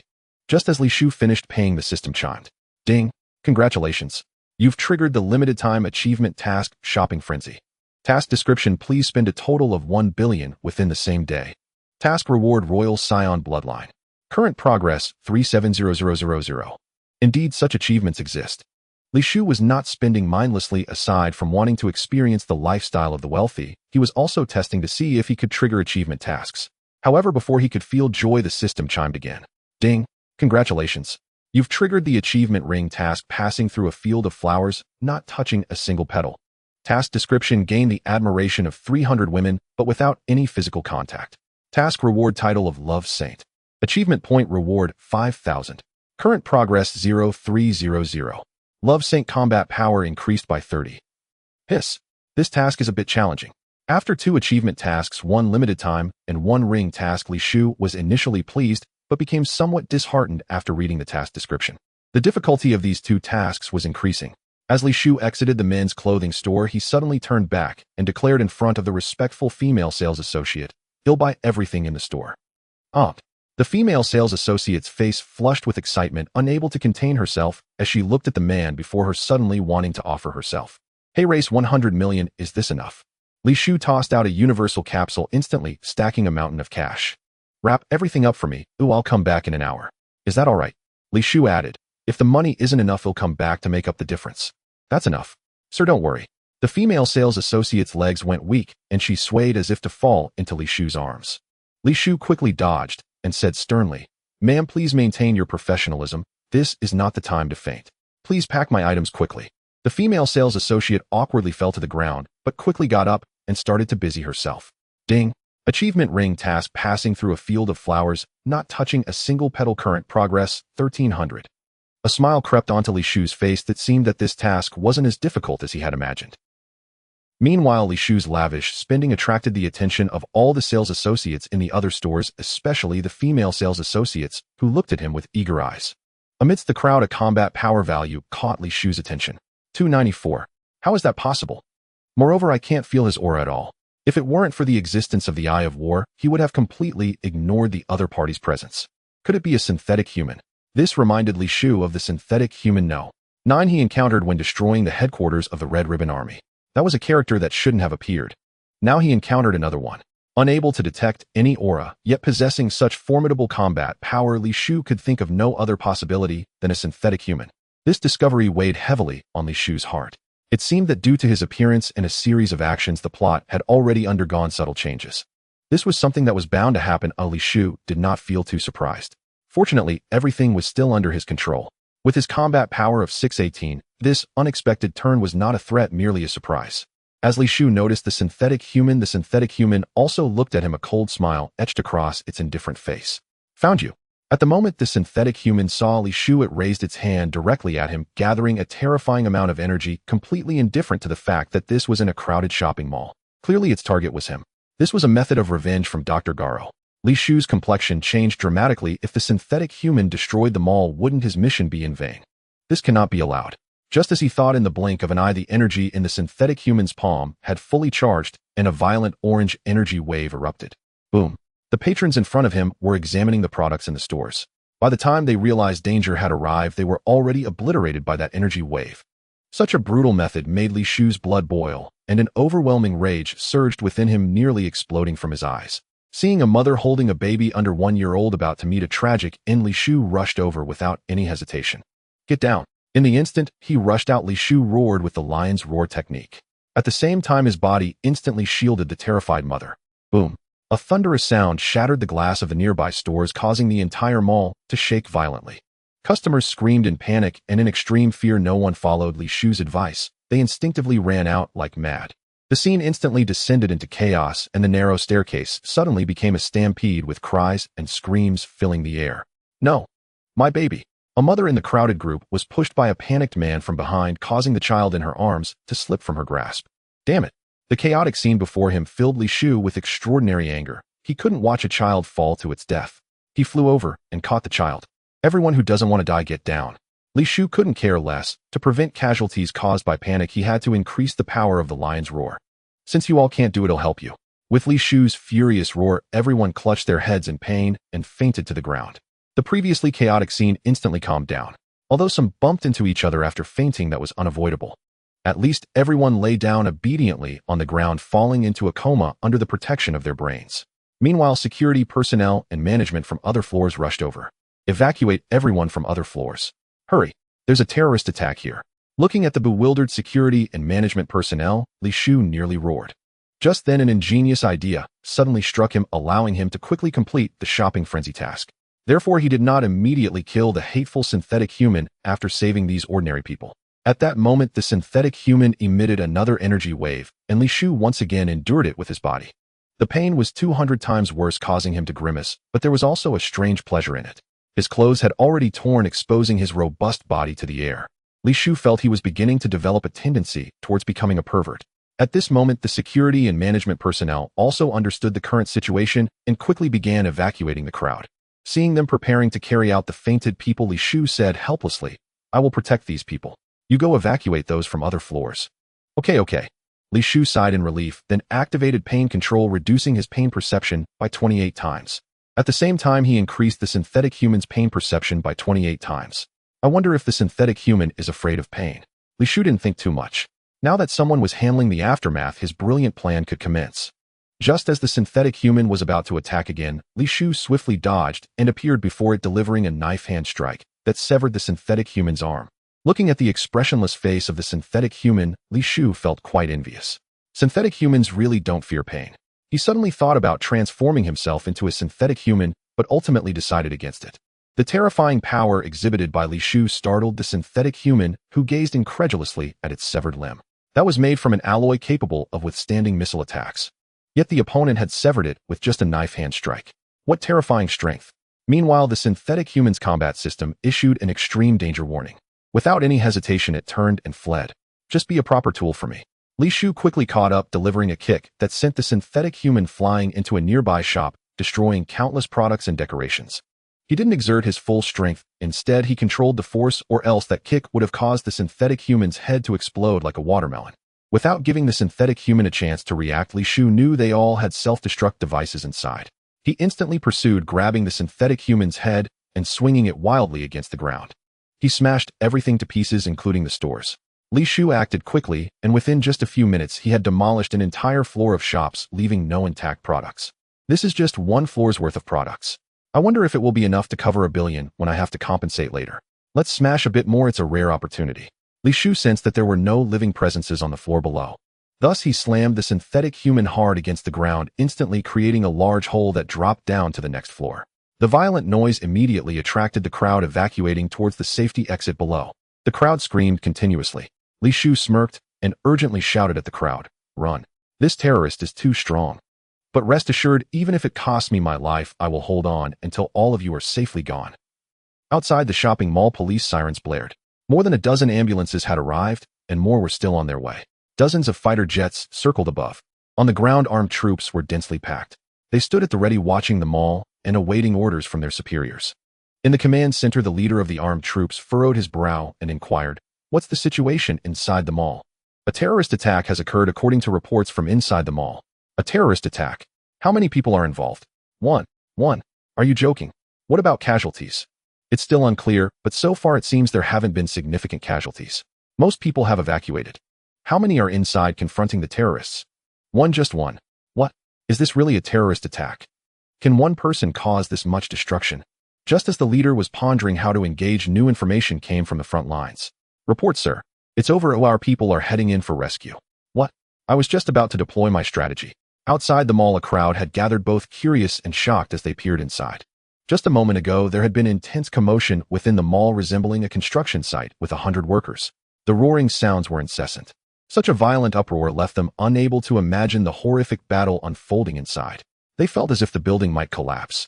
Once everyone had evacuated, the commotion inside the mall ceased shortly thereafter. However, it remained quiet for only 3 seconds. Suddenly, a tremendous explosion resonated, causing the mall building to shake violently. Yet the anticipated shockwave did not occur. At that moment, a figure emerged from the mall holding a head. Strangely, this head showed no signs of bleeding. It appeared mechanical. The danger is cleared. There are still unconscious individuals inside. Li Shu shouted to the armed troops, and amid their admiring gazes walked straight towards the mall manager. The armed troops that rushed into the mall were instantly stunned by the sight of the ruin before them. How intense must the battle have been to cause such destruction to the mall structure? Importantly, there were only 2 individuals involved in the fight, and they were unarmed. Sorry, but your mall will need a complete renovation. Outside the mall, looking at the anxious mall manager, Li Shu revealed a brilliant smile. As long as no one was harmed, I truly appreciate your efforts. Renovation isn't a big deal. Ooh, I have insurance. Insurance? What about the damaged goods in the stores? Well, perhaps they also bought insurance. Is there such insurance? Li Shu asked in surprise. Or, perhaps, but someone will definitely cover the costs. Hearing this, Li Shu sighed in relief and then apologized, saying, how about this? You tally the losses of the goods in your mall, and I'll cover the costs as my purchase. That cannot be. The mall manager's expression changed drastically as he hurriedly said, you are our savior. Without you, many lives could have been lost in the mall. If that had happened, it wouldn't just be a renovation issue. Even if we didn't go bankrupt, the losses would be severe. Rest assured, we will never do anything to disappoint a hero. The mall will cover these costs. That cannot be. Li Shu firmly refused, stating, one must take responsibility for their actions. Although my intentions were good, these goods were indeed damaged by me, so I insist on purchasing all the damaged items. This matter is non-negotiable, and please ensure you tally the amount before sunset. This? The mall manager was astounded. He had never seen such a generous and brave person. The figure before him seemed to grow taller. No, absolutely not. You risked your life to save us. How can we ask you to pay? No, I must cover this cost. No, you can't pay. What will others think if they find out? Ungrateful. No, I don't care. I will pay. Thus the two began to argue heatedly, drawing the attention of many onlookers. Journalists from the news media arrived late and quickly captured this scene on camera. After a round of interviews and inquiries, they learned the reason behind the quarrel. This is truly touching. He is a selfless hero. The reporters did not hold back their praise and practically lauded Li Shu to the skies. During a live broadcast, under the mediation of the journalists, the mall manager finally chose to concede. Deeply moved by Li Shu's noble character, he shed tears. He is a great man, a selfless person, an upright individual, someone who rises above trivial matters, a noble soul. He is our hero. The mall manager, with tears in his eyes, praised him in front of the camera. Finally, he bowed deeply to Li Shu and left the scene to tally the value of the goods. Li Shu found himself surrounded by reporters inundated with endless questions. Yes, the terrorist I shot was indeed a robot. More accurately, it was an android. How did I defeat him? If you know me, you'd know I was the champion of the last World Martial Arts Tournament. Purchasing all the damaged goods is quite a hefty expense. Don't you feel pained by that? A reporter asked. Li Shu replied earnestly, I have never cared about money. I am not interested in it. To me, money is just a string of numbers. The reporters fell silent for a moment. So will you participate in the next martial arts tournament? Yes, I will. The reporter's interview lasted a full half hour with Li Shu answering every question. Despite his serious demeanor, he felt elated inside. Ding. Achievement ring task: passing through a field of flowers without a leaf touching. Current progress 23300. Just one interview had earned him the admiration of 22 admirers. It seemed that the correct way to complete this love saint task was to become a star or an idol. Li Shu suddenly felt that the Kuan palm skill was not so useless after all. He wanted to showcase it on camera as it might yield even more progress. But soon he dismissed this thought. Doing so would certainly become the greatest blemish of his life. No need to rush. This task has no time limit. Once more people see the interview, the progress should increase, especially among the victim's admirers. The interview continued as a female police officer approached and took Li Shu away for questioning. Jing Yuya smiled at the man.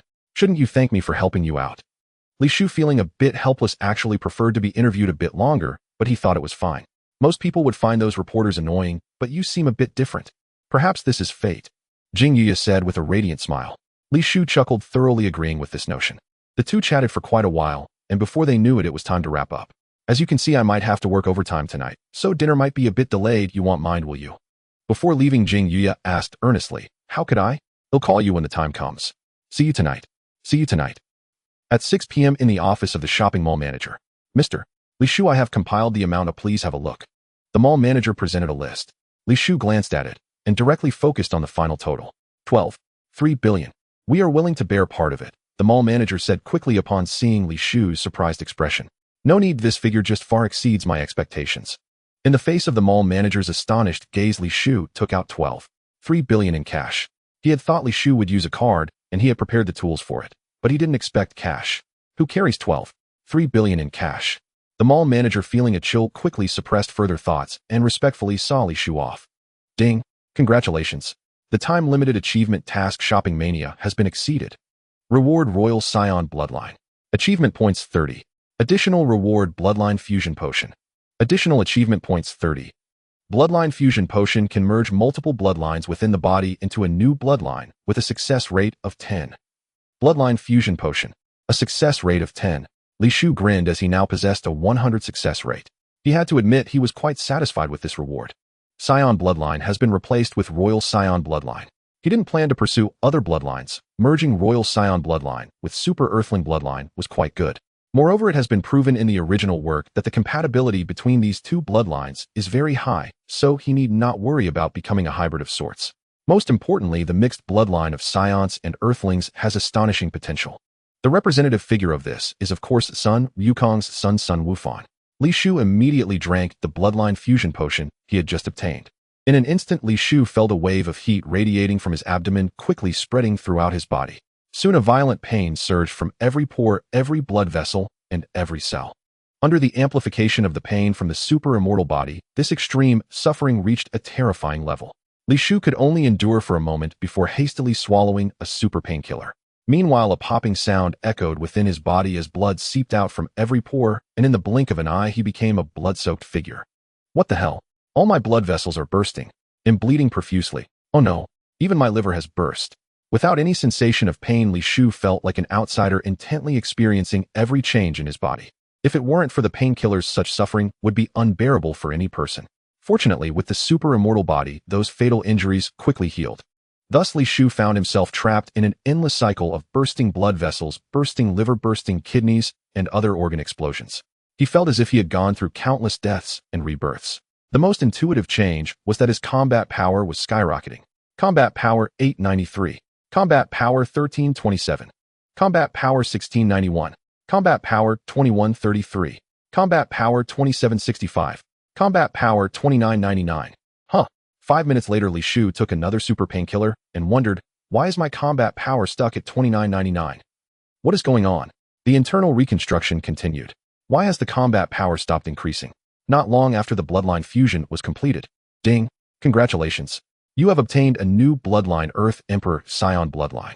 To be safe, Li Shu immediately said, inquire about Earth Emperor Saiyan bloodline. Earth Emperor Saiyan bloodline ability 1. After recovering from severe injuries, combat power is greatly increased. Ability 2. Chi perception level permanently 10. Ability 3. Easier to transform into various forms of Super Saiyan. Ability 4. In a state of excitement or anger, resistance to damage is greatly increased. Ability 5. Potential significantly enhanced. System inquiry complete. This inquiry cost 200 achievement points already deducted. That's quite expensive. Even though it was pricey, it was not unaffordable for Li Shu. Next, he would experience the changes brought by the Earth Emperor Saiyan bloodline. Li Shu held his breath and began to sense his own chi experiencing the changes brought by level 10 chi perception. As he adjusted his chi, his combat power began to plummet. Combat power 5. Then it quickly rose again, fluctuating back and forth. Level 10 chi perception can already control the intensity of chi. If Li Shu wished, he could completely conceal his own chi. Not only that, but his chi perception became more acute with a broader range, nearly covering the entire Earth. Even without deliberately sensing it, he could feel Wukong's location. Through the fluctuations of chi and his familiarity with Wukong, he could visualize Wukong's every move in his mind. This was a wonderfully subtle feeling that could only be understood intuitively. After enhancing his chi perception, it was as if he had entered another realm. It would take an exhilarating battle to truly appreciate this subtle change. He decided that after tonight, he would seek out Wukong to spar, while simultaneously honing Wukong's skills. Meanwhile, he faintly sensed the opportunity to transform into the second form of Super Saiyan. After experiencing the changes brought by the Earth Emperor Saiyan bloodline, Li Shu began to ponder the reason for his combat power being stuck. Perhaps I need a battle of equal strength to unleash the potential within me to break through this bottleneck. Li Shu considered this possibility. After all, his method to increase combat power was not derived from cultivation. Perhaps after undergoing a fierce battle, his potential would be awakened and his stuck combat power would surge again. At 9 p.m. Jing Yi finally got off work and met Li Shu at the yakitori shop of Ibi Xiaoxiu. Li Shu. Upon spotting Li Shu, Nobita Kagama burst into delighted surprise. What brings you here? Is this young lady beside you your girlfriend? No. Li Shu and Shizuka Asahi replied in unison. Nobita blinked, then flashed a knowing warm smile. Order anything you like. I'm treating today. They exchanged a fleeting glance, each catching the other's flustered embarrassment, before settling at Nobita's cheerful urging into a window-side booth.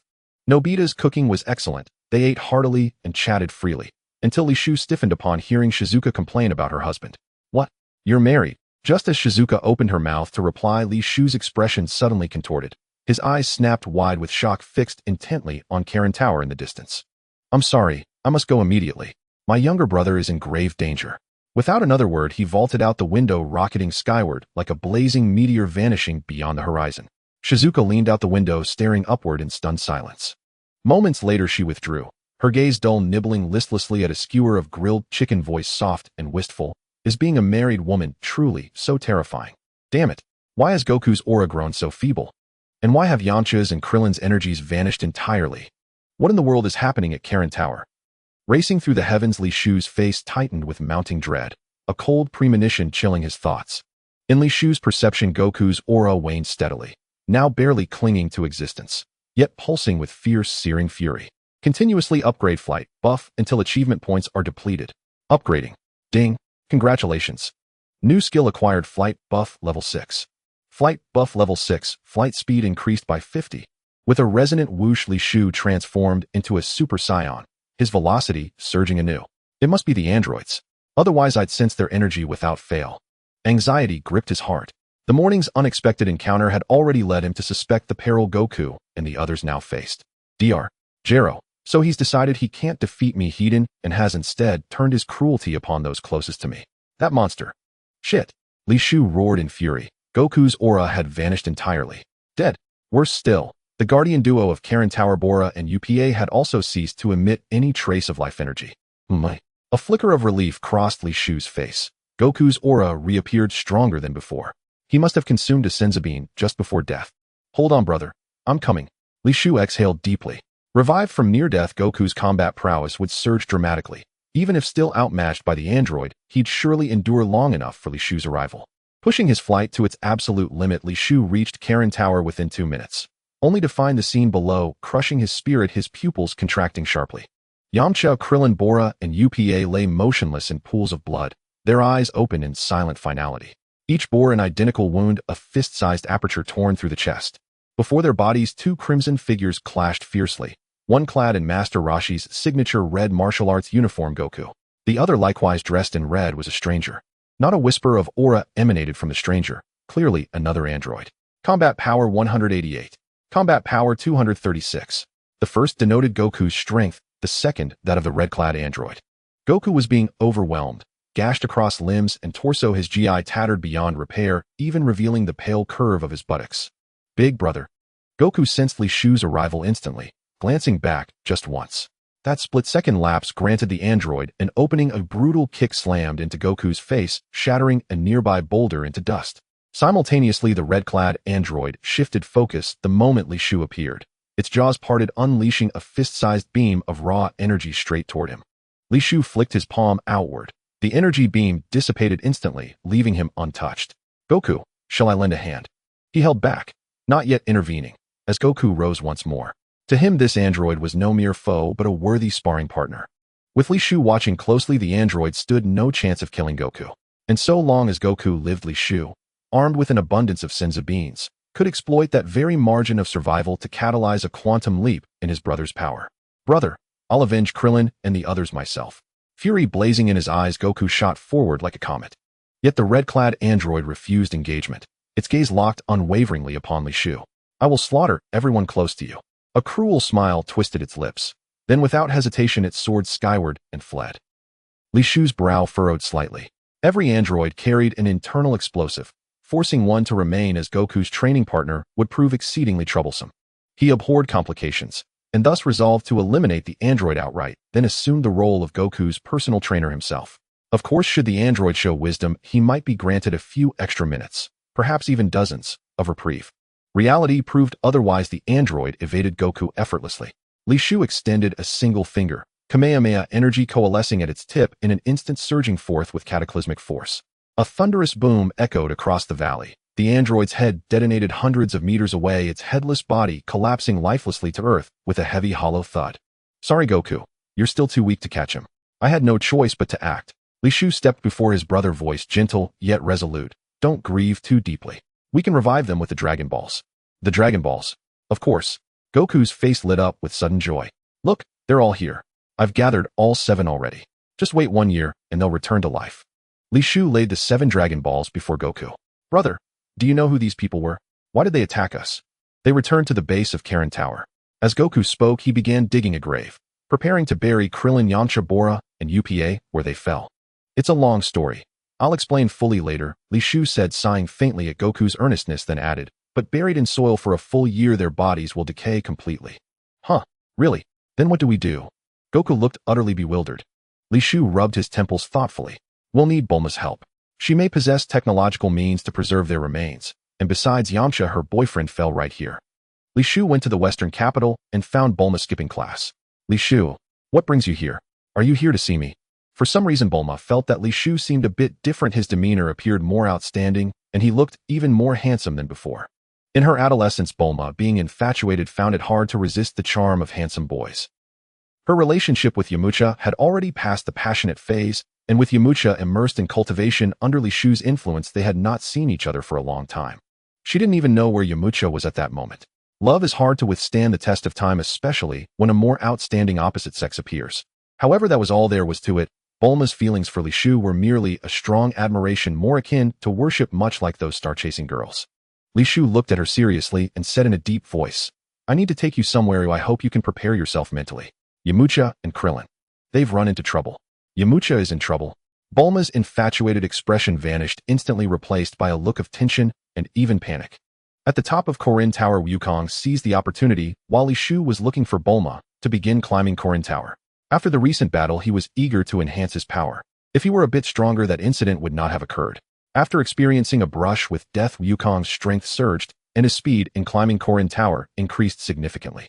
However, after climbing only halfway, Li Shu had already brought Bulma to Karin Tower. Bulma. Wukong finished his training and jumped down to greet Bulma. Bulma's expression was not good at that moment. Seeing the bodies on the ground made her tremble. Don't worry, we can use the Dragon Balls to revive them. Wukong cheerfully reassured her, completely forgetting how angry and sad he had been earlier. Li Shu patted Bulma's shoulder and comforted her, saying, I'm sorry for making you feel sad, but now is not the time for sorrow. They need your help. Dragon Balls. Bulma's spirits lifted immediately. Yes, we can wish to revive them with Shenron. Her face brightened as she asked, do we need to preserve their bodies? Yes, that shouldn't be a problem for a genius girl like you, right? Li Shu also wore a smile. Bulma proudly lifted her chin, patting her chest. Although I'm not as good as you in fighting and technology, none of you combined can match me, so just leave it to me. After handing the bodies over to Bulma to handle, Li Shu and Wukong followed her to her home. It must be said that it was indeed a mansion worthy of the world's richest person, simply absurd in size, and it even had a park inside, which was quite ridiculous. Under Bulma's direction, Wukong and Li Shu moved the bodies of Yamcha and the others into the freezing chamber. Is this box enough? Wukong looked around curiously. Li Shu couldn't help but glance a few more times. He had only seen such equipment in movies. However, considering that Bulma was still nearby, he couldn't appear as silly as Wukong, which would embarrass him. Although he was also eager to ask Wukong's question, he said, Don't worry, you wouldn't understand if I explained, just trust me. Bulma did not elaborate. In fact, the author didn't understand either, and instead asked, What do you plan to do next? Do you know who killed them? Wukong remained silent, looking at his elder brother, believing he should know something. Li Shu took a deep breath, exhaling a long sigh, before saying seriously, The ones who attacked us were androids. If you watched the news, you would know I suffered a similar attack this morning. They were targeting me. Li Shu did not hide the truth, recounting the events in full detail, including his speculations. This all started because I destroyed the Red Ribbon Army, and the android's attack is orchestrated by the mastermind behind the Red Ribbon Army, Dr. Jero. I'm sorry, this incident was my fault, Dr. Jero is seeking revenge on me. Once the Dragon Balls are restored, I will revive them immediately. Li Shu placed the 7 petrified Dragon Balls on the table. Wukong stared with his innocent big eyes and thoughtfully asked, "Are they robots like Android 8? Li Shu nodded seriously, saying, "As we can see, Dr. Jero has developed more powerful androids." Androids? I'm suddenly very interested in this technology. Seeing that the Dragon Balls had been collected in advance, Bulma crossed her legs and showed no sign of blaming Li Shu. Her previous sadness completely dissipated. Bulma is interested in androids. Li Shu was a bit surprised. There was no such plot in the original work. It seemed that the deaths of Krillin and Yamcha at the hands of androids had stimulated this genius girl, wanting to do something in her field of expertise. If Dr. Jero could create androids, it would be reasonable for a genius girl like Bulma to create a few as well. Ding! Congratulations. You have triggered the hidden achievement quest, Bulma's Revenge. Quest description: collect 3 complete androids and deliver them to Bulma. Quest reward: Android Manual. The Android Manual. Li Shu suddenly remembered something and hurriedly checked the system's quest records. Hidden achievement quest: Dr. Jero's future. Quest description: save Dr. Jero at a critical moment, leading him to reform. Quest reward: Android Manual. Both are hidden quests with the same reward. Li Shu immediately displayed a smile. That works perfectly, just take out Dr. Jero directly. How could someone like him ever reform?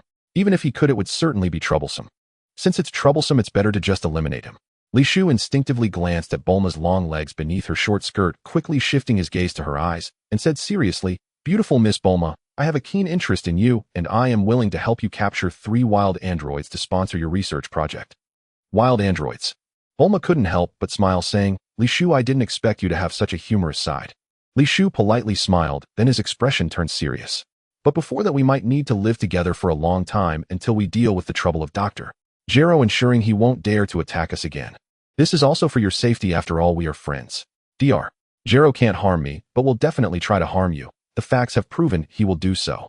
Just the thought of living with the charming Li Shu made Bulma's heart race, and a blush crept onto her face. Li Shu continued, "It's best to leave the city. Living in the city is too dangerous and could involve others. I suggest we all stay with Master Roshi." That old pervert. Bulma was somewhat reluctant, but still agreed. As for Goku, he naturally had no objections, as he wanted Master Roshi to continue guiding his training. In Master Rose's small house, he was watching a movie. Grandpa Roshi. The sudden arrival of Li Shu and the others along with Goku's shout startled him, and he hurriedly searched for the remote. He managed to turn off the TV just before Li Shu and the others entered. As for whether they had seen something they shouldn't have through the window, that was unknown to Master Roshi. Ahem. Master Roshi turned around and in a teacherly manner said, "Goku, Li Shu, what brings you here? Oh, Bulma, you're here too." Master Rose's gaze was immediately drawn to Bulma, especially to the glimpse of whiteness beneath her skirt.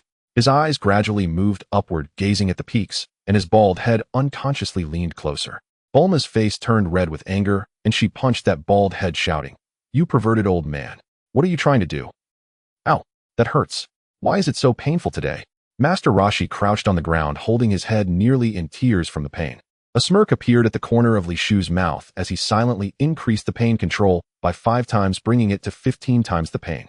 Master Roshi suddenly trembled. The tears he had held back flowed down, and he cried out in pain, his calloused hands frantically rubbing his bald head. "Now you know how it feels, huh? Let's see if you dare to do that again in the future."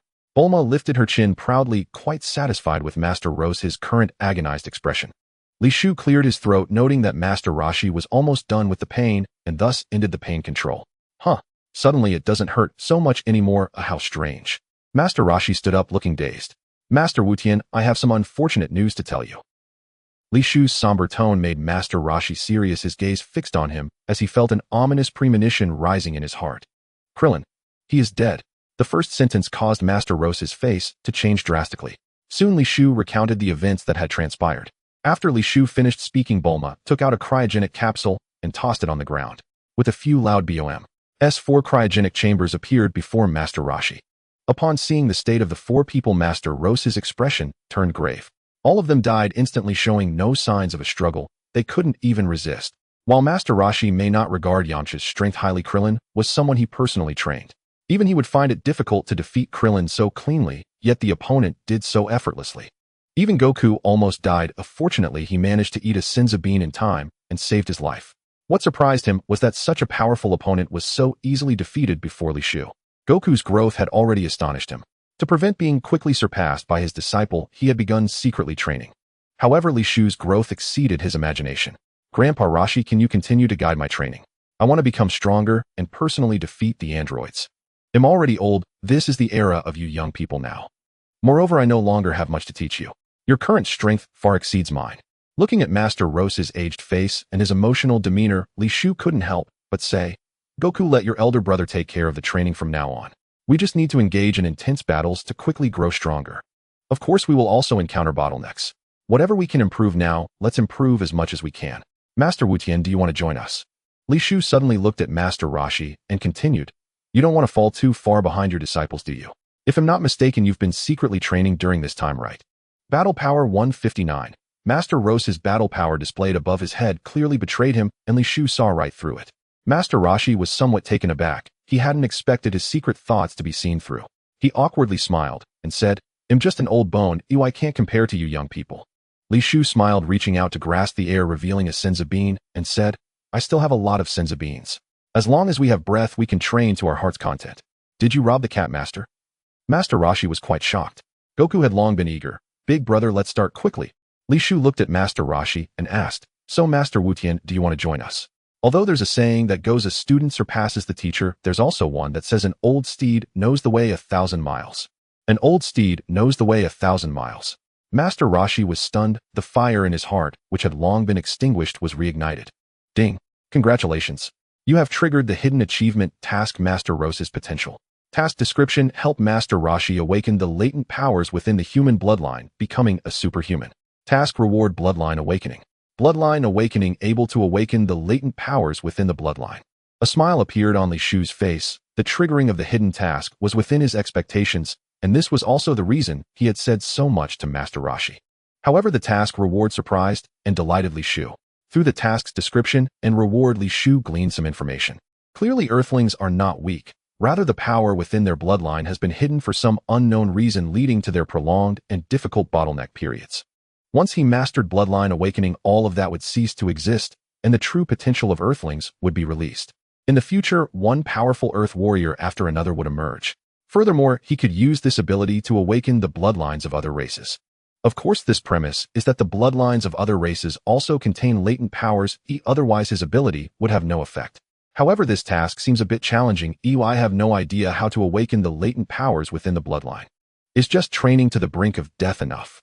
Li Shu shook his head, thinking that the possibility was unlikely. After much thought, he decided to spend a bit on consultation fees to ask the system, which was better than blindly exploring.